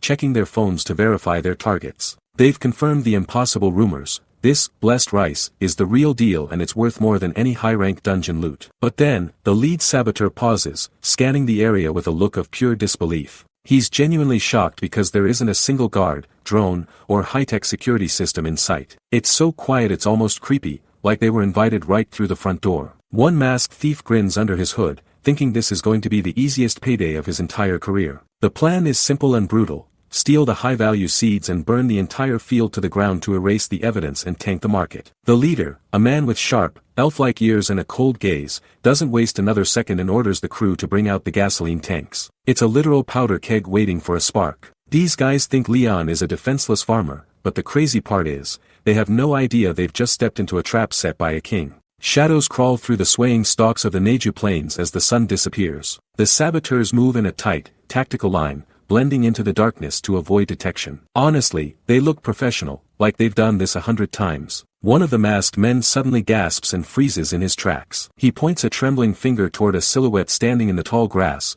whispering to his leader that someone is watching them. My heart actually skipped a beat for a second. I really thought the king had already caught them. The moonlight hits the figure, revealing a tattered trench coat and a wide-brimmed hat. It's just a scarecrow, swaying lazily as the night wind whistles through its straw body. The detail on this thing is insane. It's literally dressed to look like a person from a distance. The scout stammers out a pathetic apology while his partner calls him a complete idiot. They laugh it off, convinced that the movement they saw was just the wind playing tricks on their nerves. You can feel the tension drop, but man, ignoring your instincts in a place like this is a massive death flag. The scout's voice hitches again, but this time his eyes are wider than dinner plates. He tells his leader to look again because suddenly, the field isn't empty anymore. The crazy part is, he's right. Where there was one scarecrow, now there's a whole army of them. Jagged pitchforks rise from the shadows as the wooden figures begin to twitch with a life of their own. One of the saboteurs lets out a high-pitched scream of pure terror as the trap finally snaps shut. These guys came to burn a field, but they just realized they're the ones about to be harvested. Can they even fight back against something this creepy? The arsonist leader glares through his mask, barking orders at his men to stop stalling and start the fire. A bright pillar of light erupts into the night sky, acting as a signal to begin the total destruction of the Neju plains. But even as they prepare to burn it all, the leader's greed takes over, and he tells his crew to pocket some of the blessed rice for themselves. These guys really think they're about to walk away rich, but they have no idea what's watching them from the stalks. The leader calls out for his subordinates, Mansu and Jinte, but the only response he gets is the whistling wind. He spins around, his eyes darting through the dark as he realizes two of his best men have vanished without a single sound. Another thief nervously asks where Dusan went, just as a ghostly blue glow begins to ripple through the mist at their feet. The silence is getting heavy now. It's that type of silence that usually happens right before someone screams. Sweat beads on the leader's forehead as he feels a sudden, freezing chill crawl up his spine. One of the remaining saboteurs lets out a hard gulp, staring into the darkness where the shapes of the scarecrows seem different. Looking down from above, the formation has completely changed, and the wooden guardians are now tightening a perfect circle around the thieves. They aren't just standing there anymore, they're hunting. A massive shadow looms over the leader, revealing a nightmare-fuel scarecrow brandishing two giant spiked maces. The leader slowly turns his head, his pupils shrinking in pure, primal terror as he stares into the creature's jagged, glowing maw. A sickening green light ignites from the scarecrow's head, signaling the start of the harvest. These guys came to burn a field, but it looks like Leon's guards are about to turn them into fertilizer. How is anyone supposed to survive a trap like this? A scarecrow's jagged, stitched mouth looms over a thief screaming in absolute terror. Before the guy can even finish his scream, the scarecrow lashes out with a violent, blurring strike that sends his body cartwheeling into the dark sky. This isn't a fight, it's a total slaughter. Honestly, if you're dumb enough to bring a torch into Leon's territory, you kind of deserve to be the first one launched into orbit. The arsonist leader stares wide-eyed as sweat pours down his face, watching his men get tossed like ragdolls. He finally realizes these aren't just straw decorations, they're high-level monsters radiating a sickening green mana. Three massive, hulking silhouettes rise from the stalks, their glowing eyes locking onto the remaining thieves. These guys thought they were coming to burn a farm, but they just walked straight into a custom-made horror movie. Can they even touch something that moves this fast? A scarecrow with a creepy, hand-drawn smiling face pulses with a blinding white core of energy. The invaders are completely surrounded, trapped in a circle of smiling guards who look more like executioners than farmhands. Strange green symbols flicker in the air as the monsters ready their rusted scythes and maces. That permanent, drawn-on smile is genuinely the most unsettling thing I've seen in this series. It's like the field itself is laughing at how easy this is. A thief's gloved hand claws desperately at the dirt as he tries to crawl away from the carnage. He gasps for air, terrified, realizing these monsters are more dangerous than anything he's ever encountered inside a gate. Imagine being a pro hunter and getting absolutely wrecked by a pile of hay and some old rags. If the pest control is this overtuned, what kind of monster is the king who created them? The arsonist leader's face contorts with a mix of desperate rage and pure delusion as he shouts at his remaining men. He blames their lack of backup, swearing he'll show everyone what happens when you mess with his organization. Even with his life on the line, he's still trying to act like the big bad boss. But seriously, look around you, man. You're already standing in your own graveyard. Is he really going to try and fight back, or is this just the final scream of a dead man? The dark outline of a massive grain silo looms over the horizon like a mountain of gold. The thieves finally find what they're looking for, their eyes widening as they realize the rumors about the blessed rice were actually true. They're already counting their money, barking orders to haul away as much as their cars can carry because they think that monsters are restricted to the fields. It's honestly hilarious. They really think a king like Leon would just leave his kingdom's greatest treasure sitting there for the taking. A single black boot descends, snapping a twig as it settles onto the dirt. Suddenly, the ground erupts in a blinding flash of fire and mana, vaporizing the lead thief in a heartbeat. The rest of the crew is paralyzed, watching their leader get turned into charcoal by a hidden trap they never saw coming. Man, you can almost smell the regret through the screen. They came for a quick payday, but they just stepped onto a literal welcome mat of death. The survivors scramble back, their breath coming in ragged gasps as they stare at the smoking crater. They realize with total horror that the entire storage area is a mana-rigged minefield, designed to blow anyone into orbit who doesn't belong. They're shaking now, asking the one question that should have stopped them before they even started: who on earth sets up military-grade mines around a barn? A sharp, mechanical "Kirik" echoes through the silence, followed by a cold, synthesized voice announcing that unqualified human entry has been verified. A massive, multi-legged shadow emerges from the smoke, its red sensors locking onto the intruders with cold, calculated precision. The thieves' faces go completely pale when they recognize the silhouette. This isn't some cheap security bot, it's the Jagged Spin, a legendary killing machine from the Cheongju Gate. These guys are barely D-rank thugs, and they just woke up a guardian that was built to shred entire armies. This isn't a heist anymore, it's a total slaughter. But seriously, how did Leon manage to tame a gate guardian to act as his personal scarecrow? These thieves are about to find out exactly why you don't touch the king's food. A crystal-clear morning sky stretches over the Neju Plains, marking the end of a very short and very one-sided night. As the sun rises, the chaos of the Jagged Spin's hunt vanishes, replaced by the peaceful chirping of birds and a gentle breeze. It's honestly surreal. You'd never guess that just hours ago, a group of elite assassins was being chased by a mechanical nightmare through the dark. The transition from a literal horror movie to a calm farm morning is just classic Leon. The camera pans down to find the entire Viper squad wrapped head to toe in thick rope, looking like a bunch of miserable, twitching caterpillars. They've been dumped right next to a wooden sign detailing the doctrines of life and fertility for the farm. Rule number 1, sacrifices. Rule number 5, don't skip meals. But that last rule written in blood red ink: thieves die. Seeing these top-tier saboteurs reduced to successfully arrested props is hilarious, but the message is terrifyingly clear. Leon isn't just a farmer, he's a sovereign enforcing divine law on his soil, and he has zero chill for intruders. The captured thieves are led away in a silent, defeated line as Leon calmly shakes hands with a high-ranking modern official. To the public, this whole ordeal was framed as just a small incident that passed without much fuss. The way Leon navigates the politics of this world is honestly as impressive as his combat. He doesn't need a massive press conference or a legal team. He just hands over the criminals and goes back to his business, treating a professional raid like it was a minor pest problem he dealt with before breakfast. A digital tablet screen shows Leon trending as the absolute #1 search topic across the entire internet,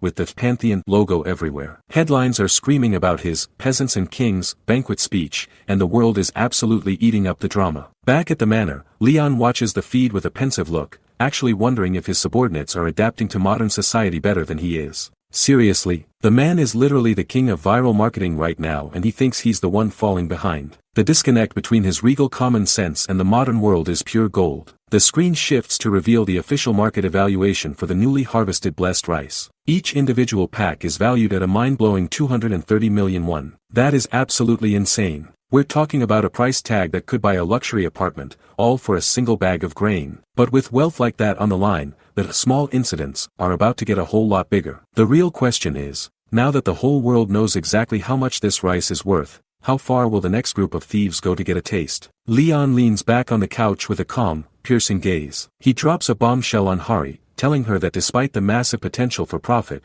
the holy rice actually needs to be cheaper. It's a complete shock because he's basically throwing away billions in revenue to satisfy his own sense of justice. Honestly, seeing a literal king argue for lower prices while looking that cool is just a total vibe. Hari stares at him with her mouth hanging open, completely stunned by his lack of greed. Leon explains that a god's favor shouldn't be locked behind a paywall, it's meant to be shared by everyone equally. But here's the real headache. The president already warned him to keep things religiously neutral to avoid a political nightmare. Navigating modern laws is proving to be a much bigger pain than slaying monsters, don't you think? Leon just gives a small, knowing smirk as he looks toward the window. He nonchalantly mentions that even with those restrictions, he still managed to gather a massive amount of faith from the people. He's playing a high-stakes game of influence, and it's clear he's already winning the hearts of the public. You can tell he's always 3 steps ahead of everyone else, even when he's just sitting in an office. Hari clutches her reports tightly, her face pale with genuine concern about their next move. She asks Leon if it's really okay to raid a high-level gate with the ragtag group of low-ranking hunters he just scouted. To her, taking D-ranks into a zone like that is basically a death sentence, and she's not wrong. But the question is, can Leon's presence alone turn these weaklings into a force that defies common sense? A massive glass skyscraper stands tall, reflecting the endless blue sky above. Leon doesn't give a long-winded speech. He simply replies with a chillingly calm, "We'll see." It's that effortless, kingly confidence that makes you realize he isn't just gambling with lives, he has a plan that no one else can even imagine. The tension for this upcoming raid is officially through the roof. Gu Daesung standing in a crowded, modern lobby. A voice calls out to him, surprised to see Mr. Gu in a place like this, and he turns around with a startled, wide-eyed expression. The mission is officially in motion, but with arsonists plotting in the shadows and a near-impossible raid ahead, the real test of Leon's reign is just beginning.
Gu Daesung looks around the massive, sterile hall while scratching his head in total confusion. He's just run into team manager Kim, and it turns out everyone here received the same cryptic text message telling them to show up. It's a room full of low-rankers just whispering and trying to figure out why the association would gather a bunch of nobodies in one place. You can tell Daesung is sweating. I mean, usually, when D-ranks get a group invitation like this, it's rarely for anything good. Suddenly, the doors swing open and Han Hari walks in, flanked by serious-looking guards in black suits. The crowd starts buzzing because this girl was the absolute top of the draft last year, a total prodigy that every guild wanted. But while everyone else is distracted by her, Daesung's eyes lock onto the person following behind her, and his heart nearly stops. He realizes that if a superstar like Han Hari is just the manager, the person actually calling the shots has to be on a whole different level. Leon Dragonia Lionheart strides through the crowd, and honestly, the atmosphere just dies the moment he moves. He doesn't even acknowledge the recruits, but Daesung feels a cold sweat break out because the sheer pressure coming off this guy is suffocating. It's like a lion walking through a pen of house cats. Daesung realizes right then that Leon isn't just a hunter, he's a man from a completely different world. You can see the terror in Daesung's eyes. He knows he's standing in the shadow of a true monarch. Leon takes his place behind a podium, standing firmly in front of a massive, glowing crest of a lion. He welcomes the crowd with a voice that demands absolute silence, but then he drops a total bombshell. He tells them they aren't here to become guild members. The recruits start looking at each other, totally blindsided. I mean, if they aren't a guild, what did they actually sign up for? Leon mentions enduring training and forming an order, and you just know he's not talking about a regular 9 to 5. He's looking for a legion, and these low-rankers have no clue they're about to be forged into something terrifying. Gu Daesung stares ahead with sweat beads rolling down his face, his eyes wide in total disbelief. The bombshell Leon just dropped, that this isn't a guild but a military order, has him and everyone else completely frozen. Honestly, can you blame him? These guys signed up for a corporate paycheck, not a drill sergeant and a life of combat. Then, the association official steps up to the podium, looking way too calm as he announces that the test is officially beginning. You can practically feel the oxygen leave the room. The official clicks a remote and a swirling vortex of sickening, mustard yellow energy erupts on the screen behind him. The recruits lose their minds immediately, shouting that this is a straight-up death sentence. A yellow gate? For a bunch of low-rankers? That's not a test, it's an execution. These D-rankers know their own limits, and they're realizing that Leon isn't just asking for effort, he's asking them to gamble their lives before they even get a uniform. Dark silhouettes of monstrous, red-eyed demons and skeletal riders flash across the screen as the gate ranking system is explained. Red and orange gates are the stuff of nightmares, literal world-ending threats that only the elite can touch. But the reality is much harsher for the people in this room. For a C or D rank hunter, a yellow gate is the hard ceiling. It's the point where challenging turns into guaranteed casualty. Seeing those armored shadows in the mist makes it clear why they're all panicking. The bald official frantically waves his hands at the crowd, shouting for them to quiet down while telling them they're free to walk out. Predictably, the hunters don't need to be told twice. They start turning their backs, cursing about wasted time and heading for the exit. They're choosing a nap over a suicide mission, and honestly, it's the most human reaction possible. But as their footsteps echo out of the hall, the tension only rises. Is Leon really just going to let the weak walk away, or is this all part of his sorting process? If the cowards are gone, what kind of monster is he planning to turn the survivors into? The massive hall is practically a ghost town now, with only a few shadows left against the cold floor. After Leon's brutal reality check, only a dozen hunters are still standing there, staring up at the stage in a heavy, suffocating silence. Leon just looks down at the remaining fools with those piercing blue eyes, letting a soft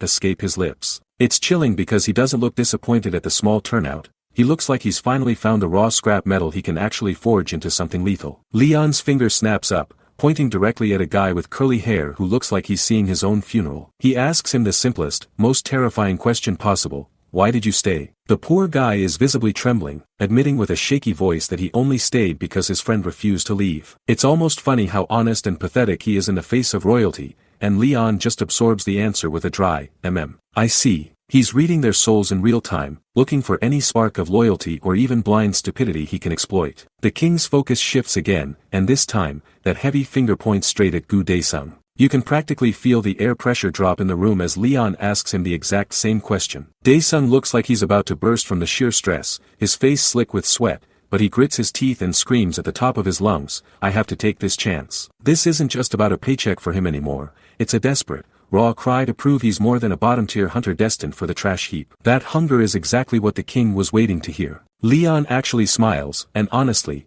seeing a predator look satisfied is way more terrifying than his glare. He tells Daesung it's a good attitude before stepping off the podium, his boots clicking against the floor with heavy, rhythmic intent. He reminds the small group that he didn't come here to play guild leader or sign autographs, he's here to gather soldiers for a divine legion. As Gu Daesung and manager Kim gulp in synchronized terror, the realization hits like a truck. They didn't just join a guild, they joined a war machine. Leon is already moving toward the exit, expecting them to follow him into the jaws of the unknown. Is this ragtag group really the foundation of a new empire, or are they just the first sacrifices? Leon stands tall, his dark cloak swirling as he speaks with absolute authority. He tells the recruits to trust in the honor and power of a knight, making it clear that the time for talk is over. He stares down at the crowd from the stage, ordering them to grab their equipment and finish their final preparations. It's honestly chilling how he treats these dear ranks like they're already elite soldiers. He doesn't offer them a choice, he offers them a destiny. A massive, swirling orange portal looms over the stairs at Samjin Station. This is a yellow rank gate, a place that usually chews up and spits out hunters of this level. The air around the gate looks distorted, pulsing with a heat that screams danger. You have to wonder if Leon is being a genius or just plain reckless. Sending these guys in there feels like a literal suicide mission. A wide shot reveals the entire squad decked out in heavy, gleaming silver plate armor. Leon has somehow transformed these budget hunters into a professional-looking legion in record time. One recruit is already struggling, muttering about how the gear feels incredibly heavy on his shoulders. Gu Daesung stares at his new shield in total shock, realizing this equipment is worth at least 10 million won. The crazy part is that Daesung is a damage dealer, yet Leon handed him a tank's shield. It's like he's forcing them to forget everything they know about modern hunting. The older hunter next to him looks on with wide, trembling eyes, feeling the gravity of the situation. Leon stands in the background, silent and watching like a hawk, measuring their resolve before they cross the threshold. The tension is so thick you can practically feel the recruits' hearts racing through their chest plates. Just as the panic starts to set in, Hanhari approaches Daesung to check his status. She calls out his name, but you can see it in his face. He's wondering if this expensive armor is meant to protect him or just serve as a shiny coffin. Will Leon's, commoner, army actually survive the first wave, or is this the shortest guild history ever? Hanhari's face is a mask of pure, sweating concern as she watches the recruits. While she's internally screaming, Gu Daesung is trying to hold his sanity together by repeating a mantra. Leon is powerful, so nothing bad can happen. But look at his eyes, he doesn't believe a word of it. Honestly, in a gate like this, saying, nothing bad will happen, is basically asking for a disaster to drop on your head. Can Leon really keep these rookies alive when the Real slaughter begins? Sudden, visceral streaks of dark blood paint the screen as the atmosphere turns pitch black. In a blink and you miss it moment of violence, an orc's head is pulverized, leaving nothing but a mangled mess and a trail of gore. The transition is jarring. We went from nervous tension to a full-blown slaughterhouse in less than a second. It's messy, it's fast, and it's exactly the kind of overwhelming force Leon promised. The recruits stand frozen, their eyes wide behind their metal visors as they try to process the carnage. They're literally asking, what the hell just happened, because their human eyes couldn't even track the movement. And there he is, Leon, standing over the carcass of a monster like it was nothing more than a stray bug he stepped on. The power gap here isn't just wide, it's a canyon that these deer rankers can't even begin to measure. Leon lets out a thunderous roar, his eyes glowing with an intense, terrifying golden light that pierces through the bloodstains on his face. He isn't just killing them, he's disgusted, screaming that these creatures have no honor and aren't fit to be called warriors. As his aura flares, the words, unwavering justice, burn into the frame with absolute authority. This isn't just a hunt for him, it's a holy execution. You can feel the weight of his conviction. He truly believes he's the judge, jury, and executioner of this mountain. The screen fades toward the credits as the camera pans out to the quiet, indifferent peaks of the mountains. A single, exhausted, speech bubble floats in the air as the adrenaline finally begins to dip. The contrast is insane. One moment it's a divine bloodbath, and the next, it's just a peaceful afternoon in the woods. But don't let the silence fool you. Leon has just shown his students what true power looks like,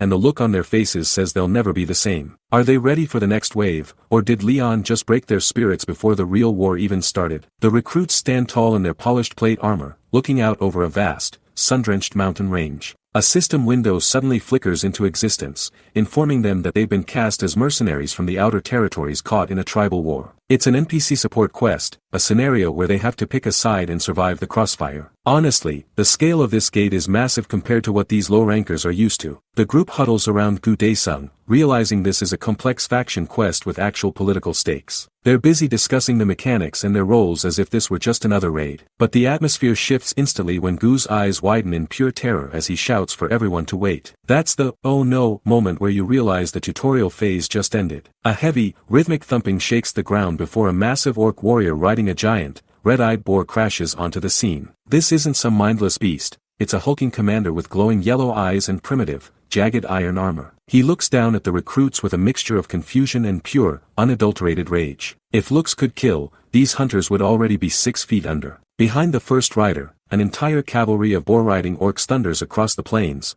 kicking up a literal wall of dust. The sound is deafening, like a mountain collapsing in slow motion as they charge toward Leon's ragtag group. The speed they're moving at is insane. It's a total blitzkrieg. You can practically feel the panic rising in the recruits' chests as the orcs close the gap. The lead orc lets out a guttural roar, demanding to know who these weaklings are and why they've stepped onto his land. He declares this the territory of the Battle Axe tribe and labels every single human there as an invader marked for death. The pressure is suffocating. Now the real question is, does Leon have a plan to turn these commoners into a wall of steel, or is this where his new order falls apart before it even begins? Hari nervously whispers to Leon, trying to get his attention while he stares ahead with a look of pure, unadulterated annoyance. She knows exactly what's about to happen if she doesn't intervene. Leon is 1 second away from turning this entire mountain into a graveyard. It's honestly kind of stressful watching her try to manage a literal god king who has zero patience for talking it out with what he considers pests. Taking a massive gamble, Hari steps out and announces to the orc army that they're just mercenaries, looking for a payday by helping a tribe. She even goes as far as asking them to come with us, trying to play the role of a neutral party to de-escalate the tension. But look at Leon's face in the background. He looks absolutely disgusted. Being called a mercenary is basically the ultimate insult to a sovereign of the Lionheart, and you can practically see the sparks of fury flying off him. We get a wide view of the orc settlement, a jagged, bone-chilling fortress tucked away in the snowy peaks. The sheer scale of the tribe becomes clear as the recruits are funneled into the center of the camp, surrounded by hundreds of bloodthirsty warriors. The atmosphere is suffocatingly heavy. You have to wonder if Hari's lie actually bought them time, or if she just hand-delivered these low-rank recruits to their executioners. The Battle Axe tribe's chief steps forward, a massive wall of green muscle and iron armor that makes the D-rank hunters look like toddlers. He looks down at the group and, surprisingly, lets out a booming laugh, declaring that a larger-scale war is exactly what he needs for an honorable death. These orcs aren't scared of a fight, they're addicted to it. This just went from a diplomatic mission to a blood-soaked invitation in record time. But then, the air around them suddenly turns freezing as Leon's eyes ignite with a blinding, golden radiance. He's reached his limit. Hearing a lowly monster talk about honor while dragging his name through the dirt as a common mercenary was the final straw. His expression says it all. He's not here to negotiate with animals, he's here to provide a royal execution. The real question is, can the recruits even survive the shockwave of the power Leon is about to unleash? The lead orc spins around, eyes bulging in total confusion as he barks out, "Who said that?" He's looking for the source of that cold, regal voice, but he's not going to like what he finds. Honestly, seeing an orc try to act tough when Leon is standing right there is almost painful to watch. Then, a heavy boot crunches into the dirt, glowing with a faint, divine light as Leon repeats the word honor like it's a disgusting joke. He's walking forward with the kind of casual confidence that only comes from someone who's spent centuries on top of a throne. Leon's jaw tightens as he looks down at these monsters, mocking their lofty dreams, and telling them they're completely undeserving of even thinking about honor. You can practically feel the oxygen leaving the room. Leon isn't just angry, he's insulted on a spiritual level. The orc's face contorts into a mask of primitive rage, screaming, "You," as he tries to lunge forward. He starts to yell about Leon daring to insult them, but he doesn't even get to finish his sentence. Big mistake, you never interrupt a king when he's delivering a verdict. Suddenly, a massive, blinding arc of golden energy slashes across the screen in a perfect semicircle. Leon doesn't even look like he's trying.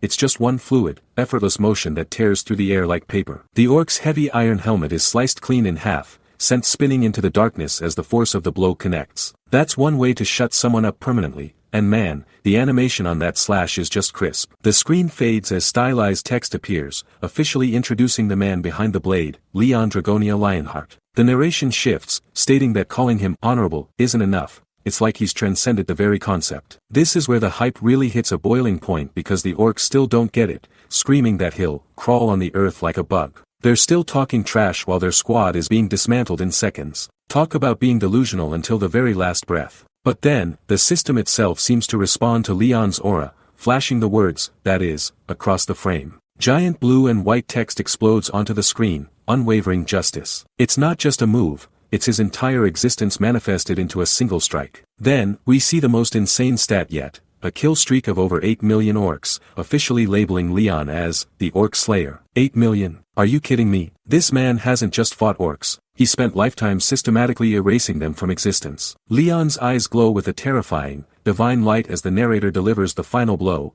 He isn't just a hunter, he is a living legend. At this point, the orcs aren't fighting a man, they're fighting a god who's had a very long day. Can anything even stand in his way now? The title card slams onto the screen as we dive straight back into the heart of the slaughter. The orcs are in a total state of shock, screaming at the top of their lungs that their chief has been completely wiped out. It is pure, unadulterated chaos in the monster ranks right now. I mean, imagine being a grunt and seeing your invincible boss get folded in seconds. You'd be losing your mind and looking for the nearest exit too. Orc warriors charge through the billowing smoke, their heavy boots thumping against the dirt like a frantic heartbeat. One of Leon's new recruits is practically vibrating with fear, letting out a terrified, high-pitched "heek" from behind his heavy steel visor. These guys are just deer anchors, and looking at that massive wall of incoming green muscle, you really have to wonder if Leon has finally lost his mind by bringing them here. Leon's voice booms over the battlefield like a thunderclap, ordering the terrified men to raise their shields immediately. As they scramble to obey, that golden lion heart aura pulses with a blinding light,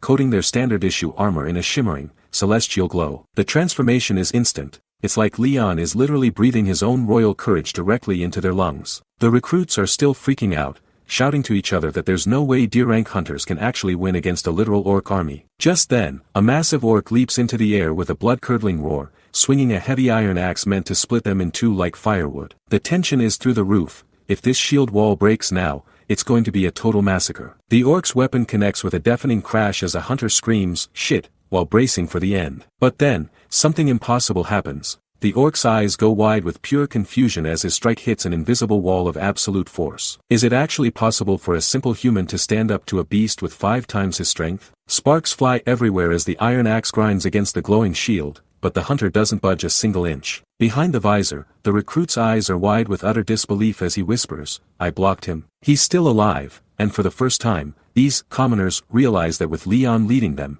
they aren't just hunters anymore, they're becoming something legendary. Can the orcs even handle a squad that refuses to break? A glowing blue system screen displays the insane effects of Lionheart's aura. Leon isn't just giving these recruits a little boost, he's granting these deer rank hunters massive buffs to defense, fortification, and even lighter armor. It's like he's playing a high-stakes strategy game with real lives, and honestly, the stat increases are totally broken for commoners. Gu Daesung stares through his helmet, his eyes wide with pure, unadulterated shock. He can feel a foreign, royal power surging through his veins, but it's the next notification that really changes the game, the Most Prolific Orc Slayer title. This thing literally forces orcs into a state of panic and despair just by being near them. Imagine being a terrifying monster, but your natural instinct is suddenly to just give up. More windows flood the screen, listing legendary blessings like Grail Guardian and War Knight's Blessing. The recruits are actually holding the line against a literal army, and one of them screams out that this power feels way too good to be true.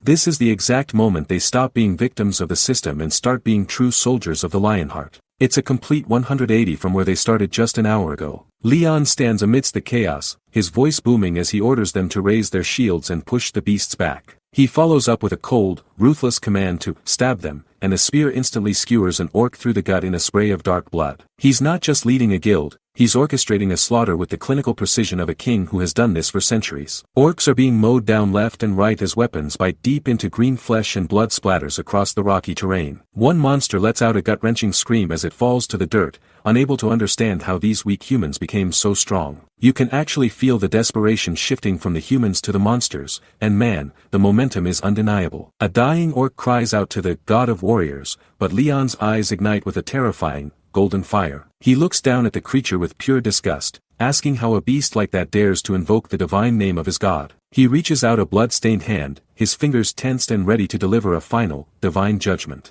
Leon raises his arm, eyes glowing with a terrifying gold light as he screams for his men to take heads. He's completely rejecting the system's mercenary quest and calling for a total massacre. "Come, stallion," he bellows, and suddenly, a pillar of divine energy shatters the earth right in front of the orc horde. Honestly, I've never seen a D-rank gate look this much like a holy war. The battle axe orcs are frozen in pure confusion, clutching their rusted weapons as the dust settles. They were expecting a skirmish, but what's coming is an execution. Before they can even grunt, a massive hoof slams directly into an orc's skull with a sickening crunch. Talk about a wake-up call. Leon is officially done playing nice with these beasts. Leon sits atop a magnificent white divine steed, looking every bit like the sovereign he truly is. The horse doesn't just run, it tramples the life out of everything in its path, crushing an orc's face into the dirt like it's nothing. It's brutal, one-sided, and honestly, a bit terrifying to watch. But with the orc leadership right in his sights, is Leon actually going to end this whole tribe in a single charge? The look on his face says he's just getting started. Dust kicks up in massive clouds as Leon barrels straight into the heart of the orc formation. He isn't just riding, he's a force of nature tearing through the dirt. Suddenly, he crosses his arms over his chest, bracing himself as flickering blue sparks begin to dance around his silhouette. It looks like he's preparing to release something massive. Honestly, seeing him this calm in the middle of a slaughter is just chilling. Leon's hands move with surgical precision as he reaches into the swirling divine energy. He's manifesting weapons out of thin air, his fingers tightening around hilts that shouldn't exist in this world. Then, his eyes snap open, burning with a blinding, incandescent gold light that pierces through the darkness of the gate. The intensity is insane. When those eyes start glowing like that, you know the orc slayer has officially taken over. He spreads his arms wide, holding two massive, glowing lances like a human reaper as he tramples through the screaming horde. He's literally mowing them down, leaving nothing but a trail of broken bodies and golden light in his wake. The camera zooms in on his face, and man, he's a mess of blood and divine fury. He doesn't look like a hero saving the day. He looks like an ancient god of war who's finally found something to kill. But with the orc leader still standing, how much further is Leon willing to go to prove his point? Leon's eyes glow a lethal gold through a mask of splattered orc blood as he delivers a chilling decree. He tells them point blank, "I'll kill you all," and his voice is as cold as the winter wind. This isn't just a battle cry, it's a divine verdict that's already been signed in blood. A massive orc skull is crushed into the dirt with a sickening, wet crunch as Leon continues his surgical slaughter. He doesn't use fancy tricks, just raw, overwhelming force that leaves the earth shaking. Watching this, you realize he isn't playing by the system's rules, he's rewriting them with every strike. Seriously, the mercenary quest is long gone, this is a purge. The camera pulls back to reveal a snowy field now littered with dozens of lifeless green bodies. The Battle Axe tribe, once the terror of this gate, is now nothing more than silent scenery in Leon's personal theater of war. It's a haunting image. Total silence has replaced the screams of battle in seconds. This is what happens when a sovereign decides your existence isn't error. Leon raises his ornate holy sword, the blade pulsing with a brilliant, incandescent light that seems to burn the very air. He's standing there like a god of old, ready to deliver the final blow to any survivors. But as he looks at his terrified recruits, you have to ask, is he training them to be heroes, or something much more dangerous? Can they even look him in the eye after seeing this? Leon thrusts his glowing sword toward the sky, his face lit with a terrifying joy. He screams at the top of his lungs, declaring this a glorious and honorable victory for his kingdom. It's wild, the man is literally covered in orc blood and he's smiling like he just won a sports trophy. You have to wonder if his sense of honor is actually just an ancient, unstoppable thirst for slaughter. The D-rank recruits stand awkwardly among the piles of corpses, looking absolutely shell-shocked. They offer a hesitant, shaky cheer, calling him, "Your Majesty," with voices that are clearly trembling behind their visors. It's so awkward to watch. They're not celebrating a win, they're just trying to stay on the good side of the monster who just saved them. Han Hari approaches Leon, her face pale and dripping with cold sweat as she looks at the carnage. She stares at the literal mountain of bodies and asks the one question everyone is thinking, why did you do this? She's trying to hold on to her professional composure, but you can see her modern common sense shattering in real time. She's finally realizing that Leon doesn't play by the Hunter Association's quest rules at all. Leon stands amidst the rubble and death, his silhouette sharp and imposing against the gloom. He turns to her with a look of pure, frozen indifference, asking if a reason is even needed to kill orcs. That cold stare is enough to make your blood run cold. He isn't just a king playing hero, he's a specialized predator. And he just made it clear that mercy for beasts isn't in his vocabulary. Is he even human anymore? Han Hari stammers in total shock as Leon's eyes glow with a terrifying, golden light. She tries to remind him about the mercenary quest, but he dismisses the system's logic as absolute, utter garbage. Honestly, his level of disgust for these modern mechanics is on a whole other level. He's not here to play by the rules. Leon turns away, his face twisting into a sneer of pure, aristocratic hatred. He declares he'd rather jump into a pit of fire than offer even an ounce of respect to these green beasts. You can feel the tension chaining here. He isn't just a hunter refusing a task, he's a sovereign declaring that their very existence is a crime. A hulking, red-eyed orc looms in a dark vision of the battlefield. Leon tells his terrified recruits straight up, do not ever humanize them, because they are nothing but sickening monsters. It's a chilling moment of indoctrination. He's stripping away any chance of mercy before the real slaughter even begins. Leon stands there covered in fresh blood, his expression cold and completely unmoving. Behind him, Hanhari's face turns into a hilarious, wide-eyed, chibi mask of pure horror. Her only thought, are racist. And honestly, looking at Leon's face, she's realizing she isn't managing a hero, she's managing a fanatic. But with the horde closing in, can she even afford to stop him? Hanhari waves her hands frantically while a thought bubble shows a peaceful, meditating orc surrounded by butterflies. She begs Leon to reconsider his extermination policy, insisting that somewhere in the world, kind orcs must exist. Honestly, watching her try to humanize monsters to a man who literally holds the title, Orc Slayer, is just painful. She's trying to apply modern logic to a king who only knows divine war. Leon's blood-spattered face fills the screen, his eyes glowing with a dim, terrifying gold. He doesn't laugh or get angry. He just leans in and tells her to keep this in mind. You can practically feel the temperature in the gate drop just by looking at him. He isn't just a hunter anymore. In this moment, he looks like a literal god of judgment who has seen 1,000 years of slaughter. The only kind orcs are dead orcs. Leon delivers his final, brutal doctrine, completely crushing any hope of peaceful coexistence or mercenary quests. And there it is, the mask is off. Leon isn't here to play by the association's rules, he's here to cleanse the world of what he calls sickening beasts.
A massive ORCS burns against a backdrop of roaring, hellish flames. We're looking back at the dark history of how these monsters first arrived on Earth when the gates began to shatter our reality. Believe it or not, when they first crawled out, a massive number of orc survivors actually tried to make a life here. It's wild to think there was ever a time we didn't just see them as kill-on-sight targets. A hand holds up a hand-painted pink sign that simply says, "Welcome," decorated with cute little flowers. Earth's people were actually naive enough to think they could coexist, offering a hand to the survivors of a dying world. But the tragedy is that these beasts weren't built for our peace. They couldn't adjust to Earth, and many twisted into demonic humans instead. Seeing that blood-stained welcome sign on the floor just makes your stomach turn. It's a brutal reminder that kindness is often met with a blade. The screen fades to black with simple, haunting text stating that the orcs became a permanent problem even on Earth. They didn't just fail to integrate, they became a localized plague that humanity had to learn to hunt just to survive. This wasn't a misunderstanding, it was a fundamental clash of species. You can really feel the weight of the years of conflict that led to the modern hunter system. The scene shifts to the present,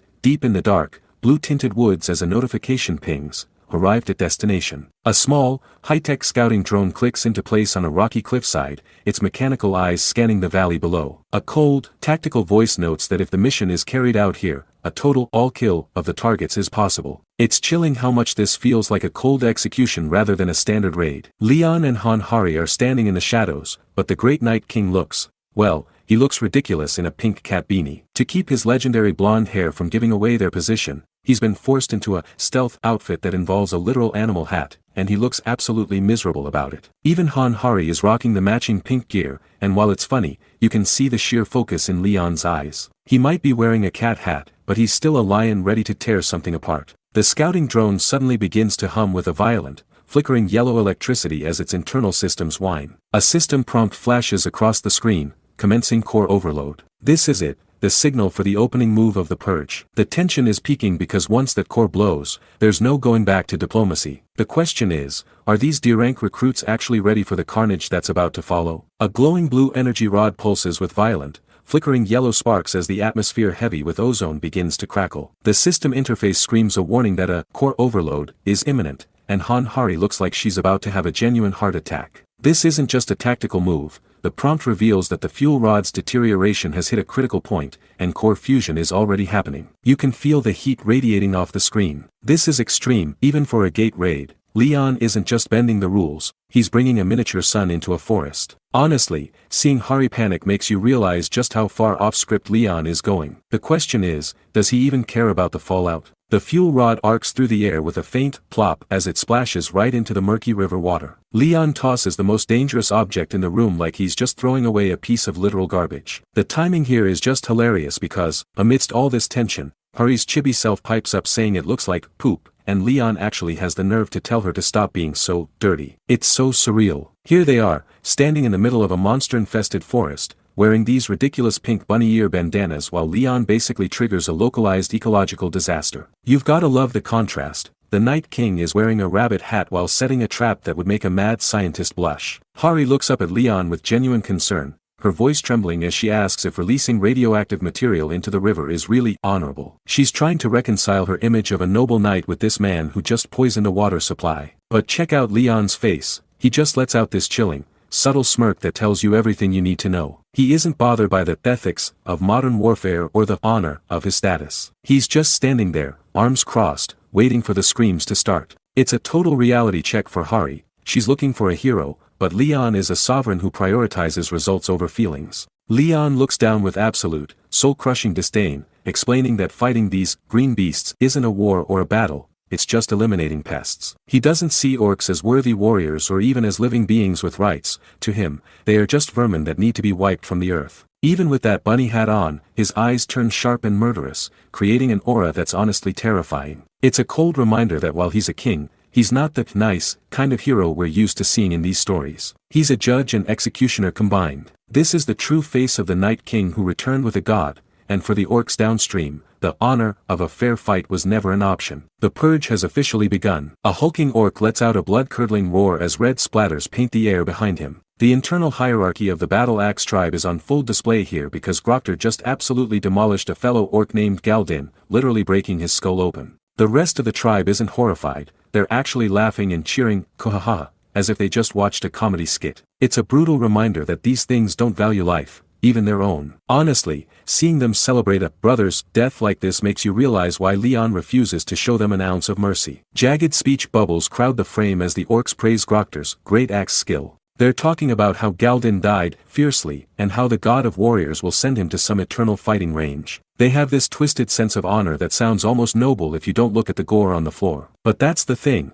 they're just dress-up monsters playing at being warriors. It's sick, right? They think they're headed for glory, but they have no idea a real god is currently judging them from the shadows. Grokter stomps away from the corpse, his heavy footsteps thumping against the dirt as the tribe shouts that he's going for a drink. We get a close-up of his armor, which is a mess of rusted plates and a literal human-looking skull mounted on his chest. He looks like the definition of a final boss for a D-rank hunter. He's riding high on his victory, feeling like the king of the world in this dump. But you can feel the tension building. Something is about to ruin his post-fight celebration. Clear water streams down in a heavy pour, splashing into a wooden bucket with a gurgle. Grokter doesn't even use a cup, he just shoves his face into the water, chugging it down like a thirsty beast with droplets flying everywhere. He's trying to wash away the heat of the battle. It looks like a normal, quiet moment in the camp. But wait, why does the water look so unnervingly still before he touches it? Grokter lowers the bucket and wipes his mouth, a confused grunt escaping his throat. He mutters that the water tastes a bit strange today,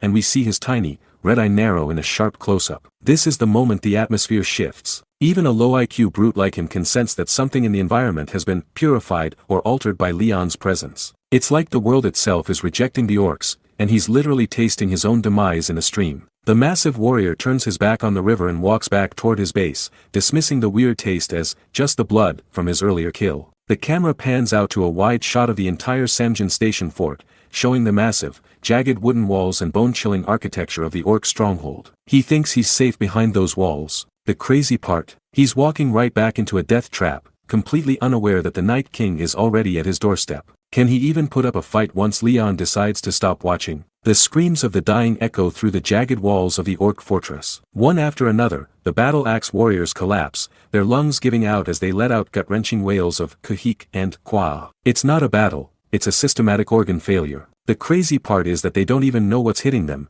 desperately crying out for a witch doctor who's just as helpless as they are. Seeing these hulking brutes reduced to squealing prey, honestly, it's kind of terrifying. A lone orc warrior stares into the blinding light, tears and sweat streaming down his distorted face. He's completely paralyzed, trembling like a child as he watches his brothers fall without a single sword being swung. This isn't just fear, it's a total soul-crushing despair that stripped away his will to fight. You have to wonder, what kind of monster makes a literal monster cry? The camera pans out to show the entire camp, where dozens of orcs are keeling over in the dirt. The aura Leon bestowed upon the recruits is acting like a divine poison, suffocating every beast within the radius of their shield wall. They expected a raid, but they got a plague of justice instead. It's hard to watch them drop like flies, but then you remember these things eat people for breakfast. Deep in the heart of the camp, the orc witch doctor stumbles back, his eyes wide with a confusion that borders on madness. He frantically tries to analyze the energy, but his voice cracks as he realizes it's neither a curse nor a standard enchantment. There's no system logic he can grasp to stop the bleeding. The tension here is insane because if the most powerful orc is this baffled, the rest of them are already dead men walking. The witch doctor's face contorts as a chilling realization hits him, and he mutters the name Lionheart with a mixture of ancient fear and reverence. He recognizes the golden divinity. It's a power that shouldn't exist in this world, a lineage of kings that once purged his kind into near extinction. This changes everything. How do these monsters know about Leon's past life? A massive explosion of golden light erupts, sending orc bodies flying like ragdolls through the air. Leon doesn't give them a second to breathe, his voice booming across the battlefield with a cold, merciless authority. Eliminate the beasts, he commands, his face a mask of absolute judgment. Don't miss a single one. He's not looking for survivors or information. He wants a total wipeout. But with the orcs already broken, is Leon training soldiers, or is he turning his recruits into a group of cold-blooded executioners? The real nightmare is only just beginning. The D-rank recruits charge forward like a silver tidal wave, their boots thundering against the cracked earth. They aren't trembling or hesitating anymore, they're screaming about free EXP and hunting the orcs down like starving wolves. Leon has successfully flipped their survival instinct into a hunter's primal greed in record time. Honestly, seeing these once terrified rookies act like high-level executioners is actually kind of chilling. They've stopped seeing enemies and started seeing numbers. A wounded orc clutches its mangled stomach, its yellow eyes wide with a realization that comes far too late. It stares into the reflection of a recruit's polished silver armor, seeing the face of its own death looking back. For the first time in this tribe's history, these monsters are the ones experiencing true, paralyzing terror. It's hard to even call this a battle anymore, it's a systematic slaughter. The power gap Leon provided through his aura has turned a trial into a one-sided massacre. The orc lets out a final, guttural roar, cursing the cowardly humans who refuse to fight with the honor it expects. A massive, jagged arc of dark blood sprays across the clear blue sky, silencing the beast mid-sentence. It's wild. What the orcs call cowardice, Leon simply calls divine judgment. There's no room for a fair fight when a king decides his enemies are nothing more than vermin. The monster's scream is cut short, leaving nothing but the sickening sound of steel meeting flesh. A blinding flash of white light consumes the entire battlefield as the final remnants of the orc tribe are wiped out. The recruits move in perfect, eerie synchronization, following Leon's commands to the absolute letter. This isn't a struggle or a desperate win, it's a complete erasure of an entire warband. You can almost feel the weight of the system struggling to process the massive death toll Leon just orchestrated. This is beyond what any D-rank gate was supposed to be. A bright blue system window suddenly flickers into existence with a notification that changes everything. It coldly announces that the entire orc species is now the Order's sworn enemy. Hanhari's eyes go wide with pure shock as she reads the scrolling text. You have become a common enemy. Wait, hold on. Usually, you finish a gate and get a loot box or a clear message, but Leon just managed to get his entire squad flagged for a racial war. He didn't just clear a dungeon, he started a blood feud. Hanhari stares at her floating interface, her finger trembling as she tries to make sense of the diplomatic disaster unfolding. The smoke begins to clear, revealing a landscape littered with orc corpses and the recruits standing tall, drenched in blood but unharmed. Alright, someone shouts, breaking the heavy silence with a cheer of victory. But as Hanhari looks at the notification again, you have to wonder, is she cheering because they survived, or is she just masking the absolute terror of what Leon just turned them into? They didn't just win, they've become the world's most dangerous targets. Leon's eyes sharpen as he looks toward the back of the enemy lines, sensing a new, heavier presence. He lets out a cold, predatory smirk, finally finding a monster he deems a better one to kill. He's actually looking forward to this, which is honestly the most terrifying part of his personality. He begins to preach about light and justice, sounding more like a divine judge than a hunter. It's like he's finally decided to take the training wheels off and show everyone what a real holy war looks like. A hooded orc shaman screams in agony, his face twisted into a mask of pure, unadulterated hatred. He looks at the piles of his fallen brothers and completely hits his breaking point, his eyes bulging with grief. He points a gnarled, shaking finger at Leon's group, screaming that they are the ones responsible for this absolute carnage. You can feel the raw desperation in his voice, but in this gate, desperation is just a fancy word for a death sentence. He thinks he's calling out monsters, but he has no idea he's talking to the king of them. The shaman's face is shown in a tight close-up, his tusks bared as he spits out a venomous curse. He bellows that they are nothing but evil bastards, questioning if they even have the right to call themselves warriors after a massacre like this. Leon doesn't even flinch, he just stares back, his eyes igniting with a cold, incandescent golden light. Talk about a massive mistake. Questioning a Night King's honor is the fastest way to get your subscription to life cancelled. Leon isn't even offended, he's just disgusted that a beast thinks it can speak his language. Leon looks down with a narrow, frozen gaze, his mouth barely moving as he delivers his final verdict. He scoffs at the shaman, telling the creature that it's foolish to even mention the word honor in his presence. The level of pure, crushing disdain in his voice is enough to make your skin crawl. He declares that their very existence is a sin that no amount of blood or apology can ever fix. He's not just fighting a boss here, he's performing a one-man exorcism on an entire species, and he's not planning on leaving survivors. The shaman's body is suddenly engulfed in a massive, swirling pillar of toxic green energy that tears the earth apart. He screams one final insult, calling Leon an arrogant bastard as he ignites his very soul to unleash everything he has left. The ground literally shatters under the pressure of his mana, creating a scene straight out of an apocalypse. It looks like a final boss's ultimate,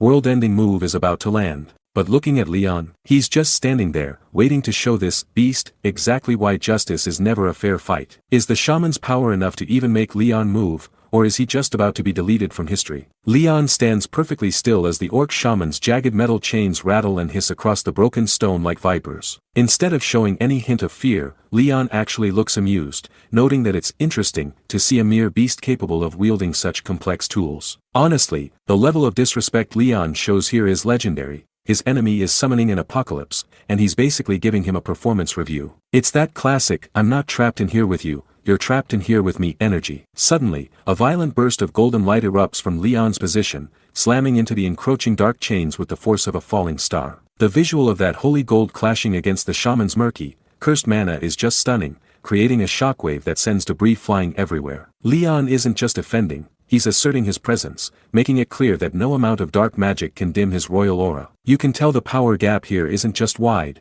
it's an ocean. The orc shaman's body suddenly jerks back, and he begins hacking up thick, dark blood as the ritual's cost starts to take its toll. It looks like the chains weren't just a weapon, but a conduit for something much darker that's now feeding on the shaman himself. Watching a powerful monster literally start to fall apart because his own spell is too heavy for him. Yeah, that's a massive red flag that things are about to get very, very ugly. A massive, swirling vortex of pitch-black energy rips open the floor, and a chilling message appears: Gokrock is coming. The entire room is consumed by this suffocating, green-tinted darkness that feels like it's trying to swallow the recruits whole. This isn't just a high-level spell anymore, it's a full-on summoning of a tribal legend. Just the name, Gokrock, being carved into the air like that sends a shiver down your spine. Whoever this guy is, he's clearly the reason the orcs were so confident. Han Hari is visibly shaking, her eyes wide with terror as she turns to Leon and begs to know what on earth is happening. But Leon, he just sighs with a look of pure, refined disgust, calling the whole display a pathetic offering, and mocking the orcs for being uncivilized. It's wild.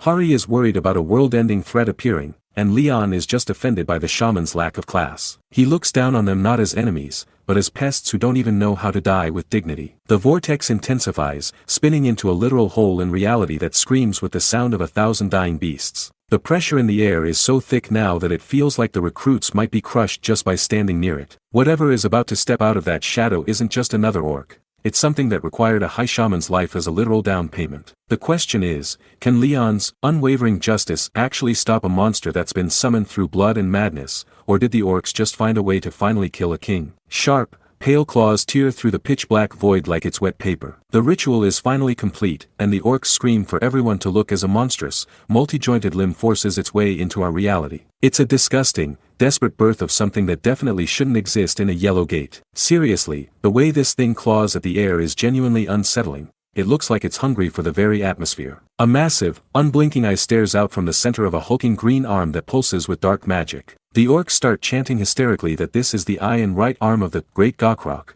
their twisted deity. A hidden quest window flashes on the screen with a warning chime that feels like a death sentence. An arm. Just one arm is a hidden quest boss. That's when you know the power scaling just broke. The shaman stands bathed in a sickly green light as the system officially identifies the threat: Gokrock, the enslavement god. The mission is simple but impossible: eliminate this divine manifestation or be wiped out, as the portal behind the orc leader pulses with malevolent energy. This isn't just a boss fight anymore, it's a literal god reaching through the cracks of the world to claim its prize. Talk about a first mission gone horribly wrong for these recruits. The massive, muscular limb towers over the entire battlefield, casting a shadow that completely swallows Leon and his terrified men. The sheer scale of the arm makes the hulking orcs look like tiny ants, and the eye embedded in its flesh scans the area with cold, divine hunger. I mean, how do you even begin to fight a limb that big? It's like trying to punch a moving mountain that's staring back at you. Gokrock's hand descends slowly, the massive fingers framing a tiny, defiant Leon Dragonia Lionheart who hasn't moved an inch. The world seems to go dead quiet as the predator finally locks onto its prey,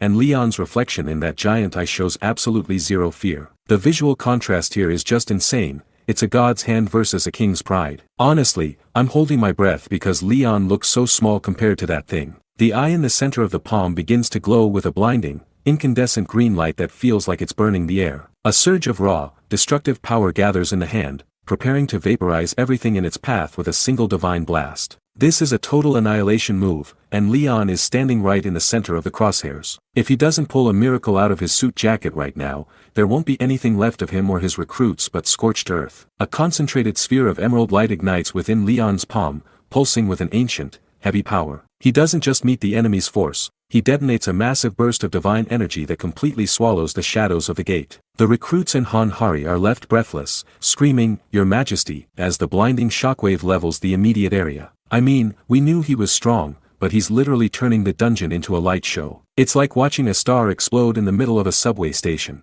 A monster's eye dilates in sheer, unadulterated terror as it stares into the center of the blast. Leon stands there, his blonde hair caught in the divine wind, looking down at the orcs with a gaze that's chillingly calm. He asks them a single, mocking question: who is the god that protects such filthy creatures? The way he says it makes it clear he doesn't see them as enemies, just as garbage that needs to be taken out. Seriously, the disrespect is on a whole different level. he's basically calling their entire religion a joke to their faces. A massive, glowing phantom stallion materializes out of the mist, and Leon takes his place in the saddle like he's back on a medieval battlefield. His voice shifts from a calm taunt to a thunderous roar, demanding how beasts like them could ever dare to compare themselves to a god. The sheer volume of his aura is causing the very air to catch fire around him. You can actually see the orc's spirits breaking just from the sound of his voice. He's not just fighting them, he's judging their entire species right now, and the verdict is definitely not guilty. Leon's hand surges with a sharp, electric blue light as he prepares to deliver the final blow. He and his divine mount rear up toward the ceiling,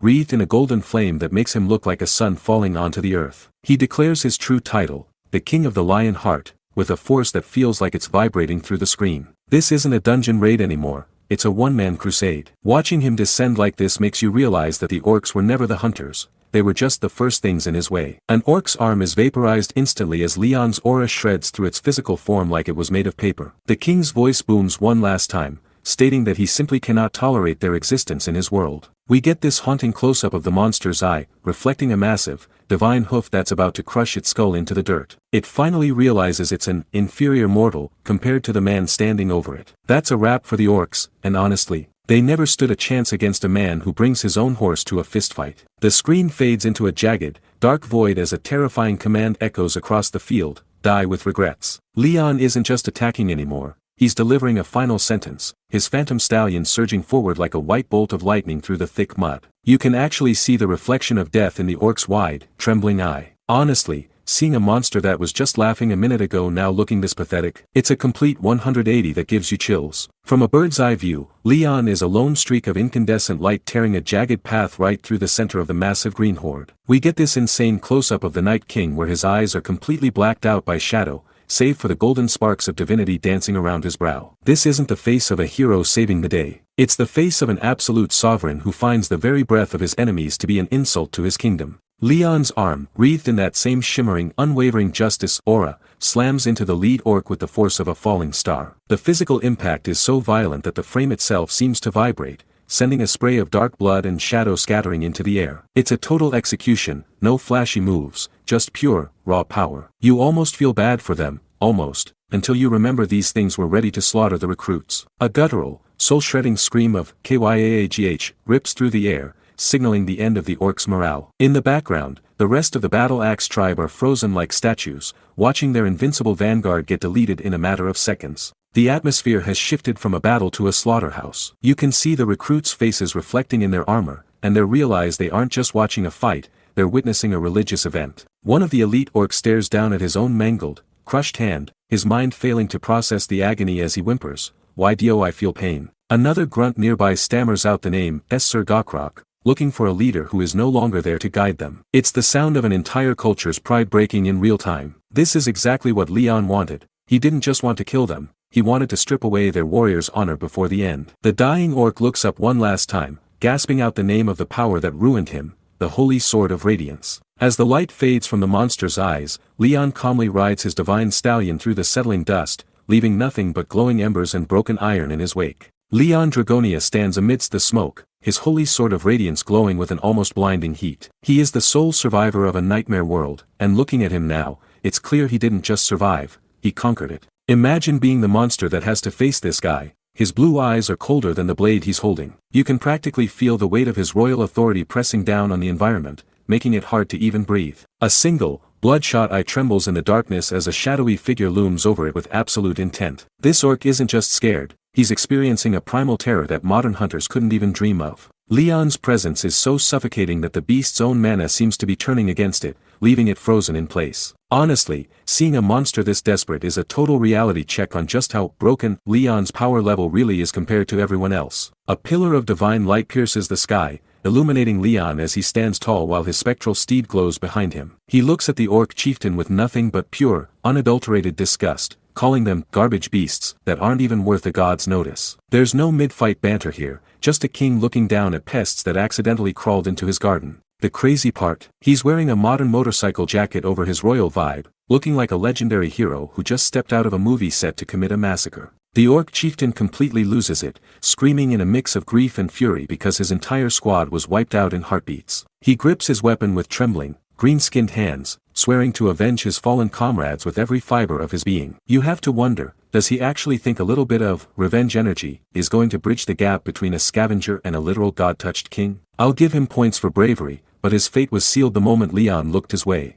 Leon moves in a flash of golden light, his blade cutting through the air before the orc can even finish his desperate battle cry. One clean strike is all it takes to silence the rage, leaving behind nothing but a trail of dark blood and shattered pride. Leon doesn't even break a sweat or lose his composure, just giving a cold, dismissive humph as he acknowledges that the monster at least tried. That's the most terrifying thing about him. He doesn't hate his enemies, he just finds them completely insignificant. The dust settles and the title card hits. This is the era of the Night King who returned with a god. Suddenly, Blue's system windows flood the vision of everyone nearby, granting them legendary traits like Orc Hunter and War Knight's Men-at-Arms. Leon isn't just winning a simple skirmish, he's literally rewriting the rules of modern society by turning his followers into an unstoppable, divinely buffed army. But with this kind of terrifying authority, what happens when his justice clashes with the laws of the modern world? Blue's status windows flicker to life, reflecting in the wide eyes of the trembling soldiers. The men are absolutely losing their minds because Leon's divine blessing didn't just give them a tiny morale boost,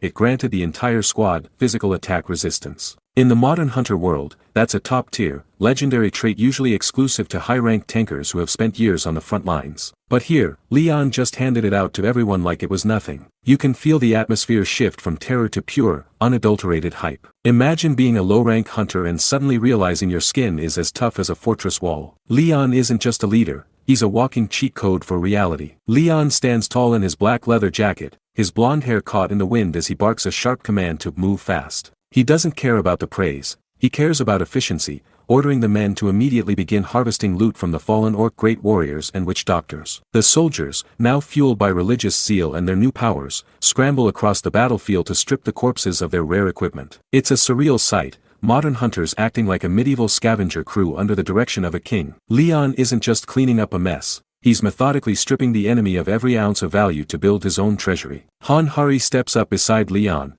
her long red hair contrasting against the smoke-filled sky as she looks at him with a mix of awe and hesitation. Leon barely glances back, his eyes fixed on the carnage as he mutters about the self-proclaimed god, whose influence still lingers on the field. He's referring to the divine orc witch doctors, and you can hear the utter contempt in his voice for whatever being gave these monsters their power. To Leon, this isn't just a hunt, it's a holy war against a god he considers an ant. The sheer scale of his ego is terrifying, but when you see the results, can you even blame him? A sudden, sharp mechanical kirik cuts through the air as the spider drone, Sir Spin, begins to glow with a frantic light atop Han-Hari's head. Hari jumps slightly, asking the little bot if it's found something, while Leon watches with a calm, analytical gaze. The drone projects a scanning beam onto the battlefield, its sensors going haywire as it detects a massive mana signature coming from a beast's amputated arm. This isn't just leftover energy. It's a concentrated, considerable amount of mana that shouldn't exist in a severed limb. The air gets heavy all over again. If a piece of trash on the ground is radiating this much power, what kind of monstrosity are they actually tracking? The real nightmare might just be getting started. The air suddenly vibrates as the ethereal, translucent image of the bearded war god, Pedos, manifests with a presence that feels like rolling thunder. He speaks directly into the soul, promising to grant Leon the overwhelming strength needed to crush whatever nightmare is creeping through the shadows. Leon's response is immediate and regal. He doesn't just wait for the power, he commands it, summoning a legendary golden chalice that pulses with pure, radiant mana. The way the light reflects off his sharp features makes one thing clear: the king is done playing around, and heaven itself is backing his play. We get a staggering bird's-eye view of the scene, and the scale of this mess is finally hitting home. That severed green hand is absolutely massive, looking more like a fallen boulder than a limb, yet Leon stands before it with the cold composure of a veteran executioner. He tilts the glowing chalice, and a torrent of liquid mana spills out like a waterfall of stardust, drenching the monstrous flesh in a golden tide. Sparks of divine power fly everywhere as the purification process ignites, literally burning away the corruption with a sound like crackling lightning. Honestly, seeing a single man command the laws of nature like this is enough to give anyone goosebumps. As the blinding light finally begins to fade, we see Leon looking visibly drained, with heavy beads of sweat rolling down his face from the sheer mana consumption. He scowls, sensing a foul residue that makes his blood boil, a trace of divine power hidden deep within the beast's own mana signature. He connects the dots in an instant. These monsters weren't just evolving naturally, they were being blessed by a corrupt deity who feasted on their worship. His inner monologue turns chilling as he declares that any god who accepts praise from such filth is nothing more than a force of evil that must be extinguished. He's not just judging the monsters on the ground anymore, he's officially putting the heavens on notice. Leon takes a sharp, steadying breath and closes his eyes, whispering a quiet, "Yes, goddess," to stabilize the connection to his source. Behind him, the goddess Ariana watches with wide, trembling eyes, her face a mask of genuine shock and mounting worry. She's witnessing a man perform high-tier divine miracles without a single ritual circle or any formal preparation, essentially brute-forcing the fabric of reality through sheer will. She can't help but ask the question we're all thinking: why is he pushing himself to the absolute breaking point for this world? The tension is suffocating because it's clear Leon's resolve is a double-edged sword, and if he doesn't slow down, he might just burn himself out before the real war even starts. Leon stands before Hanhari and his recruits, his posture radiating a pressure that makes the modern air feel heavy with ancient gravity. He doesn't just ask for their opinion. He looks them in the eye and tells them he needs them to make a definitive decision about the path they're walking. It's a moment of absolute tension because Leon isn't just playing around anymore. He's demanding they choose between the world they know and the kingdom he's building. Honestly, seeing him hand over even a sliver of agency like this is a massive shock. Is he testing their loyalty, or is he genuinely looking for a partner in this new era? The background fades into a celestial void as Leon reveals the true depth of his arsenal to the stunned onlookers. He calmly mentions that he possesses 4 sacred items of the Lionheart Kingdom, specifically drawing attention to the Holy Grail. The visual of the Grail appearing in his mind's eye is breathtaking, shimmering with a divine light that feels like it could heal any wound or shatter any curse. Wait, he has 4 of these legendary artifacts. The power scaling just went through the roof, and it makes you realize how little we've actually seen of his true strength. Leon's expression turns contemplative, his sharp blue eyes narrowing as he calculates the risks of his next move. He admits that pulling out the Holy Sword of Radiance right now might be overkill, stating the sword's power is simply too much for the current environment to handle. He's literally worried about accidentally leveling the city just by being too holy. It's kind of wild to think he's nerfing himself just so he doesn't break the world he's trying to save. But if the sword is off the table, what does that mean for the criminals currently trembling in his shadow? Leon decides that the Holy Grail is the exact tool needed for this judgment, and he begins the ritual to manifest it into the physical realm. A swirling vortex of golden mana starts to gather around his hand, glowing brighter and brighter until the outlines of a regal chalice begin to take shape. You can feel the shift in the pacing here. It's like the air is being sucked out of the room to fuel this miracle. If he's calling upon the Grail now, you just know something insane is about to happen to the Viper Squad thieves. Blinding flashes of golden light explode from Leon's palm, illuminating every corner of the Neju Plains as if a second sun has just been born. Leon stands perfectly still amidst the chaos, his arm extended as the Holy Grail fully materializes, floating majestically just above his fingers. This isn't just a magic trick. It's a total display of royal authority that leaves Hanhari and the others completely speechless. The aura coming off that grail is so intense it feels like it could rewrite the laws of nature. Now the real question is Leon about to use this for mercy, or is this just the first step in a very painful lesson for those who dared to steal from a king? Leon grips the ornate golden chalice firmly, the metal gleaming under the fading sun. He inspects the Holy Grail with a calm, almost terrifyingly casual expression, simply whispering that it's pretty good. Honestly, seeing him treat a world-altering relic like a standard trophy is the most Leon thing ever. It's like he's finally found something in this modern world that actually meets his royal standards. Leon's eyes narrow as a voice suddenly cuts through his moment of satisfaction. One of his subordinates approaches with a heavy sense of urgency, calling him, "Your Majesty," and insisting he come see what's happening with the prisoners. You can see the shift in Leon's posture immediately.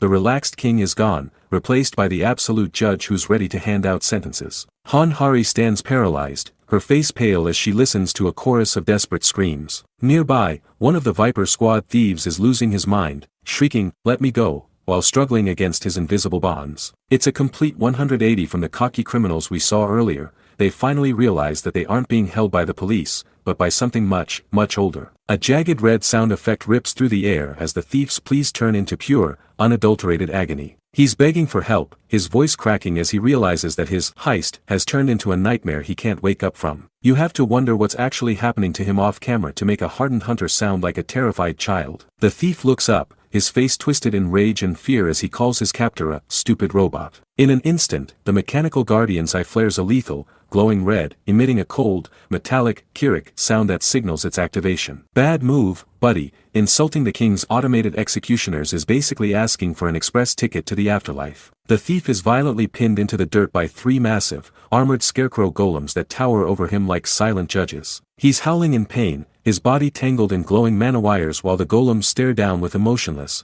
glowing visors. The sheer weight of Leon's authority is literal here, and as the thieves are crushed under the boots of these magical constructs, everyone watching realizes one thing: Leon's laws aren't suggestions, and the price for breaking them is paid in blood. But the real question is, how far is Leon willing to go to prove his point? A tiny, multi-legged mechanical construct perches right on the bound thief's shoulder, its glowing sensor locked onto his jugular. This is one of Leon's specialized magical knights, and it's currently keeping the Viper Squad leader pinned to the dirt with 0 effort. Leon stands there with a cold, detached gaze, watching the criminal squirm, while Hari looks on with a mix of awe and genuine concern. You can tell she's worried Leon is about to drop the hammer, and honestly, looking at the ice in Leon's eyes, she's probably right to be terrified. Leon cuts through the thief's frantic babbling with a single, sharp command: enough. He stands tall, a literal king looking down on a common criminal who is currently kneeling in the mud and bound in glowing mana wires. The thief is so completely out of his depth that he actually asks if Leon is defending a robot,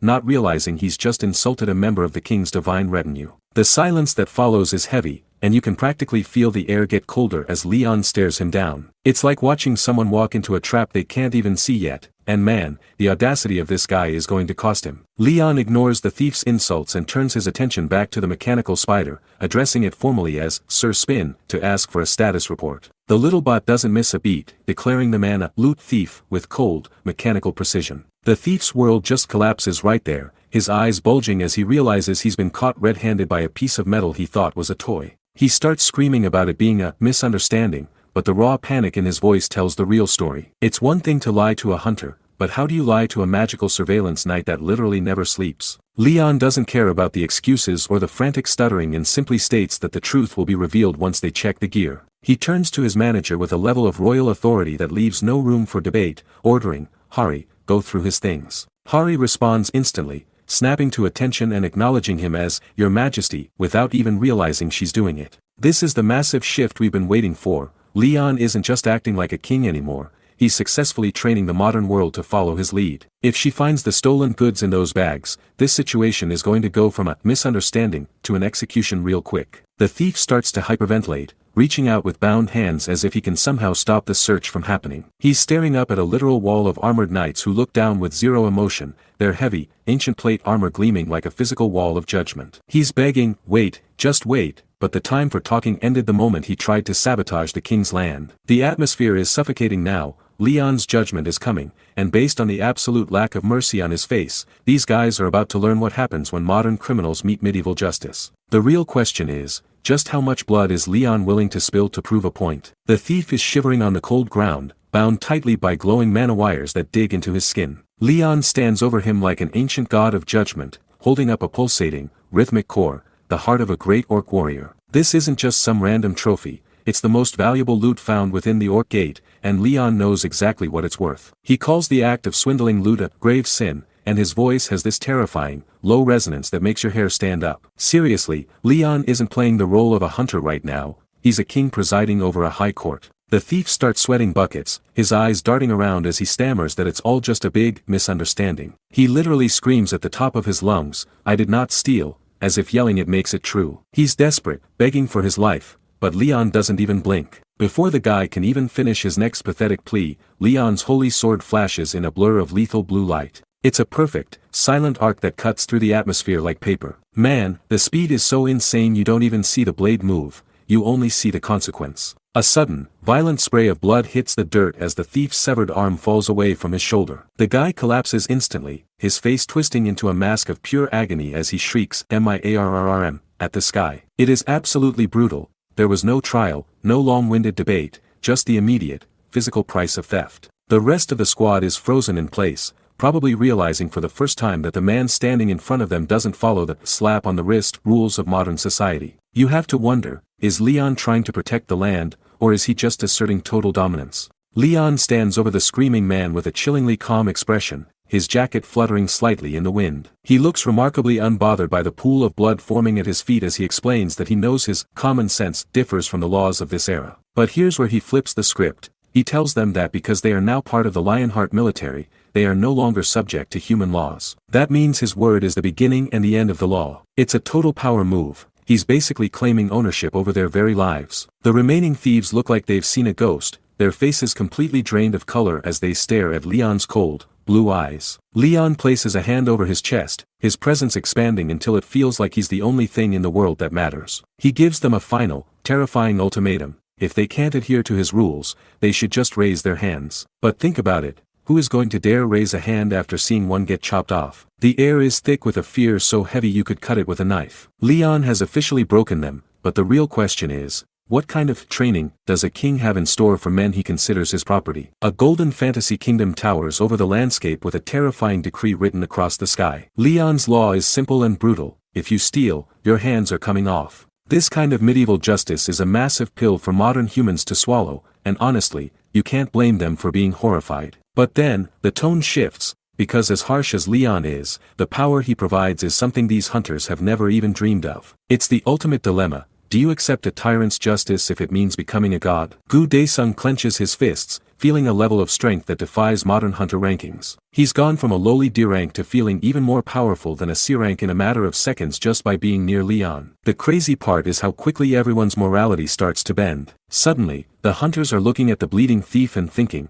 well, he did steal, didn't he? It's scary how fast people will justify cruelty when they're the ones benefiting from the person holding the sword. Gu Daesung finally finds his voice, stuttering out a, "Your Majesty," that sounds like it's barely escaping his throat. Leon doesn't just look at him, he pierces him with a gaze that demands total submission. "Tell me your name," Leon says, and you can practically feel the air pressure in the room spike. It's not just a question. It's Leon deciding if this man is even worth acknowledging as a human being. The tension here is insane because we know Leon could end him with a flick of his wrist. The hunter stands tall despite the sweat dripping down his face and identifies himself as Gu Daesung. Leon's expression doesn't soften one bit as he asks why a mere soldier has dared to come forward. You have to give it to Daesung, he's terrified, but he's not backing down from the king. It's that classic moment where a commoner tries to speak sense to a monarch, and usually, that's a great way to get your head served on a platter. Daesung takes the ultimate risk, asking if the thief could perhaps be allowed to retrieve his severed arm. He's basically questioning the permanence of Leon's divine judgment right to his face. It's a bold move considering Leon just finished lecturing them about the absolute nature of the law. Will the king see this as an act of mercy or an act of rebellion? Everything hangs on Leon's next move, and the silence in the Neju Plains is deafening. Leon stares into Daesung's soul for a long, agonizing moment before simply saying, yes. It's the last answer anyone expected after that bloodbath. But why the sudden change of heart? Leon isn't the type to just give in because someone asked nicely. There has to be a reason he's letting this happen, and honestly, the way he says it makes me think the real show is only just beginning. What kind of miracle is this king about to perform to prove his divinity? Leon stands like an immovable pillar of cold authority, looking down at the thief who's currently shaking like a leaf on the dirt. He tells Han Hari straight up that her constant expostulation, which is just a fancy way of saying she's complaining, is ruining the whole point of the lesson he's trying to teach. For Leon, justice isn't about filling out paperwork or court dates, it's about a physical, permanent reminder of the price of crime. It's honestly chilling to see him so disconnected from modern empathy. You can almost feel the temperature in the room drop because, to him, that severed arm isn't a tragedy, it's just a balanced ledger. The heavy silence is broken by the clink of polished armor as Gu Daesung steps into the light, holding his helmet with a look of pure conflict. He's showing some serious guts here, essentially telling a king who just maimed a man that they simply don't share his ancient, harsh ideals. He asks Leon to give the guy a chance, and for a heartbeat, you'd think Leon might just strike him down for the insolence. But then, the king's expression shifts just a fraction, and he admits that Daesung's plea is actually reasonable. It's a wild pivot that catches everyone off guard. It shows Leon isn't just a mindless tyrant, he actually values the perspective of those who swear loyalty to him, which somehow makes him even more unpredictable. Leon moves in close, his shadow completely swallowing the terrified thief as he prepares for something big. Without saying another word, he reaches out, and the air starts to hum with a divine frequency that you can feel vibrating in your very bones. Suddenly, a gorgeous, holy chalice materializes in his hand, wreathed in spiraling blue and gold mana circles. This isn't your average hunter's mana, this is concentrated, heavenly power. The lighting in the ruins completely shifts as the king prepares to show them exactly what divinity looks like. You can see the reflection of the golden light in Leon's calm eyes, and honestly, the hype is so real you'll find yourself holding your breath. A stream of pure, liquid light begins to spill from the chalice, flowing down in a steady, shimmering cascade. It hits the thief's bloody wound, and the entire clearing is suddenly washed out by a brilliance that's almost too intense to handle. Look at the faces of the Viper Squad and the soldiers, they're absolutely floored, eyes bulging. They're witnessing the laws of biology and physics being rewritten in real time by a man who claims to be a god. The thief looks like he's meeting his maker, his face twisted in a mix of lingering agony and soul-crushing awe. But here's the real question that's eating at me. If Leon can give life back just as effortlessly as he takes it, does that make him a savior, or just a master who can never be escaped? The tension is through the roof, and I'm dying to see the look on their faces when that arm actually grows back. Bold text flashes across the screen, confirming the impossible: the thief's arm has fully regenerated. Leon hasn't just performed a high-level medical procedure, he has shattered the logic of this entire world's hunter system. You have to realize, even the most elite S-rank healers in modern society can only reattach a limb if they have the severed piece. They can't just manifest flesh and bone out of thin air. It makes you wonder, if Leon is this much of an outlier, is he even playing the same game as everyone else? The sheer realization that a single person possesses combat power and healing abilities that dwarf the world's best is honestly terrifying. Leon stands tall, his leather jacket catching the light as the divine aura begins to settle around him. With a voice colder than the steel he just used, he tells the criminals to simply get out of his sight. He doesn't look at them with pity or anger, but with the total indifference of a king who has already moved on to the next task.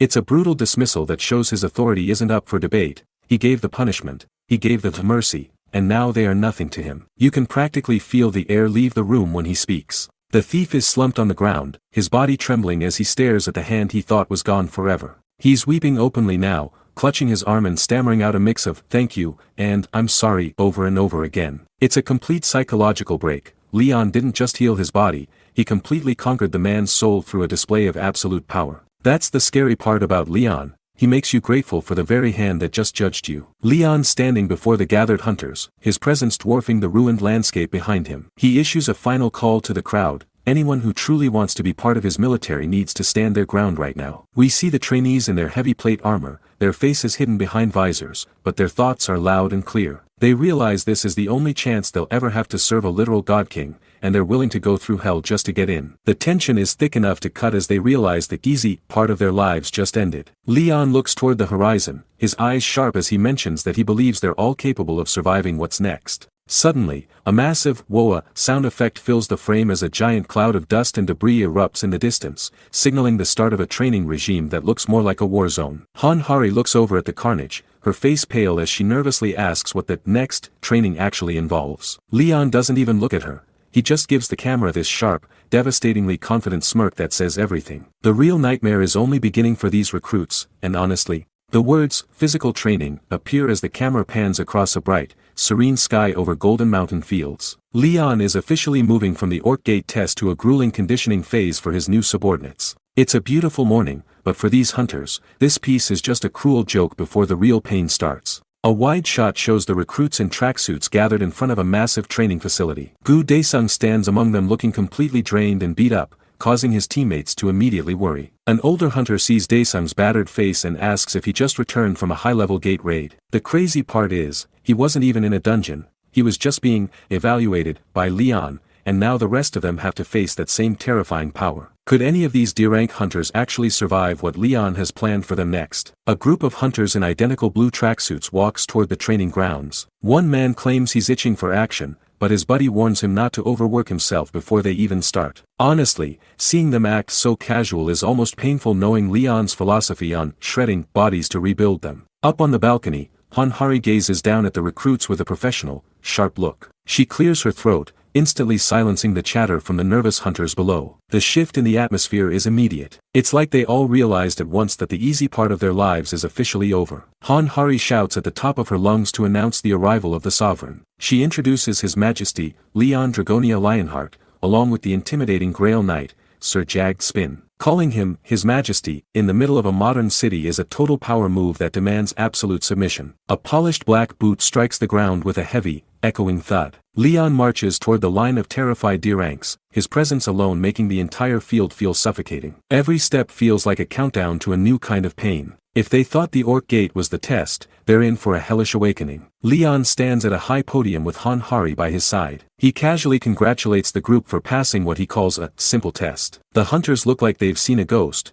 completely shaken by his dismissal of their struggle. Seriously, they fought for their lives, and he's acting like they just finished a light jog. It's clear Leon isn't just looking for hunters, he's looking for soldiers, and his expectations are already through the roof. Leon closes his eyes while dismissing their current effort as total amateur hour. He explains that after watching them fight, he's identified their biggest weakness, their unrefined physical bodies. The trainees are totally baffled, whispering about their ranks while Leon prepares to rebuild them from scratch. He declares that physical training starts right now. Seeing that cold, serious look on his face makes you realize, the real hell hasn't even begun yet. Can these modern hunters even survive a medieval knight's workout? A glowing ancient book floats above Leon as he announces the new regime. He tells the recruits they'll be following his kingdom's official standing army training manual. It sounds formal, but the gravity in his voice is unmistakable. A vision of a warrior struggling under a massive timber appears while the recruits exchange doubtful looks. They actually think this is just some middle-aged, muscle routine from the history books. Honestly, their lack of fear is almost painful to watch. Leon's expression shifts into a dark, knowing smirk as he introduces a legendary Grail Knight named Sir Gratis. This giant slayer believed that humans only grow stronger the more you beat them into the dirt. As a massive, muscular shadow looms behind Leon, you realize he isn't here to coach them. He's here to dismantle them entirely. If they thought the gate was hell, they're about to find out how wrong they were. Leon smiles warmly while nodding at the terrifying idea of breaking his own men. He calls these brutal methods wise words,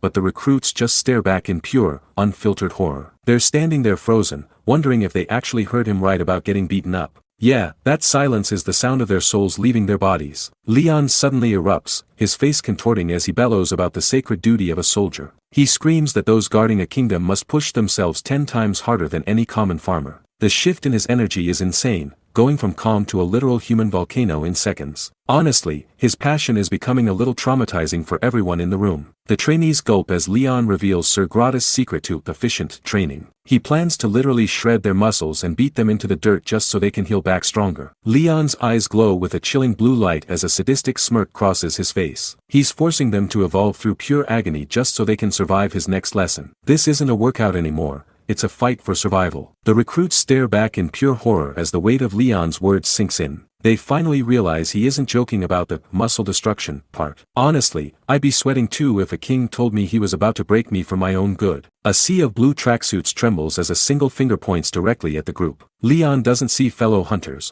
He sees raw material waiting to be forged through pain. It's a terrifying look at the gap between a civilian and a true knight. Leon's eyes flare with a divine, icy blue light as he delivers a final, chilling command. He demands they begin the process right now without a second of hesitation. He's not just an instructor anymore, he's a sovereign demanding absolute obedience. The final order hangs heavy in the air, beat each other up. As the screen fades to black, the impending carnage is left to our imagination. Talk about a cliffhanger. How many of these recruits are actually going to survive Leon's holy training? The screen remains swallowed in a cold, absolute darkness. From the void, the sickening thud of fists hitting flesh and the desperate, ragged gasps for air begin to erupt. Honestly, it's gut-wrenching to imagine them tearing each other apart just because a king commanded it. The heavy silence of the void is punctuated by the weight of Leon's chillingly calm presence. This isn't just a workout. It's the brutal start of a systematic dismantling of everything these hunters once believed about their own strength. Leon isn't looking for survivors, he's looking for soldiers who can endure the absolute impossible.